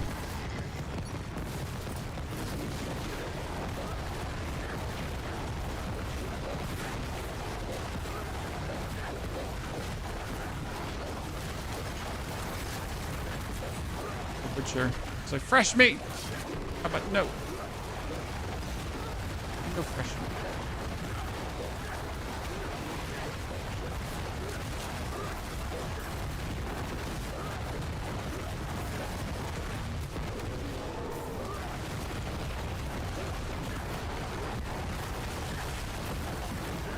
I have to backtrack for that one guy in a second. Just refused to die. My inventory's full. Bat.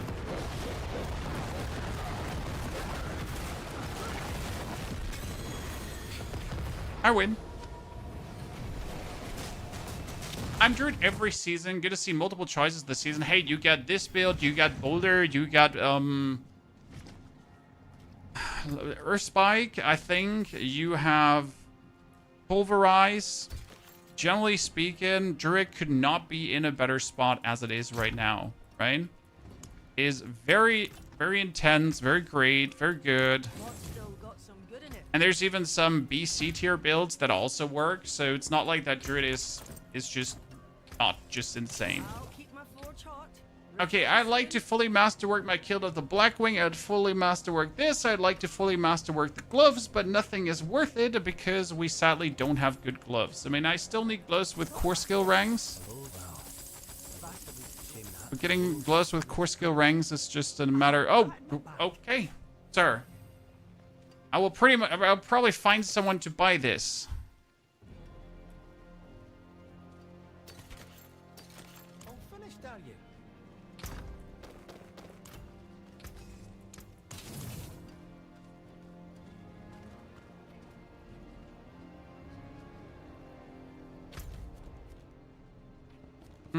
Let's kill the maiden.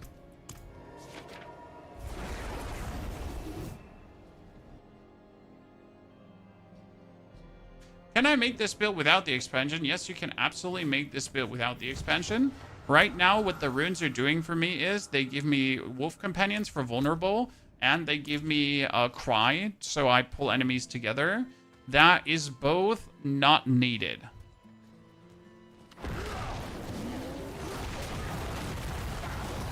But you're obviously going to be weaker with that. But that shouldn't come as a surprise. The endgame in Diablo 4, but getting better items to push deeper into the pit, to then push deeper into the pit, to then push deeper into the pit, to then push deeper into the pit. The real gameplay loop is technically, if you wanna take it from an actual gameplay loop perspective, is go from 1 to 60, then go to Torment 4, then get enough equipment that you can kill a pit 70 and Lilith, and fulfill your seasonal journey, and then technically you're done with the character as soon as you can fulfill your final seasonal journey, right?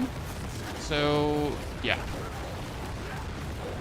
there's no enemies spawning here, or everything just died too fast to actually ever spawn.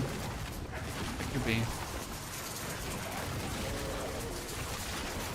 So as in every ARPG, you're getting strong to become stronger, to then bash your head against content that you have bashed your head against anyways and just do it faster. Right? It's like as in PoE 2, right? You get into the end game, then you kill like your arbiter on first difficulty, and then you kill him on a harder difficulty, and then you farm more to kill him on a different difficulty, right? Right.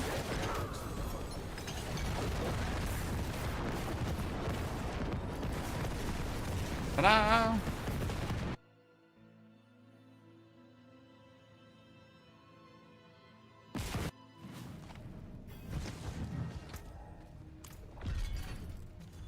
I'm still salty about not having a Mjolnir ring, chat. With Endless Tempest in Greater Affix.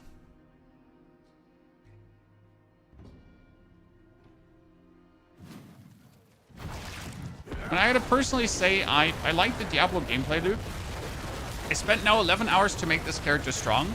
I could spend now another 5 hours if I feel like it to really max him out. And then I would have like in 5 hours maybe the strongest version of the character to do the deepest pit that he could currently do. And then if I want to invest another 10 hours, I could weasel out 5% more power. But at this point, the character is more or less maxed already because I have everything 12 times masterworked apart from a few pieces that I could get in Greater Affix, right? Don't need, but could get. It's a nice power level we have already.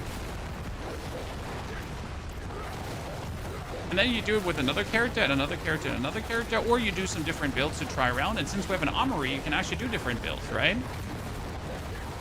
It's probably my favorite part about Diablo over other ARPGs. You have an armory, right? I can save this build now and do another build, but I can actually just swap back to this build if I don't like the other build. I know it sounds crazy. Wow, ARPGs with armories. Yeah, but the other ARPGs don't have armories.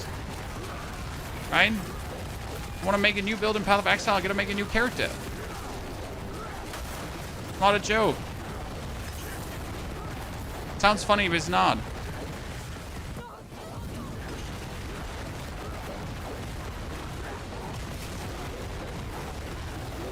I just need to find like another...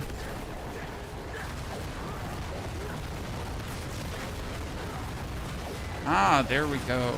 Da-da-da-da-da. I just getting Dariel's Visage is good for this build. Nope. Unique Gathlin's Birthright for more damage. When you could play Visage until you have Birthright, but there's sadly no good Visage builds right now. Technically, you could get your Ravens a lot of lucky hit chance to then trigger the Visage, but again, that wouldn't even do anything for you. Right, it would be like, yay, you got the Unique, why not just play it? The same goes for Ring of Starless Skies that I have right now. Would the Ring of Starless Skies do anything for the version? No, but it's a 50% multiplier. Right? I mean, honestly, I could kick Wild Rage out. With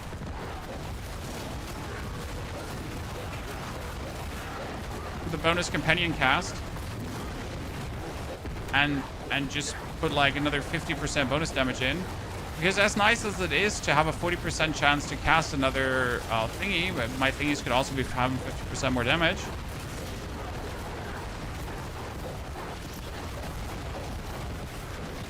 Right? Anyway. Is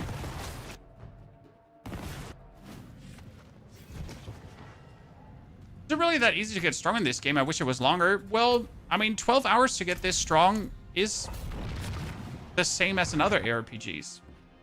Like, I'm going to be honest with you. I'm not sure which games you're comparing this to, because if I play my Path of Exile character, right, I'm going to be through the campaign into the end game in 8 hours roughly. Then I can just hit up the market and my character will be the same level of strength as it is in Diablo. It's not slower in other ARPGs. It's not harder in other ARPGs. It is simply not. In every ARPG, you get strong fast. The problem is not that you get strong fast. The problem is that you have nothing to do with this strength, right? So you're missing something to bash your head against, right? Like getting stronger to then just go deeper into the pit, to then get stronger to go deeper into the pit is just no fun. I feel like a lot of ARPGs are missing a roguelite challenge, right? Where you can then bash your hard character against, right? something where you can dive into, and then you can take multipliers to make the runs feel different, and then do runs that just feel more fun, and something like that then permanently empowers your account, blah, blah, blah. So any kind of roguelike mechanic would do good for ARPGs, in my humble opinion, where you can then throw your strong carrot to add. Any tips for cooldown on Cataclysm? You need the tempers. So there are cooldown tempers for Cataclysm. That's number one. Then on top of the cooldown tempers, you want to have the Spirit Boon that has your nature skills reduce a cooldown. As you might notice, my 22 seconds every now and then just jumps lower, and that by often.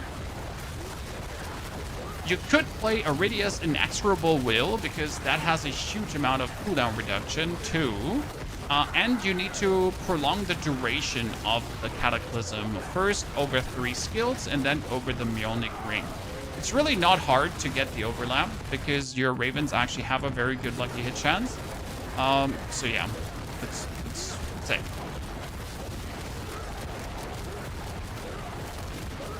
Then you spam your Ravens away. And the boss just dies.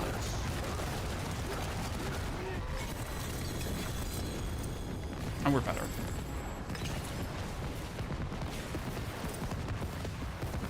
Okay, that was 71. Okay, I want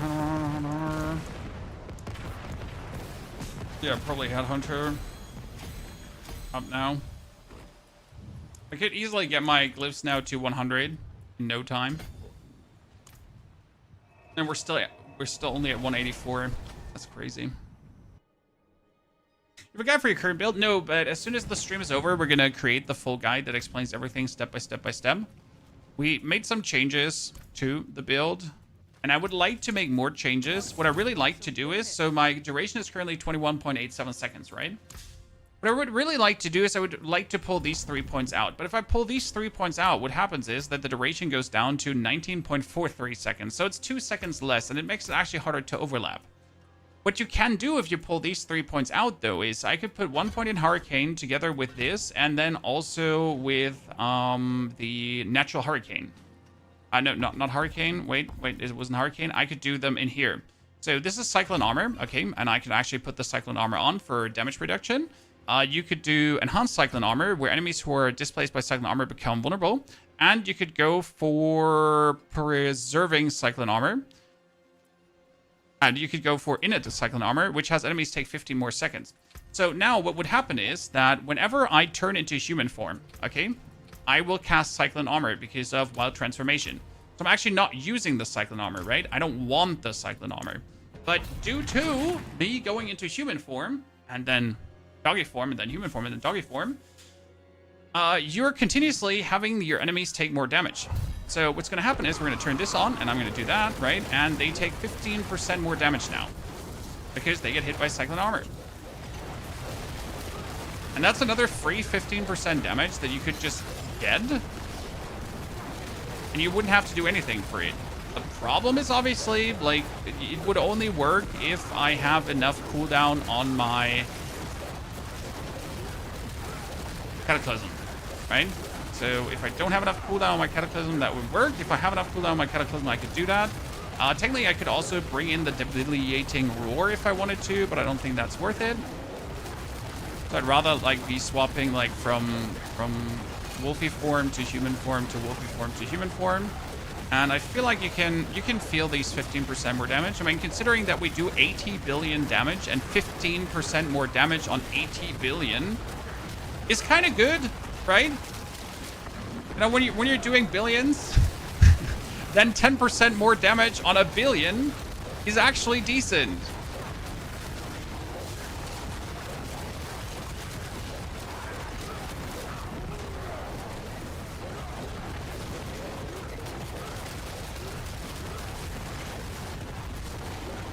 If that makes sense. Cookie, take care, brother.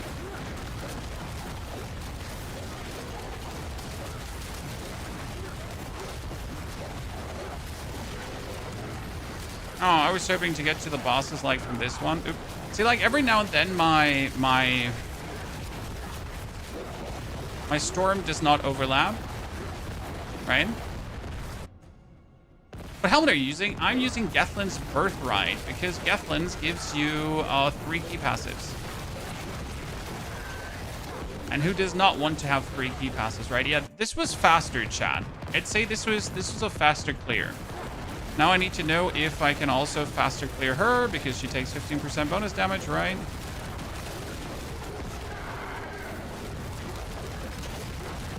I'd say that was a faster clear too. So it works.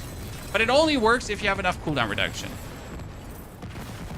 Now, what would be perfect to make this work even better is if you get a Mjolnir ring that has a greater affix Endless Tempest. Because if there is a greater affix on Endless Tempest, that would mean that this one is like 2 ranks higher.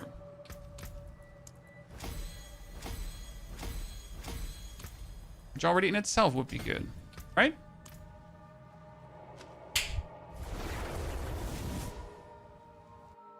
Where can you find the build we're playing right now? We have a planner up, but the planner is wrong and lying to you. So, ta-da. Congratulations. This is the planner. It's also linked in the YouTube video. The problem is that the planner is, again, lying to you. What we're going to do is here, we're going to upgrade this Stormcrow spam planner and get you the new and updated one. As I do use different runes right now, and I do use different stuff, and it's working really, really well, and it's quite nice. So I'm going to remake this one for you, that you're able to straight away play the build. Until the Stormcrow spam, you need to play this one. The level 1 to Torment 1-2. This is the Pulverized Druid that I used for leveling. 3 hours through the campaign, okay? Most important part is that you need to unlock the goddamn power. If you don't have this power, you can't play it. That is done. Oh, that's a greater collection of gold. So show me the money, chat. We're 1.36 million. Okay, what did I get? What did I get? Oh, 50 million. That's good. It's good. It's good.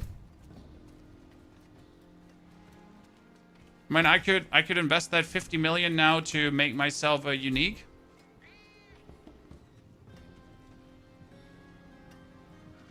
But I don't want to. I don't want to. I'm fine. I don't need any uniques at the current given point. We're good without. Can I say?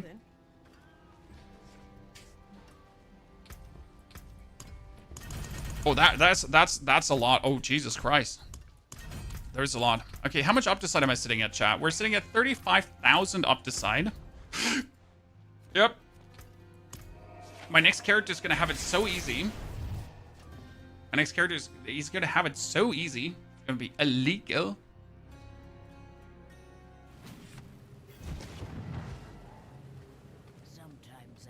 So, what do you get for me? Nothing. Okay, we got a Cursed Touch Ring and a cab. Salvage Material Cash. Need that. Masterwork Cash. Fatigue Furor. Yeah, we're going to take that. It's a good aspect to have. Stone Burst, fully maxed out. I'm not planning to play Stone Burst, but at the same time, you might want to have it. Salvage Material. We got Masterwork Augment. Thank you. That is nope. Retaliation. Maybe I need it for a different build. Salvage mats. Got max resource amulet is almost useful. Salvage mat augment cash. Augment salvage. Prison horror. And shred. These two.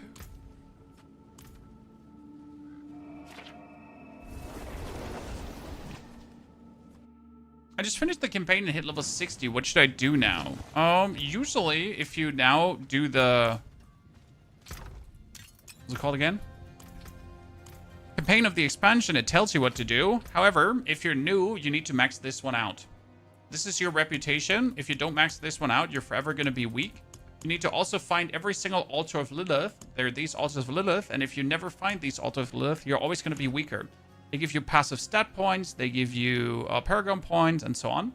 So you need to do the Altars of Lilith, you need to do your reputation. That is a one-time thing that you need to do, and if you don't do this, you'll always be weaker than every other character. Forever. I know it sounds harsh, but that's what it is.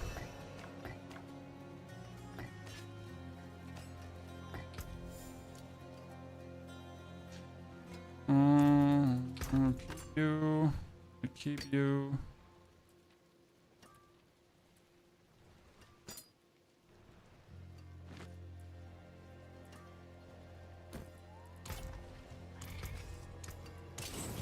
Use it well.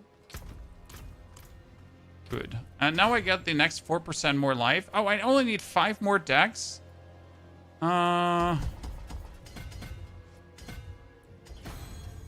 to weasel out more decks. Look at me, chat. 15,000 life. There we go.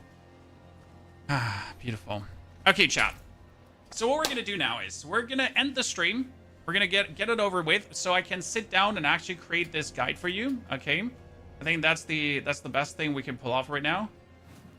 And I need to make sure that I can stop my recording here.